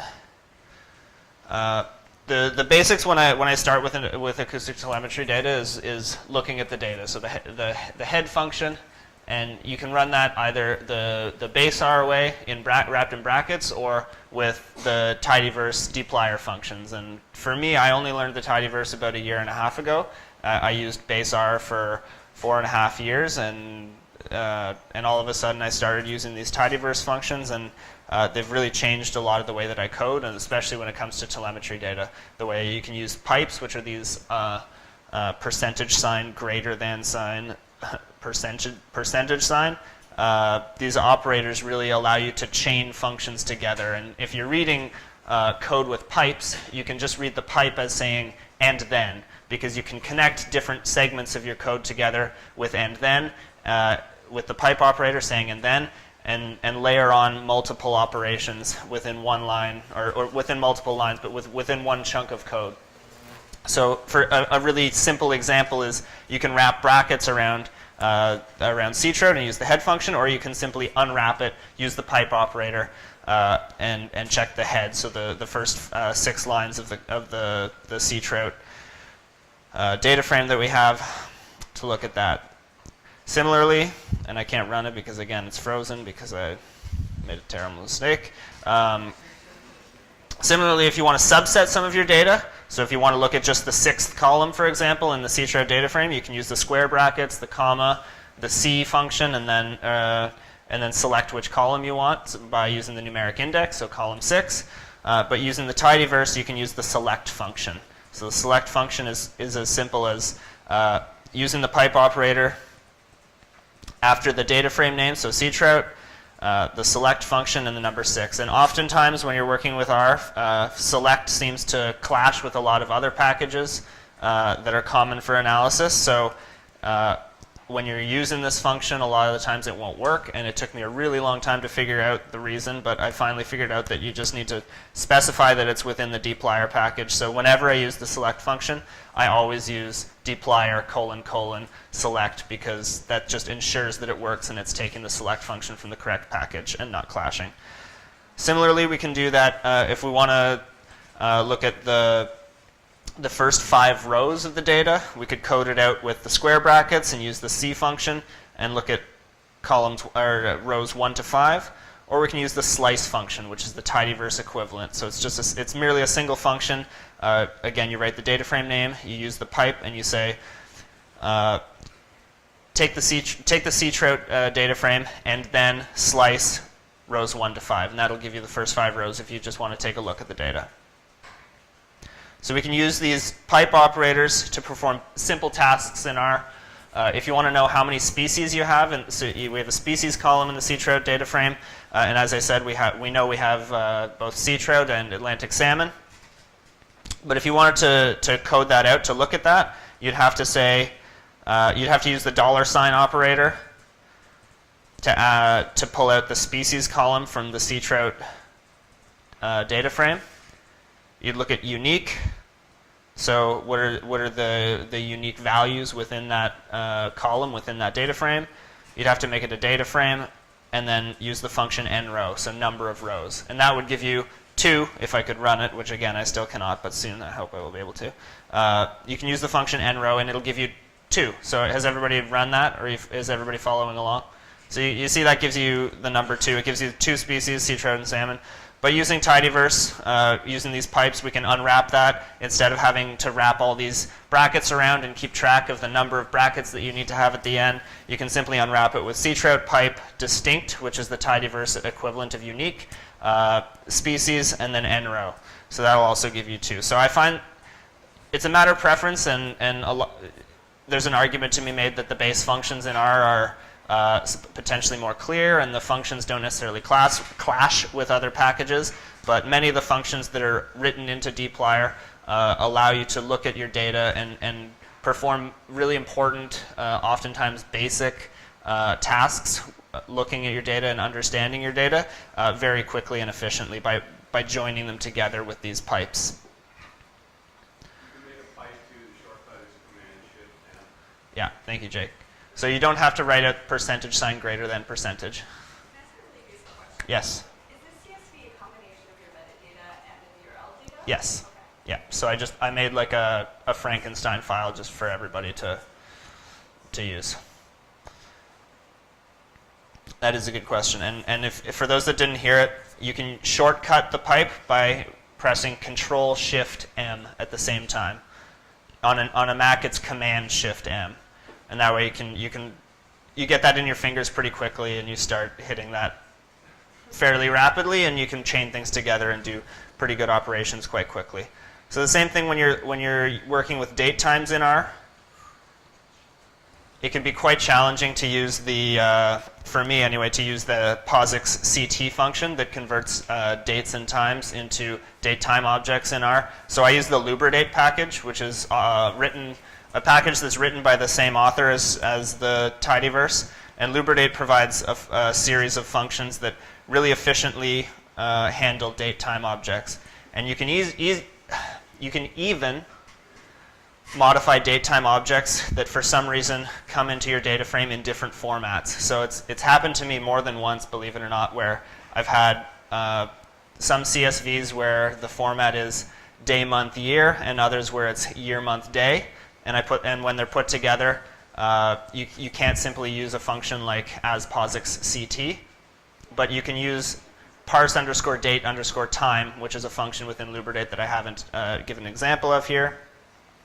And say that there are two potential datetime formats contained within the data frame, and you want it to find both and merge it into one, which is the native datetime object within R. So to do that, instead of just converting the datetime column within ctrout to as POSIX CT, you can unwrap it with dplyr and say ctrout data frame mutate. So mutate is a function within dplyr that allows you to modify or create new columns in your data frame. So anytime you want to create a new column, you simply use mutate and create a new column name on the left-hand side of the equals. So if I want to overwrite the datetime object or column name, then I give it the exact same name as the one that's already in there. But if, for example, I wanted to create a copy of the datetime column that was formatted using year, month, day, hour, minute, second, then I would simply give it a unique name and it would maintain both in the data frame. Still can't run code for myself to show you these things, but please let me know if everybody's able to follow along with that. There we go. I just needed to press the stop sign one more time.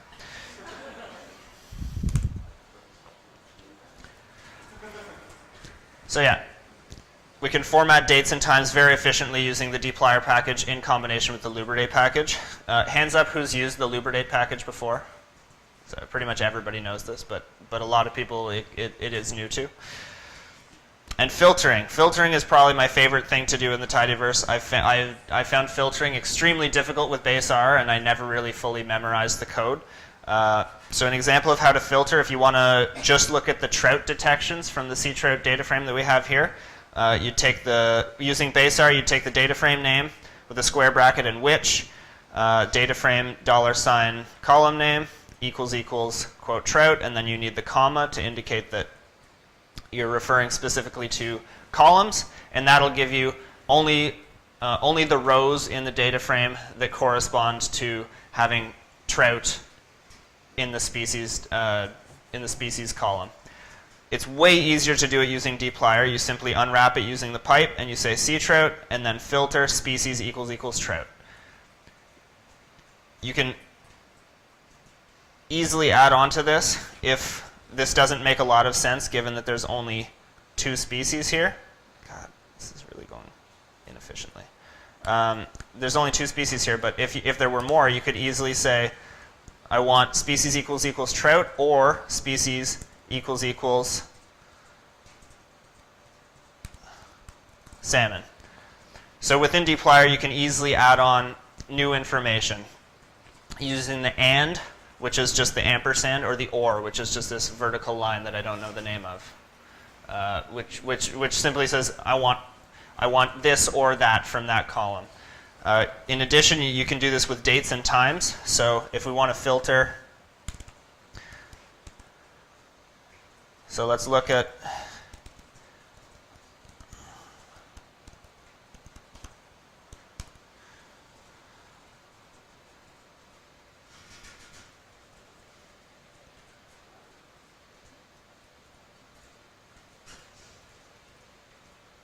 okay, I'm going to subset these data because they're just way too big to go efficiently.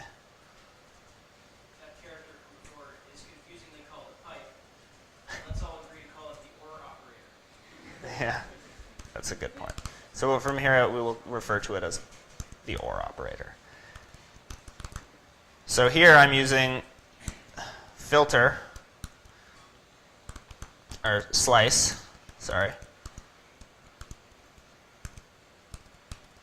to take the first 100,000 rows of the data frame so that oh, God damn it.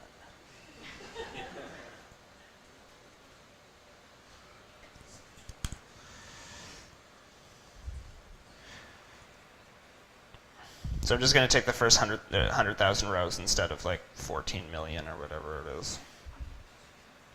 And hopefully this will run a little bit more efficiently. Yeah, there we go.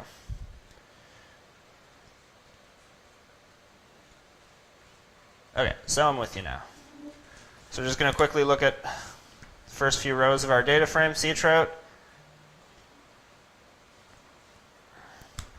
We're going to take sea trout and make sure that we're going to mutate our date time column. Date time equals ymd underscore HMS. Date time to make sure that it knows that it's properly formatted as a date. And now we're going to use the filter function that we just referred to filter month within date time equals 5. So that means we're only looking at the month of data from the month of May. And we can again chain that using our OR operator and say month date time equals 6, which was June. So that's saying we only want data from May or June for this data frame. I will comment this.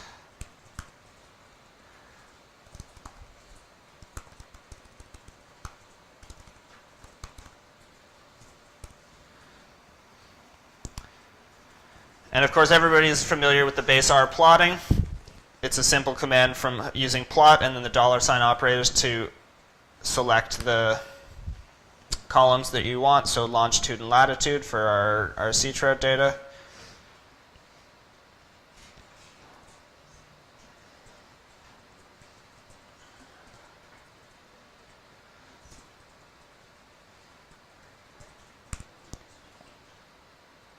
And that gives us sort of the basic outline of the array that we have in the Osterfjord outside of Bergen. But I've moved essentially all of the plotting that I do to ggplot. And hands up those who have never used ggplot at all. So there are very few. So we can start to go a little bit faster through this, I guess. Is this going a little too slowly for everybody in general? Okay. So I tend to use ggplot, which will give us essentially the same plot.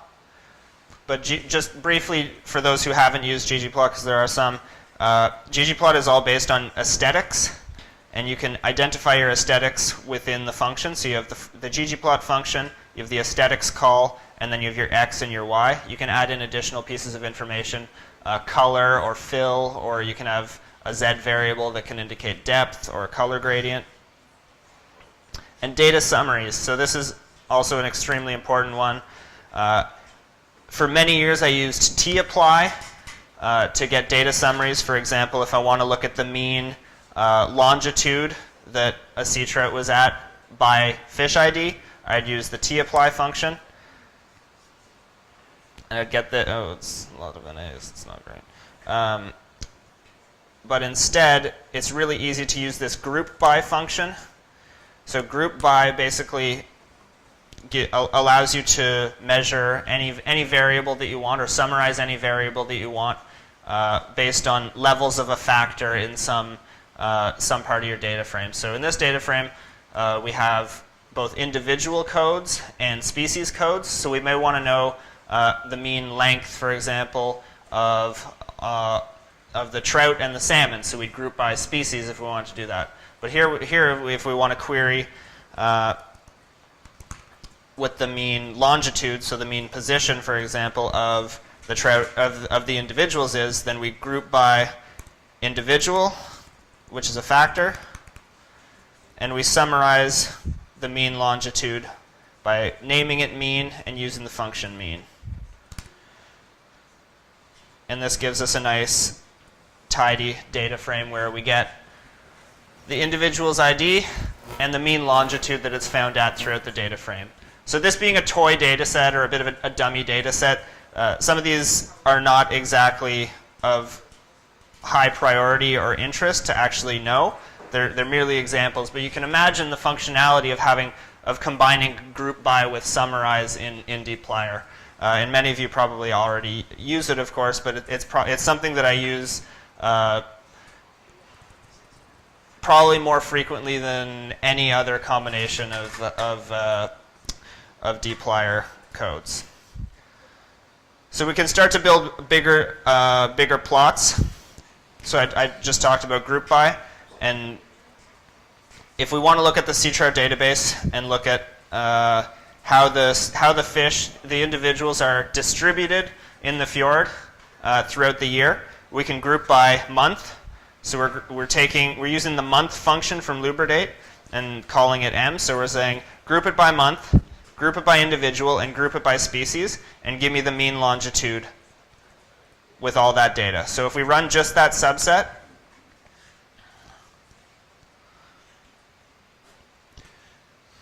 we get the mean values for each individual, and it also gives us each individual in each month and the species that individual is from.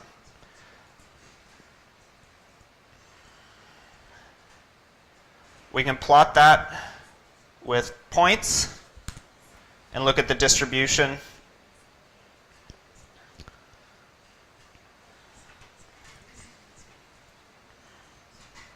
by month. We can use the chord flip function from ggplot. So once you get into ggplot, you have to use the pluses to add additional layers onto the plot. So now we flip it on its side and we see months on the y-axis and the mean longitude. So this makes a little bit more sense spatially because longitude, of course, is when you look at a map, it's along the x-axis. So you start to see the clustering of the salmon more close to the river mouth, which we'll see a little bit later, and the trout, on average, moving a little bit farther away from the river out to the fjord. Let's give these colors because red and blue don't really indicate anything about trout and salmon. Let's give them gray and gold for kind of the silver and gold color that we get for trout and salmon. So now we've got that. Let's add a box plot.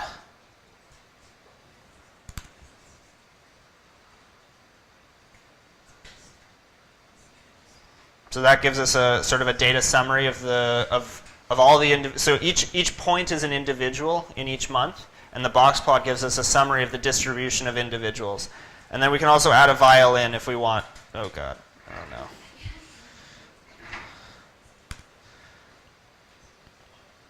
And the violin geome will superimpose itself. But that's kind of hard to see, so let's say color equals black.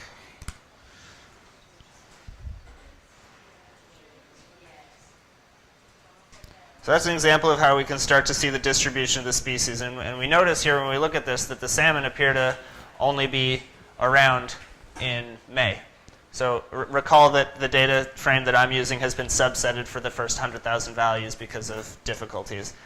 So I only have data from April and May in this toy data set that I'm using here.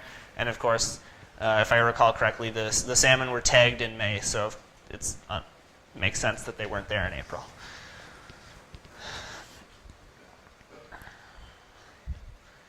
We can also rerun this, essentially the same line of code, but instead of having month as a factor, oh, and it's not working on mine because I have too few values.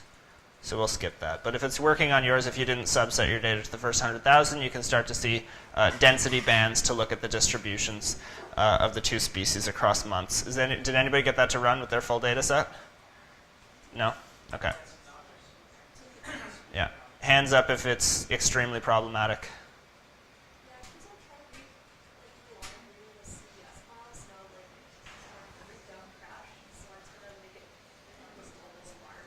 Okay. Okay. John will give you a hand with that. This is also not going to run the next one for me, but it may run for you. Instead of having... Okay, it did run for me. So instead of having density contours, you can have density polygons, where you can see the highest density of the temporal and the spatial distribution of the fish in your sort of space map. So again, here 0 is about approximately the location of the river mouth in the fjord. As you get farther to the left, you get farther out towards the ocean because we're in Norway and the coastline goes this way, basically the opposite of where we are here. And you can see that most of the trout were detected in May, relatively close to the river mouth. A subset in April, also relatively close to the river mouth. So these are sort of data exploration techniques that I often use to look at distribution through space and time. You could also use latitude and longitude instead of the temporal axis. But I think they're really effective data exploration tools. Yes, that got flipped around. Thank you, Kim.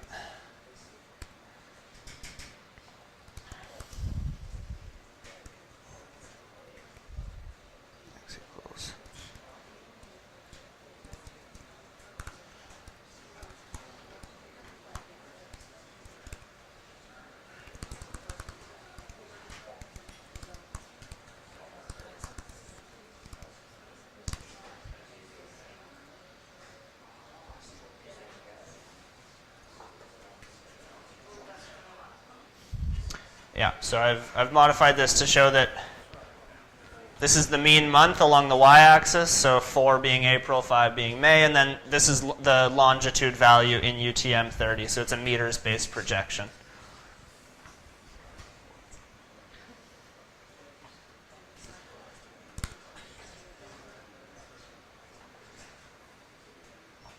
And all these contours and, yep.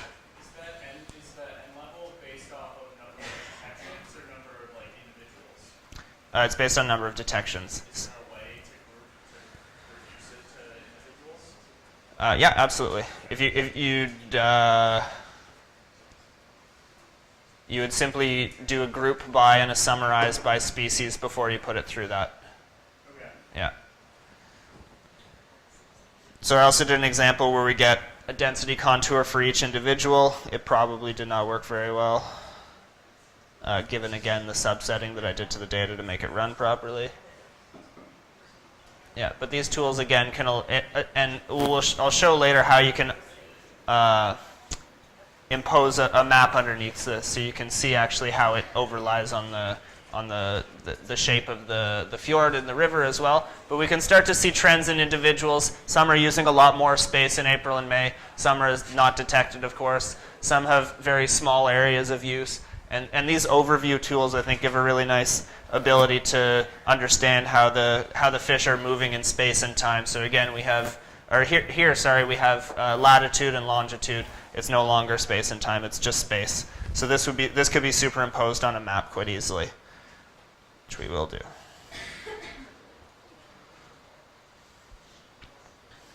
So So handling spatial objects in R. So these are all spatial data, of course, and they're coming in as in the projection system UTM-33. UTM is Universal Transmercator projection system, and it's all based on measurements in meters. But of course, a lot of the time we work in latitude and longitude, and of course in R you can easily convert between the two. So these are the tools generally that I use for working with spatial data. RGDAL all the time, RGEOS a little bit, AD Habitat depending on the task. I did not get this part working, so I'm going to skip it because it is going to take, I could do it live, but it's just going to take too much time. So if we want to get our sea trout data converted from UTM, we want to probably create a new data frame called STS, so sea trout spatial. And we're going to just take the sea trout data frame and rename it. So it's essentially a copy. We're going to use the coordinates function to assign the coordinates using tilde, which is x plus y, so longitude plus latitude, which are the names in our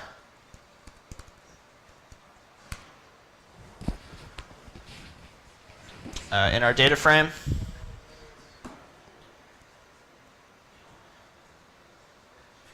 And we'll run that. So now it's no longer a data frame. It's now a spatial points data frame. So it's a spatial object, and it's still and it has the spatial data, so it knows that the coordinates are longitude and latitude, but it doesn't know what the projection is. So you're going to have to skip a couple lines here to get down where I'm at. Change the name because I changed the name for some reason in my head. And specify that CRS, which is the coordinate reference system, is UTM-33. These coordinate reference system codes are not intuitive. I do not memorize them or know them off the top of my head. I Google them until I find what it is.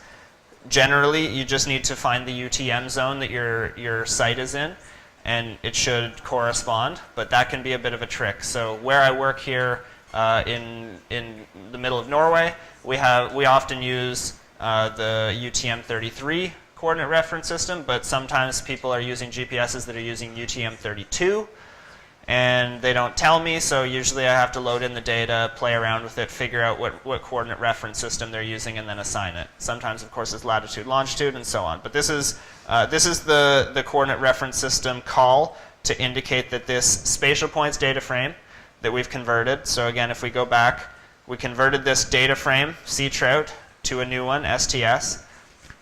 And that's a data frame. And then we indicated that there are coordinates within that file, STS.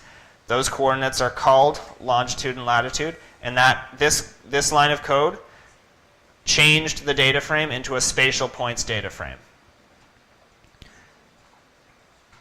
And now, by using this proj4string function on the STS data frame and telling it which coordinate reference system we're using, it changes that spatial points data frame to a projected spatial points data frame. So before I run that, I'm going to just check what the proj4string of STS is, and it's NA, so it's not projected. It has no idea where in the world it is. It's just a series of jumbled numbers as far as the computer is concerned. But now, when I run this proj4string function with the correct coordinate reference system, and I rerun that code with proj4string STS, it tells me that it's projected to the correct UTM. But we are not interested for our purposes in using UTM. We want to use longitude and latitude. Do you have to go to ArcGIS? Do you have to go to Google Earth and find the coordinates and right-click and then copy-paste them into a file? No, you don't. You merely have to use the SP-transform function, and it really efficiently transforms any set of coordinates into the ones that you want to use. So right now, we're just going to create a new data frame again called ST, which is functionally a copy of the STS data frame or spatial points data frame that we've been working with, and give it and convert the longitude and latitude, or sorry, the x and y, the spatial variables from UTM-33 into longitude and latitude. So we use the SP transform function, we give it the data frame, and then we tell it the coordinate reference system that we want to change it to.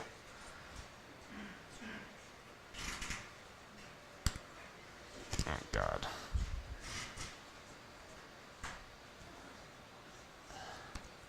So you're going to have to change, in line 141, you're going to have to change from sea trout to STS.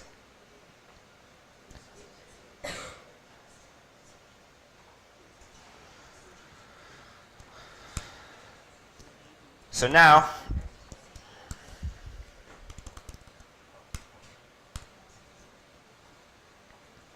when we look at the longitude and latitude, it's no longer in UTM. It's been converted to longitude and latitude, the sort of standard Google Earth format, the one that many GPSs use. So just to recap, we had a data frame. We got it with UTM-33. We converted that data frame to a spatial points data frame. We specified the projection of the longitude and latitude that we had. We converted that to from UTM to the long-lat format. And now we have a spatial points data frame in longitude and latitude as our spatial measurement. So now I'm going to do a quick introduction to the MARMAP package, which is one of the best packages for anybody working in the marine environment. Has anybody worked with MARMAP before? Okay, awesome. Yeah, John, you have? Yeah, I know. Yeah, so MARMAP is the best. It's most useful for people like Jake that work in broad marine environments. It's not as useful for freshwater environments, unfortunately. But if you want to get bathymetric data and bathymetric maps, MARMAP is the go-to. So I've written in the code here for creating a map. You're going to have to change some things in it because I haven't been following it, but just by running it. So I have x equals 0.5, which is just an offset of how I'm taking the of the increase and decrease in the longitude and latitude around the study site. So run that. And then we're going to create the object BGO, which stands for Bergen. It's the Bergen Airport code. And the getNOAA.bathy function. So we're going to create ST by taking the what did we call it? The STS data frame. Oh no, wait, we have ST. Never mind. We're going to take ST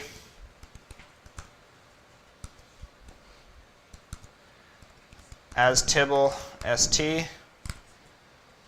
So if you recall, ST was a spatial points data frame that we converted using SP transform. Now we're converting it back to a data frame, which is a more usable function for most of R. And if we look quickly at ST, it's a data frame. So the format of the data format that we're most used to, most accustomed to. And within getNOAA.bathy, we're saying the longitude is the minimum longitude found within that data frame.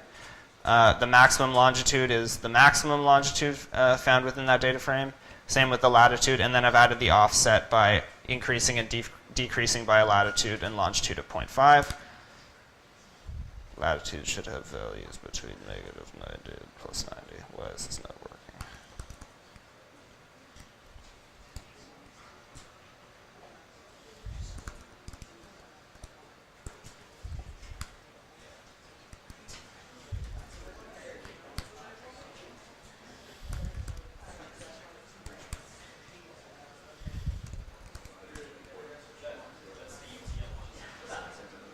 It's UTM still.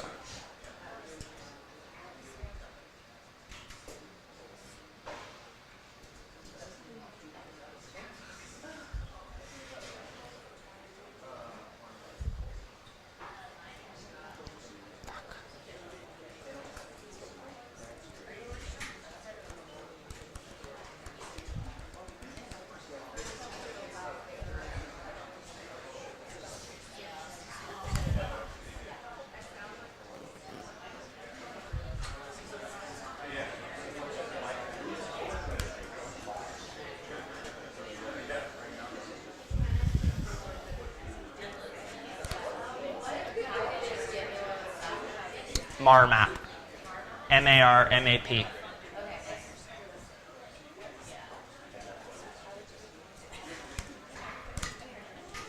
Okay, so I found the problem. Sorry. So, but approximately between lines 141 and 144, I had a bunch of proj4 strings in SP transform. We need to use the one in line 144 here, where we convert the ST spatial points data frame using SP transform to the CRS WGS84, which is the correct coordinate reference system to use for longitude and latitude.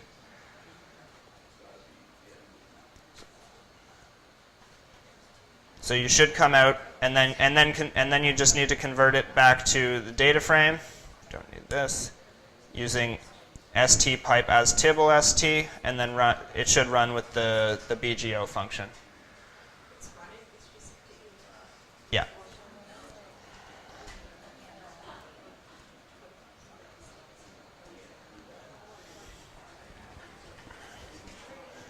Is anybody still having trouble? Is everybody running the marmap function now?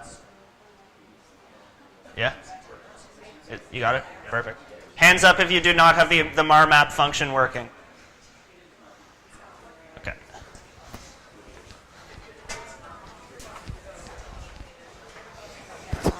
I got lost here. It hasn't started. Okay.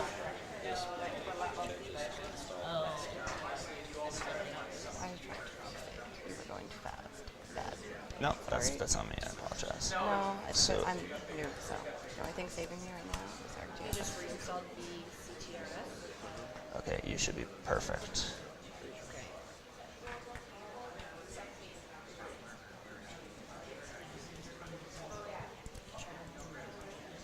Yeah.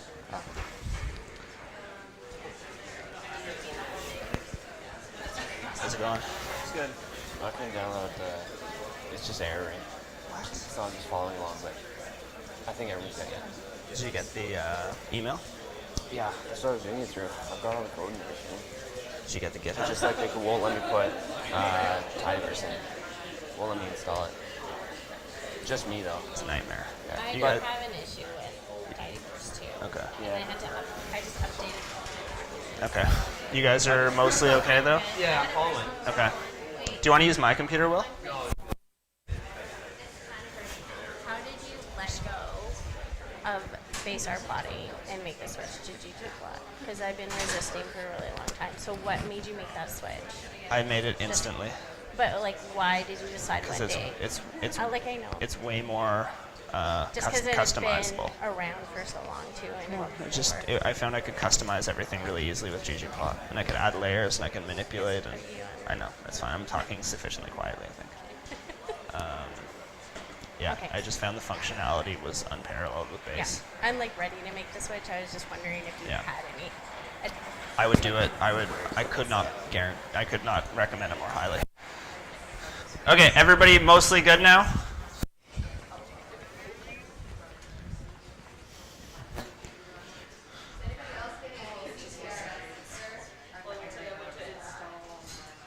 VC.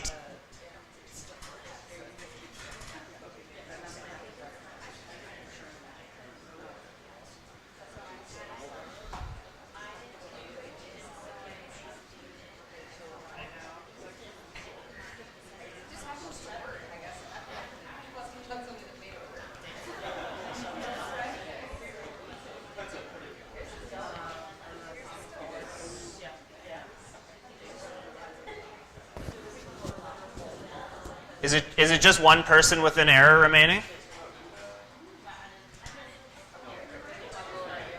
Okay, we're gonna keep moving then. This doesn't end the workshop if you can't get marmap working.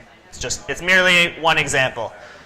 So, one last question: Has anybody not gotten the marmap object run? Okay, so everybody has the map, so we can move on. So, quickly, we can look at the class of the BGO function. I have two different ways of looking at it, separated by a semicolon, so they run on the same line. You can look at class bracket BGO, or you can unwrap it with a pipe, BGO pipe class. It's the same thing, and it tells us it's of class Bathy. Okay, so we can plot BGO, and it'll give us this nice outline of where I live. I live approximately here.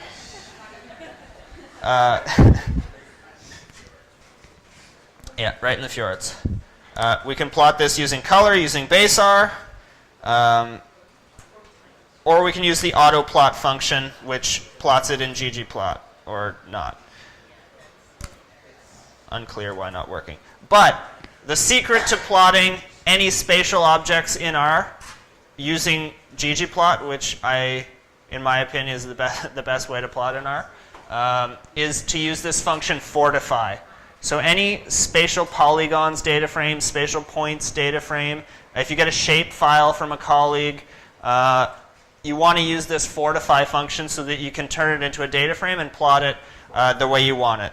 So I'm using fortify here and as tibble, which basically just says convert it to a special data frame. And we look at, and it has X, Y, and Z. So it gives us longitude, latitude, and depth. Of course, the marmap function is giving us some terrain features, so it's giving us bathymetry, which is depth, elevation on land. And we can plot that. So we run BGO and fortify, and ggplot with the aesthetics XY and fill equals Z. And we can use geom_raster. So just subset a little bit of that. And it gives us this kind of okay image of what the land and the ocean around Bergen looks like. It's not very good. The color scale's all off, but because it's ggplot and because ggplot's super easy to work with and handle, we can start adding layers onto that. So let's add scale underscore fill underscore etopo, which is a special raster within ggplot, or within marmap.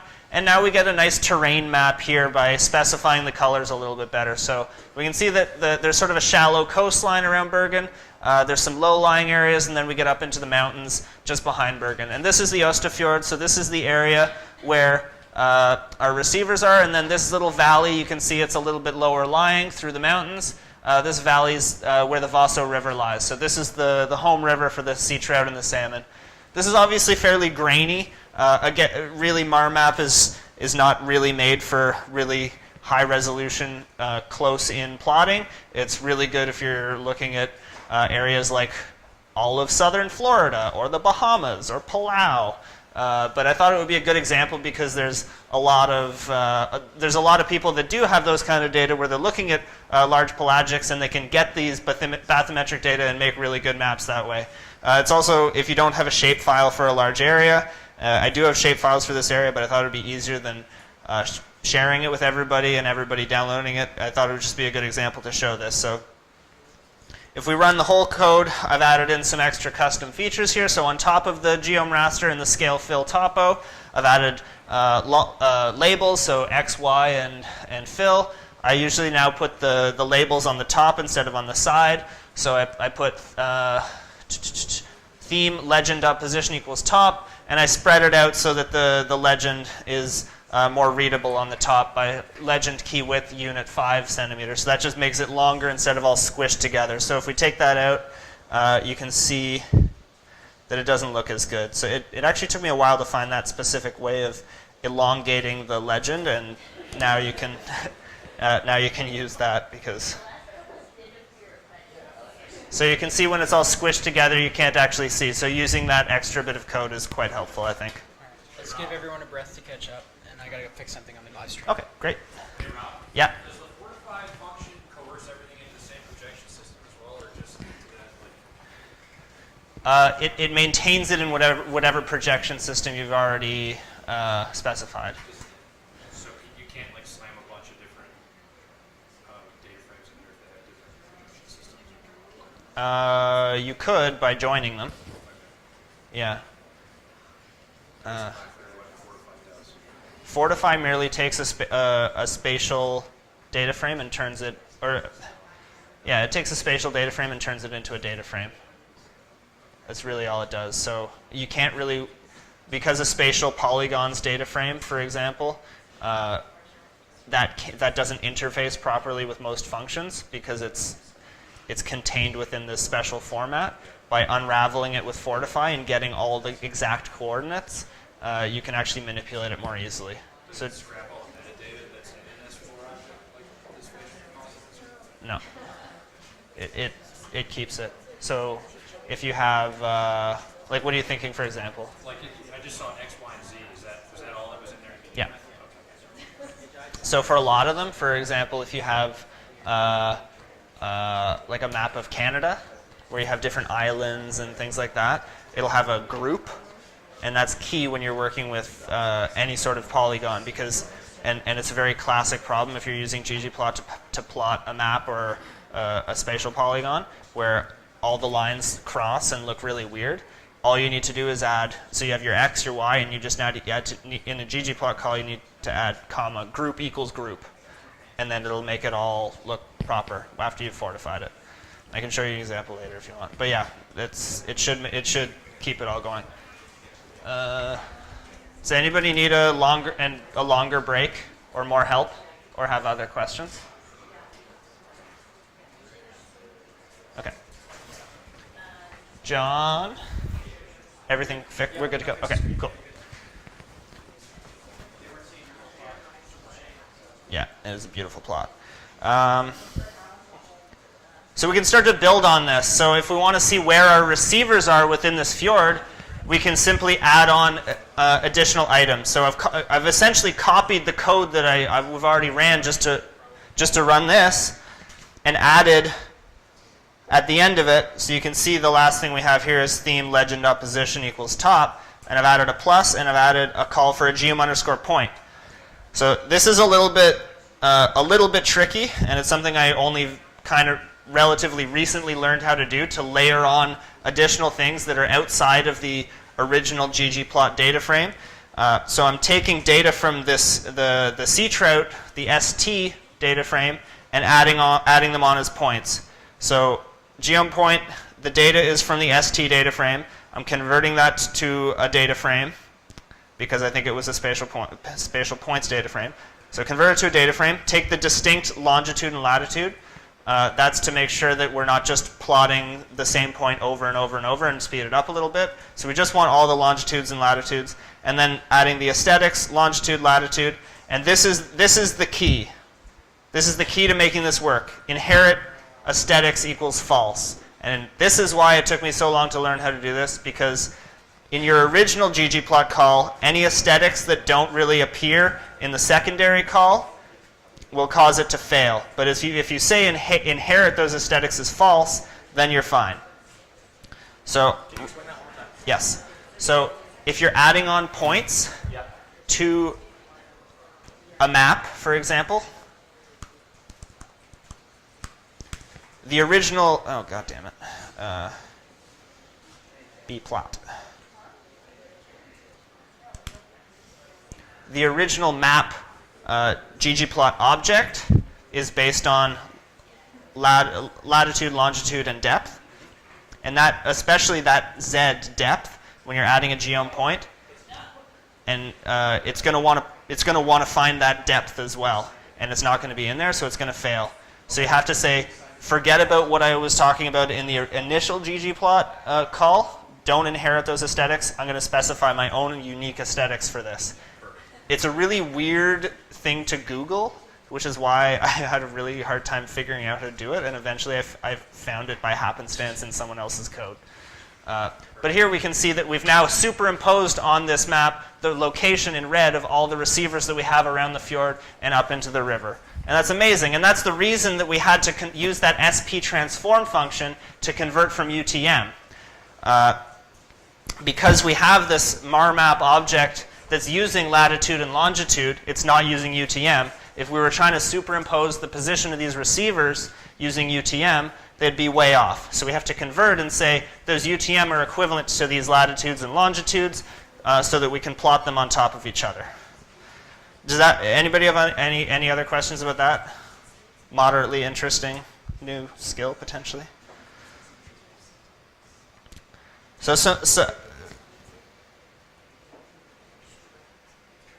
okay, I don't think there's any questions. So we'll move on to some interesting functions and some giant dplyr pipe chains. So you can start to see how you can put these functions together and start building a data frame that you're going to analyze or visualize or clean or use for different purposes. So we're going to take our ST object, which is now a data frame. That should be, if you just write head ST, that should be the same for everybody, correct? We all see that we have all the metadata, or all the positions and all the information for the fish in a data frame, not a spatial points data frame. So we're able to run it through this giant pipe chain. So the first thing we're going to do is make sure that we're using date times again. So I showed you how to do it already, but it's really worth emphasizing when we look at this data frame and we look at the date time, it's a factor again, because we haven't officially fully converted it. So it's just saying that this is basically a string of text. It does not know anything about the fact that this is in the year 2012. It doesn't know the time. It doesn't know anything. So you have to use the mutate, and we're going to create a new column by giving it a new name. So it's not going to be date time anymore. It's going to be DT. So if I run that quickly, we can create a new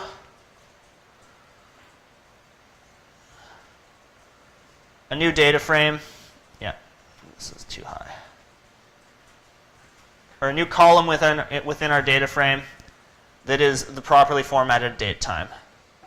We're going to get rid of our old date time by selecting out, get rid of this -2. We just want -1.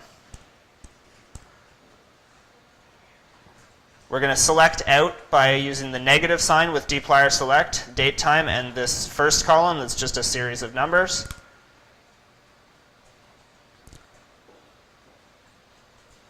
And we're going to filter out for only looking at the summer months.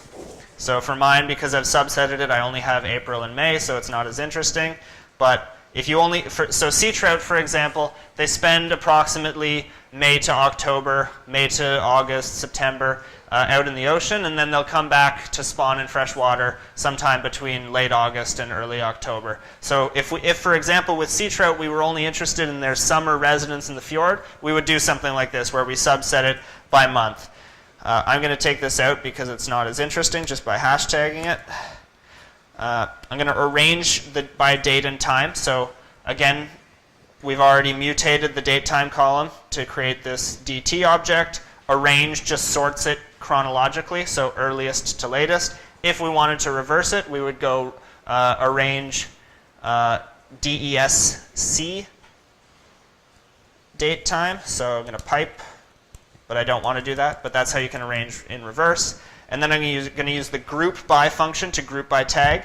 And I'm going to use this lag function. So I want to know, by arranging it by date time, I have it chronologically. So each timestamp is now sorted, and I've grouped it by individual. So I'm telling for each individual, look chronologically at the series of detections. And now I'm going to use mutate to create a lag longitude and a lag latitude, basically saying, give me the last position as a new column, so that I can see right next to each other where you were before and where you were after. So L-lon is now the lag longitude, L-lat is now the lag latitude. And I'm going to filter out any detections for which the lag longitude is the exact same as the longitude. So basically, if you didn't change positions between detections, you're gone. So I'm only looking now for each individual at changes in position, which has obvious biases to it for analysis. So think critically about how you use this kind of filtering, but it'll cut down on our data frame a little bit, and it's in some cases useful. And then I want to direct your attention to these two mutate functions. So I'm using these mutate functions to create new columns in this data frame. B for bearing. Let's recall it bearing, or rename it bearing, because B is not intuitive to everybody. So bearing. So this is a measure of the directionality. So we've filtered out now sequential positions that haven't changed, and we're only looking at changes in position. And by using bearing, we want to look at the compass direction that the fish has moved at each time step. And that's in the Argos filter package. And there are two bearing functions, which is why I use Argos filter : bearing, because there's one in ArcGIS, which is open as well. And they basically do the same thing. They just have a different order of leg longitude and latitude and leg latitude. So I set this up to create a new column called bearing by going row-wise, which is sort of a bit of an esoteric function, but it's one that's required. It's basically just saying go row by row. And then I'm also creating a distance. So I want to measure the Euclidean distance between two receivers that a fish has moved between to understand exactly where they're moving. There are, again, obvious problems with this because a lot of the receivers have overlapping detections, and it can get really inflated, especially if two receivers are like 500 meters apart and they're getting detected simultaneously. It looks like they're moving 500 meters a second. So you have to be very careful with this. But in certain applications, of course, it's very important, and there's been times when this has been a really useful function for me. There's also, again, problems in these fjords where Euclidean distance will go over land. If a fish moved like that, it'll just measure the distance over land, which is incorrect. So we simply don't have time or resources right now to go into all the ways to get better, more accurate distance measurements, but this is a good introduction to some of the tools within R that you can use to spatially analyze your data, particularly to summarize how the fish are moving. So if we run all of this, we get a new overwritten data frame called ST, and let's look at it quickly.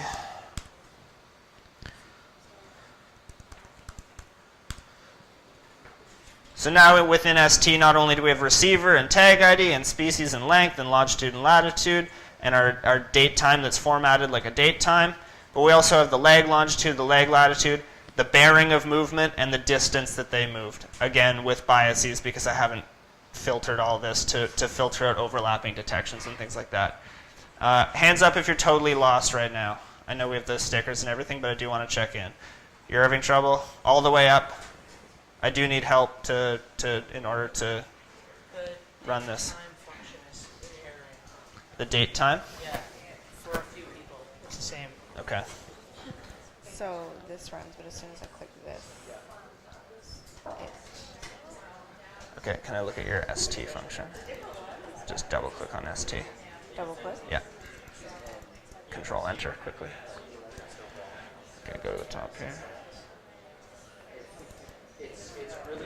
Here, yeah. Okay, so you already have DT, so you're fine. Okay. So you should. You can comment out the mutate line then. Yeah. That 184, you can comment that out with the hashtag. Oh, okay. And I would also get rid of that because it's going to keep So selecting how would I it. know that? I guess. Look at the data set like you did with the control entry. Okay, and he could see that it was already there, and then. Yeah. Okay. You can't mutate something that doesn't exist. Okay. Yeah. Okay. You run that block again. Yeah, try that. Okay, who else needed help? How are you doing? I'm waiting for this to run. I just ran it from like where we were, just from the start. Okay. Just, I don't know. Yeah. I'm gonna wait and see if that works. Are you doing okay? My computer seems to crash, so I'm waiting. Okay. I have all the code and I've been making notes as my computer's been. Okay. So I apologize for that. You examine the data set. Okay. Okay. How are you guys doing? Jack, you doing okay? Oh yeah, I fucked up all tools, so now it's not working. Oh god, I hate our tools. Okay, that's good. You guys doing okay? Do you know how to check your R version that our studio's using? My thing's good. Yeah, that's how I usually do it. The only thing I can think of is in help, I think. Yeah. Yeah. I don't know off the top of my head. Are you guys doing okay? Now, yes. Yeah. Now? Okay, good. You guys working on it okay? Yeah, okay, awesome. How are you guys doing? You're so lost. Really? I have Okay. like almost no air experience. Okay. Okay. It's all good. It's been good to follow along. But Okay. yeah, That's just good. having some issues You can. with those too, so Okay. just, like, But really potentially trying you to can get that up for you tomorrow. can read through it after. Yeah. Yeah. I'll be trying to get myself. Okay. That's good. When you first got Fox, now like nothing was working. Your what, sorry? Like, the tie weavers like didn't get installed right Okay. from the beginning, and so now like none of I don't even know why I am, but now like none of it is like, going. I have to like add the alias each time, but I don't know which package each of the functions are in. I see. So it's like now I don't know what line I'm at. Okay. Anyway, so none of it is working. Okay. Were you able to get this going, for example? You got. I got Yeah. the points on there. Okay. It stopped. Okay. That's a strange problem that I can't think of how to fix off the top of my head. Yes, I have been using at work going back to like Mac. I'm like, oh my god, I don't remember. Yeah. Like even like bringing the CSV, I was like C users. I was like, I don't even know what it is on here. Yeah. But it's because that's what's supposed to be in the box, right?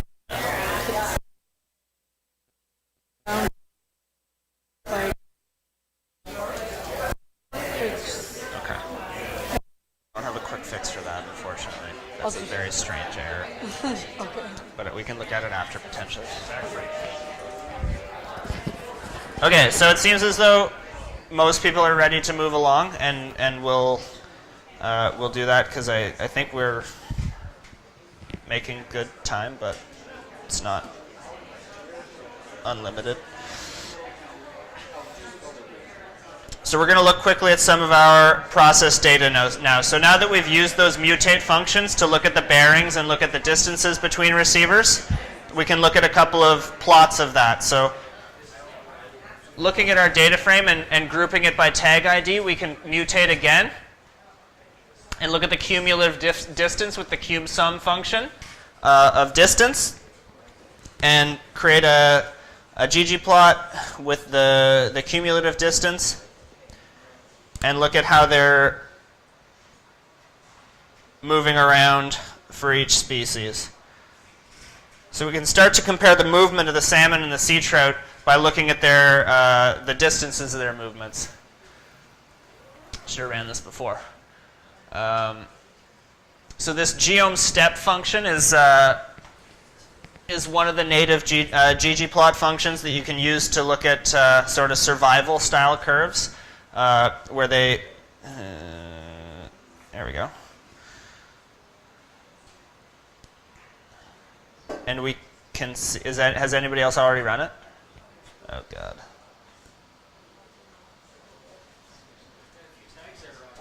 Yeah, yes, yeah.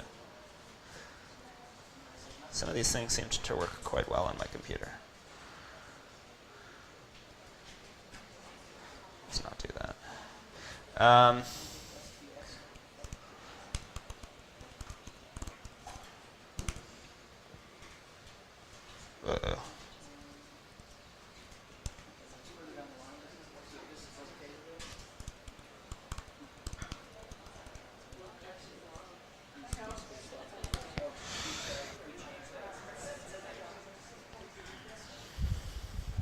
Yeah, so there we go. So we can look at how the cumulative distance of these fish has changed throughout the year. So on the x-axis we have time, which is all scrunchy for each species. So we can see the salmon, the cumulative distance moved really only starts in the middle of May after they're tagged, and they're really not making that many movements. Whereas the trout, there's a lot of intraspecific variability. So some of them, we're detecting them potentially all the way through the month from April, and they're not moving very much, whereas some are making huge cumulative movements moving between receivers. Of course, again, that could be an artifact of one fish just sitting on the interface of two receivers, and it's looking like it's moving a lot. Again, really important to filter these data and consider how it's working before. But again, merely an example of how you can use these functions to explore how the movements are occurring. And now we can look at the bearing. So We created the bearings to look at the angles of movements between receivers for all individuals. And here we changed, in your code it should say B, but I changed it to bearing because B obviously is not informative at all. So change that to bearing in your code.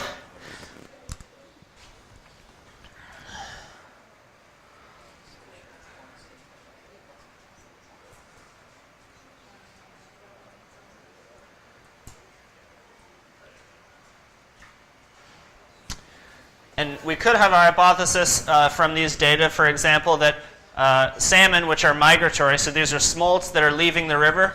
They're hatched as eggs in the river, and then they're moving out after 2 or 3 years of feeding and growing up in the springtime. So they're moving seaward through this linear fjord, more or less linear fjord, towards the ocean. So we could make a hypothesis that the smolts are moving more unidirectionally because they're migrating, whereas the trout, which are using the fjord for feeding, should be spinning around more in circles, going back and forth. And we kind of see a little bit of that in these data. And again, I want to reiterate to be very clear that these data are not necessarily representative of of what you'd actually do in an analysis, because you do a little bit more filtering before you got to this point and remove overlapping detection so that you're not having a huge influence of some receivers where they're moving back and forth a lot. But you can see how you can use this bearing function to look at average movements potentially of individuals or different groups, to look at how they're turning within an array. And I use this density function here instead of a histogram, because when you do use the histogram, you can see very clearly that there is a huge influence of most likely 1 or 2 receivers that are close together, where the trout are just moving back and forth, or they're on the interface and it looks like they're moving back and forth. So within the data frame, when we take the bearing, it looks like they're making all these back and forth movements between 2 receivers that are way more than any other movement. They're dwarfing all the other potential bearings, whereas density just takes the average movement, or more of a smooth movement, and gives you these nicer looking plots. But this of course indicates very clearly that we'd have problems using these data unfiltered. So let's take a quick look at networks. What time are we at? How are you guys feeling? Yeah. All right. I don't think we'll go all the way till 5, so I'll try to get through some of this efficiently. But I think it's really important because network analyses are becoming really common. We're seeing a lot of networks in ecology, and receiver networks are really effective forms of networks for data analysis, to look at the way, especially when you have nodes, not so much when you have VPSs, but when you have a nodal system within a fjord or a lake or an ocean, you can look at movements between receivers and visualize them as networks. So in ggplot, it's very easy to make your own network diagrams simply using either geome segment or geome curve. And the way to do that is when you have your full data frame with all of your individual detection data, you can group those data by the measurements that you're interested in. So we're interested in the longitude and the latitude, as well as the lag longitude and the lag latitude, which we created a couple minutes ago using the mutate function, you'll recall, where we grouped by individual, and we took the lag, so the previous time point latitude and longitude for each individual. So we're grouping by all these spatial data, longitude, latitude, lag latitude, and species, and then we're summarizing. So for each of these, we're taking the number. So let's run that quickly. So when I say n equals n bracket, n is just a count, and I'm naming it n because that's my personal convention for this. And so here we're not considering the influence of individuals at all. We're just on a really high level looking at whether salmon or trout are moving differently within this network. So we get the number of movements between receivers. So here we have a receiver combination, and here we have a combination of receivers that it was at before. And by building this data frame, we can get an idea of the number of movements of the two species between combinations of receivers. And quite simply, what we can do using geom_segment is draw lines between receivers to show which ones are connected. So these are the movements that the sea trout and the salmon have made within our fjord network. And that's a basic network diagram. You can also have geom_curve if you like it. I added color equals purple. And instead of straight lines connecting them, you have these curves. Of course, you probably would not overlap them the way I did. But we also have the species data, so we can facet it, so we get a side-by-side plot for each of the two species. So now we have our salmon network, so how the salmon moved among receivers compared to how the trout moved among receivers. So we can see very different network usage of the two species, and we start to see patterns in how they're using the different area that we've created for them using this receiver array. And of course, we can also add points which indicate the locations of the receivers here. So now our network diagram has both nodes, which is a network term for receivers essentially, and edges, so the connections between nodes or the movements between receivers.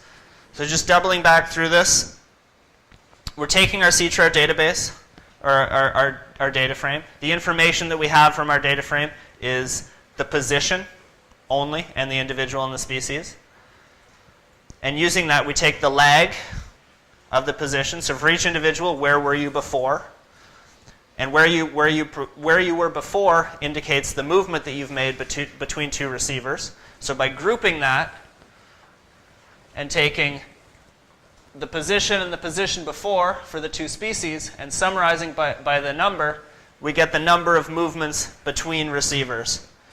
And that's essentially how we've drawn this. So within our ggplot call, we have, it's a little bit different from other ggplot calls where we just have x and y, because for geom_segment and geom_curve, you need to have both xy and x_end and y_end. So a segment obviously has, a point is just a point, but a segment is 2 points. So within the aesthetic, you need to call both the start and the end of the point. So you see that I have x equals the lag lon, so where it came from, x_end equals the lon, so the longitude, y equals the lag latitude, and y_end equals the latitude. So that's how we create our segment, and that's how this comes up. But we can also scale our points, for example, or we can scale our objects by the number. So these are just connections indicating where they've moved. But if we want to see which ones have more movements, we can add a call size equals n.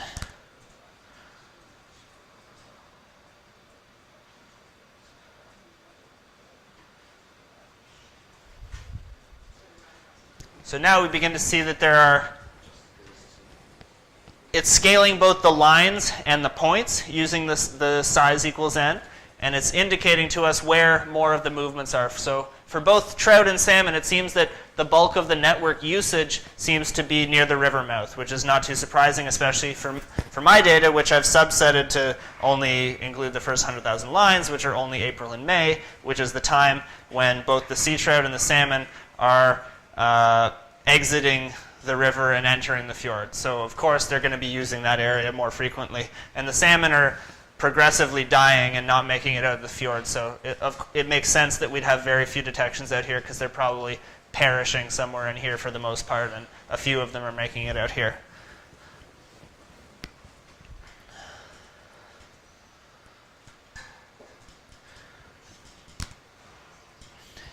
And I have a repetition of this example where I've taken the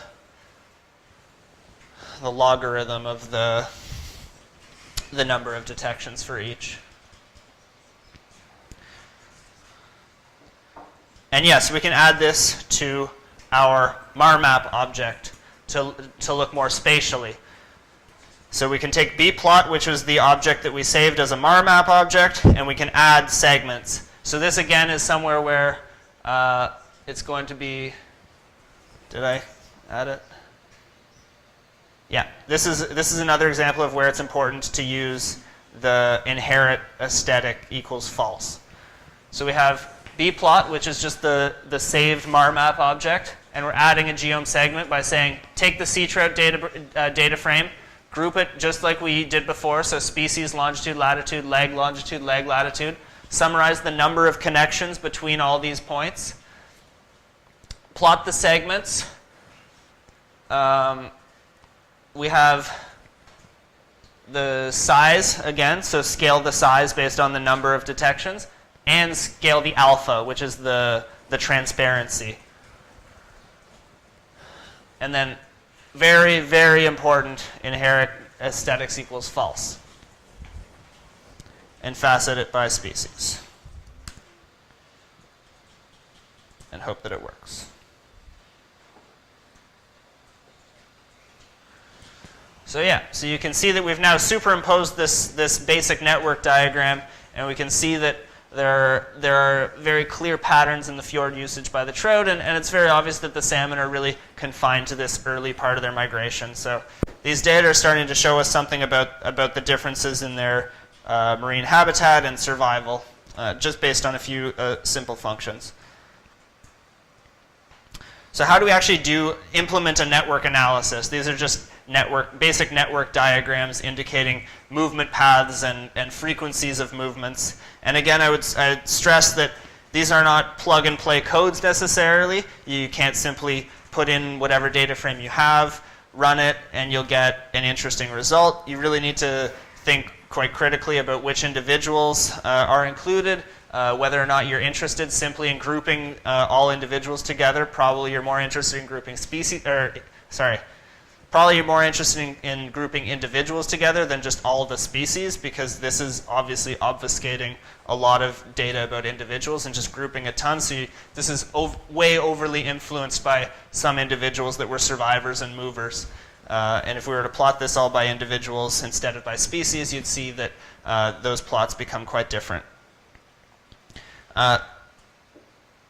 There's one really really good introductory package to network analysis in R called iGraph. There's a lot of important literature on graph theory that is essential to read as you're learning about network analysis and trying to implement them.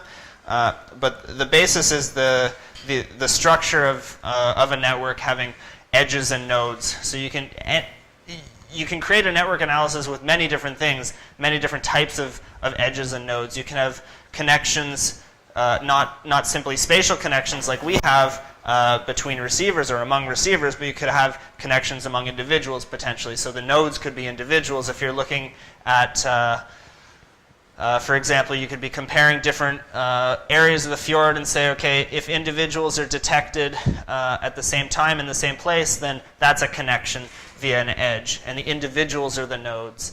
But here, the simplest way to think about them is the receivers as nodes and edges connecting those nodes. So we need to begin by creating our nodes, which is a fairly simple function. We take our ctrout data frame, and then, with the pipe, we make sure it's ungrouped. We take the distinct receivers, and we add the row ID to column as the name ID. So this will become more clear once you run it. And we look at our nodes. So within our big data frame with all the sea trout and salmon data, we have hundreds of thousands of lines in the raw file. I only have 100,000.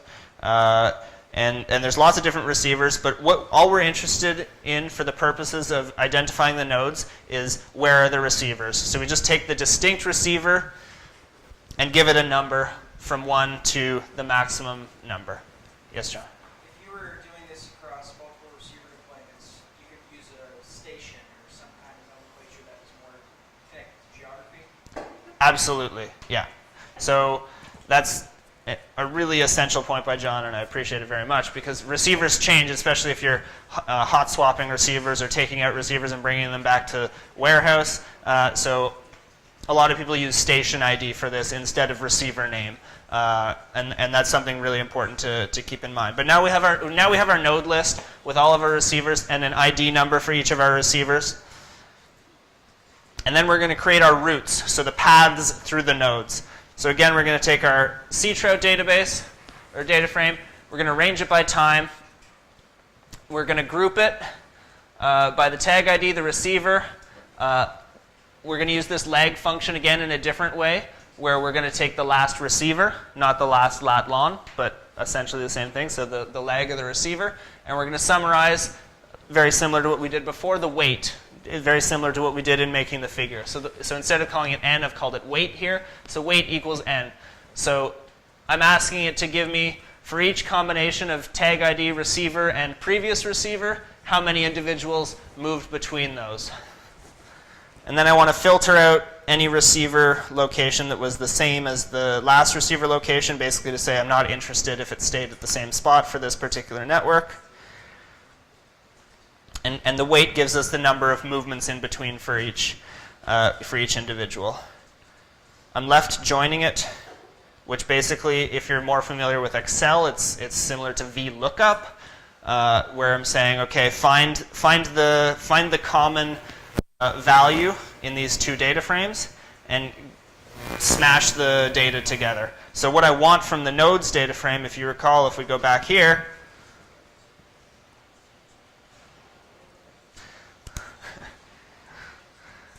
what we want from the nodes data frame is the node ID, so the number, because we want to change. We no longer are interested in the receiver name. We want the node number. So we're using this left join to say, okay, in routes,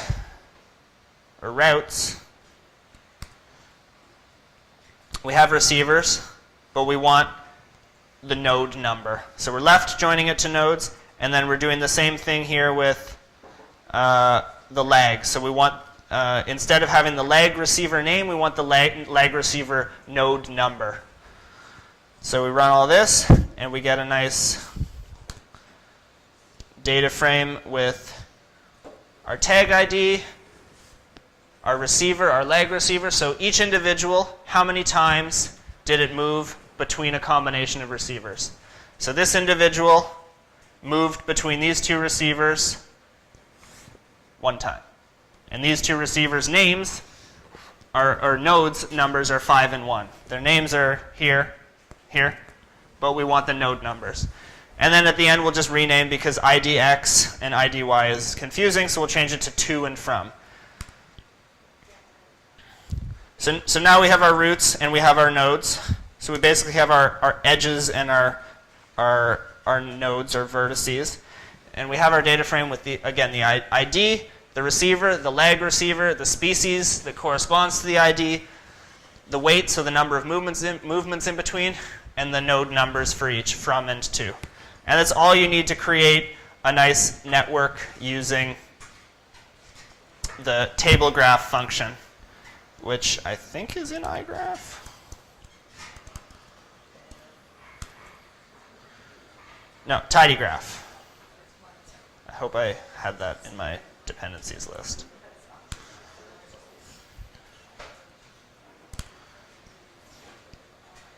So I create rig, which I don't know why, but I always call my network objects rig. And now we have our network object, and we can plot it really nicely using gggraph, which is a ggplot style of plotting network diagrams. So gggraph rig, geom underscore edge underscore link, alpha equals weight. Let's just look at that.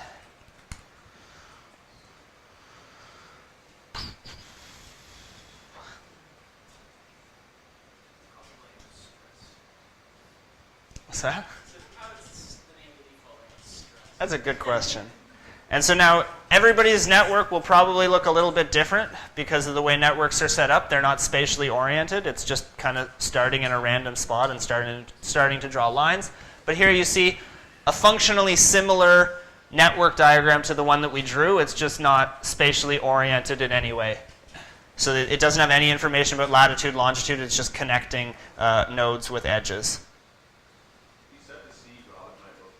Yeah, I was thinking that too.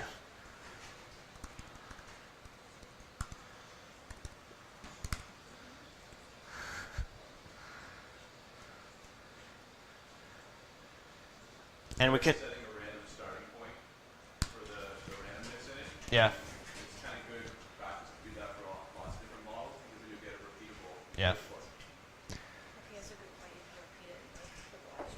Gotcha. So we're gonna add in a seed using the set seed function, which will give us a consistent set of random numbers and a consistent starting point, which should allow our graphs to look the same.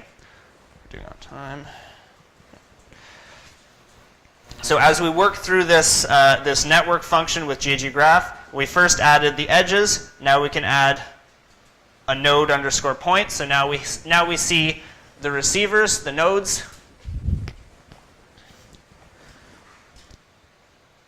We have the information to split it into species, so we can add the facet by species. So we have a salmon and a trout network. But we don't really know which receiver is which is kind of challenging. So let's unhash this and add in geom underscore node underscore label. Label equals ID. Run all this. And instead of just a point, it will give us a label, which actually looks terrible. So let's get rid of the point. Ew.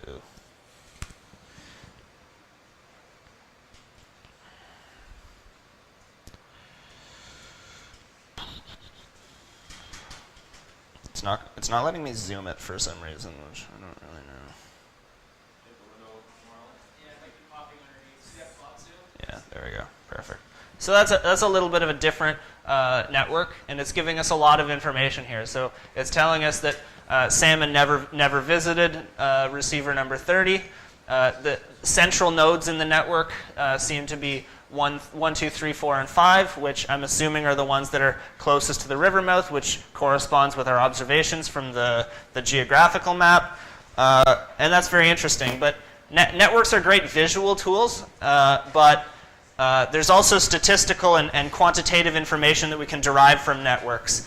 Those are summary statistics from networks, and those include things like diameter, degree, betweenness, and more. So degree is a relatively easy one to understand.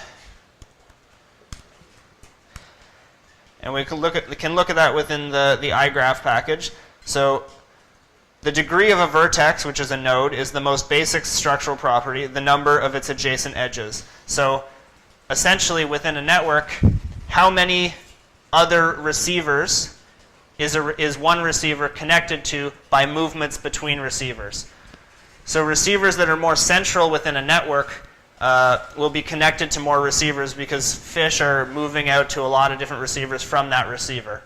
So degree you can think of really as centrality within a network or importance to a network.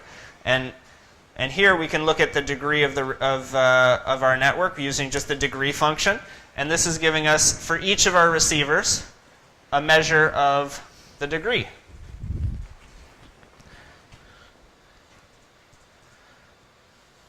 And if we bind that with our receiver data frame, it gives us the receiver number and the value. And then we can left join with our sea trout, group by receiver, summarized by number.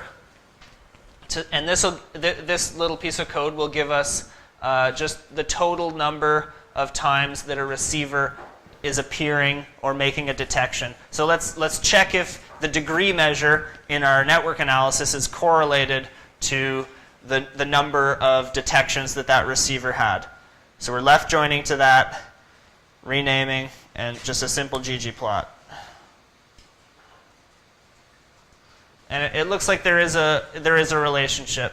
So the higher the degree, the more detections a receiver has, which is interesting and important to think about how these very simple metrics are connected.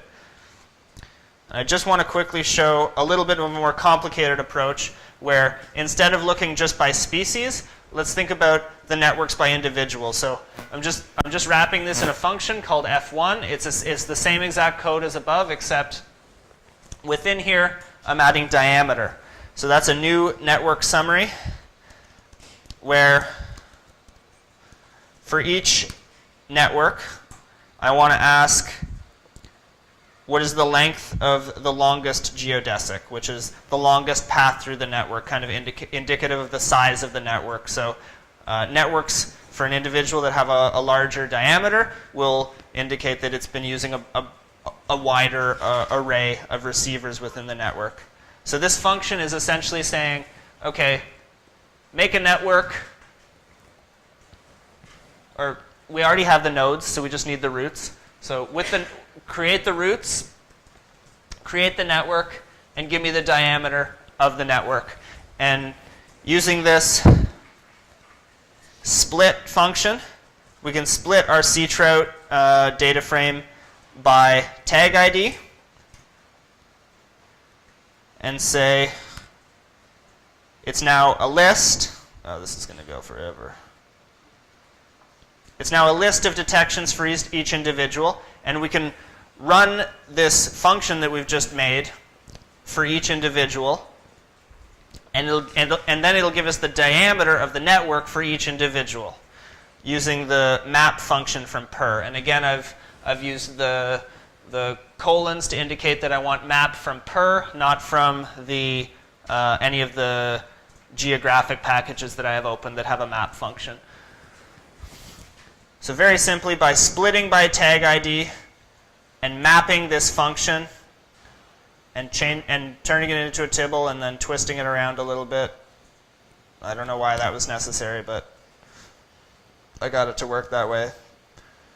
I can create a data frame that has the diameter of the network for each individual based on the network analysis. And I've jammed a ton of code together here to make an example of how individual networks are related to the length of the fish.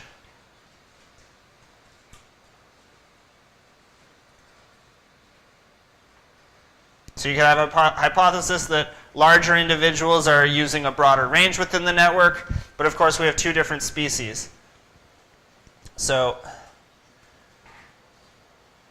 as I walk us through this, I start by splitting the ctrout data frame. I map the network function through it so that I get the diameter of each network for each individual. I make it into a data frame. I join it to the ctrout data to get information about the individual. I join it again with a summary of the number of detections for each individual.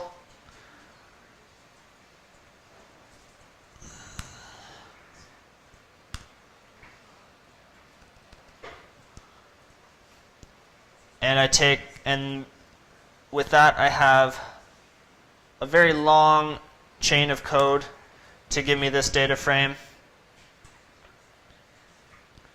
with summary statistics for each individual. So now I'm looking on an individual basis for trout and salmon. I have the individual number, the species, the individual length, so just the measure from head to tail, the degree, which is actually the diameter, and the number of detections that it has in the network.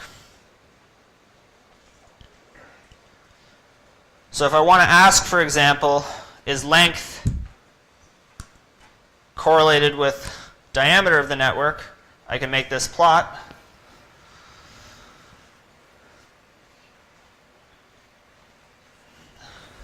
And we see, of course, that salmon, as smolts, they're much smaller than the ctrout that we tagged. So, of course, there's a little bit of a problem here. We can't exactly compare length. We have two species. So I'm going to add in this extra little piece of code where I mutate the length to scale it by species, so putting it all on a z-score scale.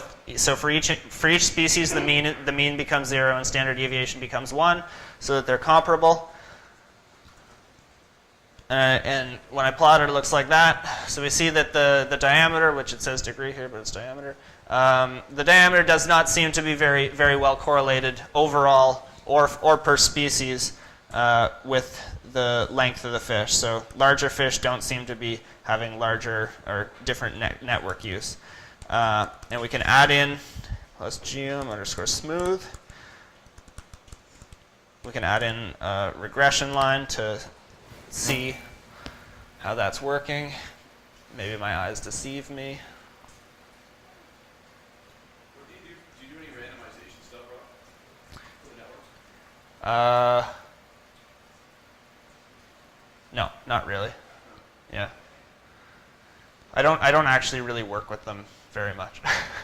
I don't know if you can tell. Yeah. I assume. Yeah. It's an excellent question, of course.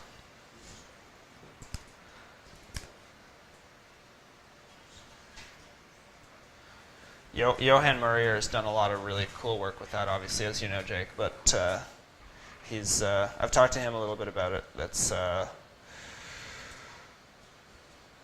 entirely necessary when working with networks to use permutations to understand how the design of the network influences the usage of the network.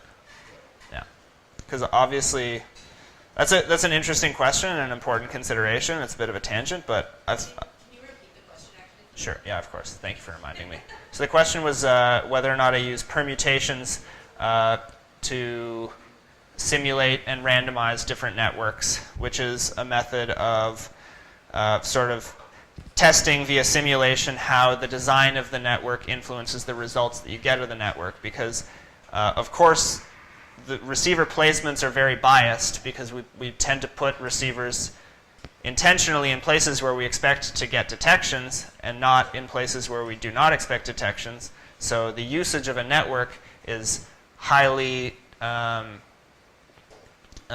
skewed towards the fact that we're preferentially acquiring data where we hypothesize that we would. So I've thought for a long time about not just permutating and randomizing the networks, but also how important it is to have some semi-random or fully random array design where you're actually putting your receivers in random locations instead of biased locations. Yeah? Could you get an estimate of, for example, in a river, could you estimate detection efficiency of receivers if two nodes that are separated by more than one node in reality have a high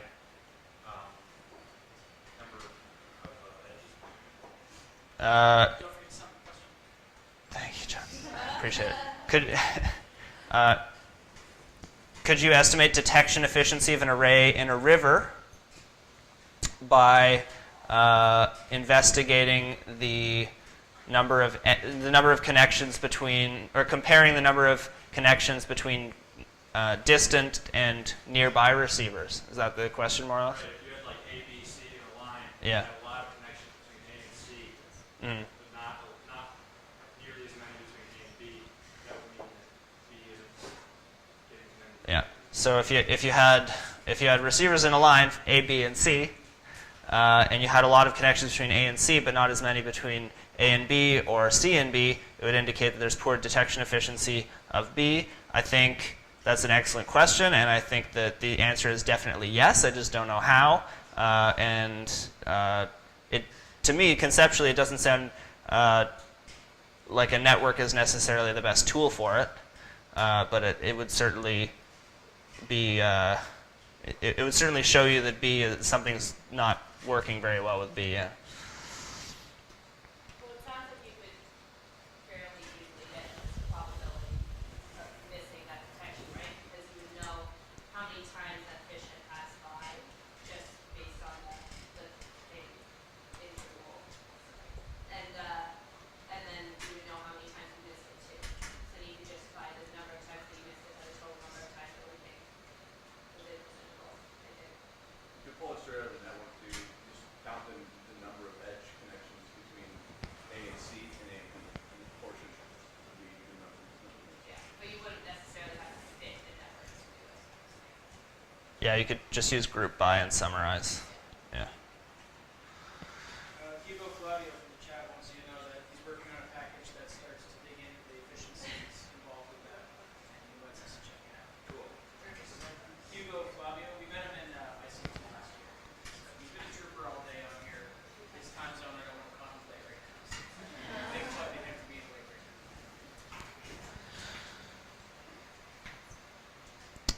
I'm almost out of time. I just want to show one more thing, which is something that a lot of people are interested in, which is animating plots. It was made extremely simple by the GG Animate plot. There's still some functionality that I do not know. So this is a very basic type of animation. So we're going to just quickly make a subset of the sea trout data frame, sea trout 1, by taking out one of the individuals. And then we can do a plot similar to what we had before. So we'll take BGO, which is our MAR-map object, fortify it, make the plot, add the geom raster, add the proper scale fill, add the labels, and then we're going to add points for the receivers, just like we did before. We're just making the same exact object that we did previously. And then we're going to add points specifically for ST1. So ST1 is the data frame that we just made in the line above, where we're subsetting for one individual. And we are adding the longitude and the latitude. We're adding a different color point, and we're making sure to specify that inherent aesthetics equals false. So you can see now, this is not an animated plot, but we can see which of the receivers within the network or within the array were used by this individual. But we want the temporal aspect, which is why we want GG Animate. So with GG Animate, it's extremely simple to simply add transition time as a call. And you take the date of the date time, and then you can add a label. So the title equals the date, which is the frame time. Oh no, oh no.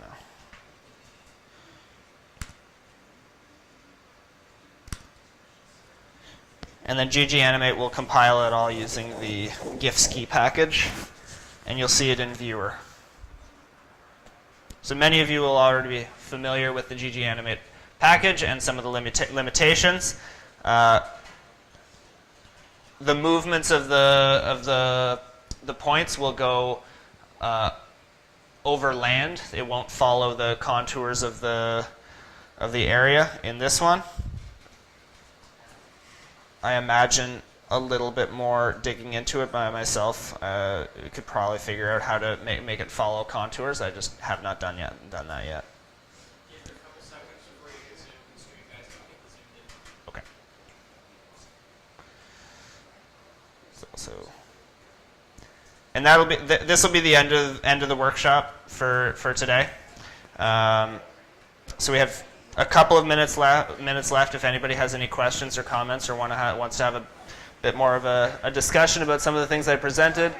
I tried to pull out some interesting code and some interesting methods and different packages that I've worked with that I think are fun and interesting and useful for data analysis and data visualization. I hope that some of it has been useful. I know that many of you are coming here with different levels of experience.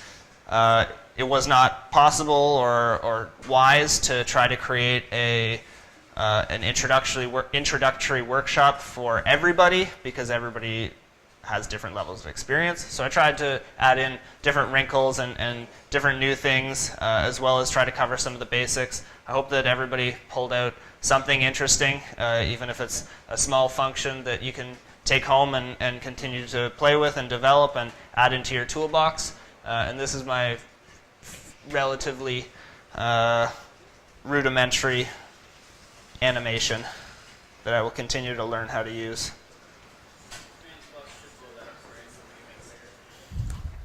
Thank you. Command minus. So this starts to give you some of the ways that the fish are or this individual fish is moving across time. So thanks very much, everybody. I know it was a long day. I know this was a particularly long session at the end of the day, but you were all very interested, and I know everybody was following along, which I appreciate. And we have to decide what we're doing this evening now.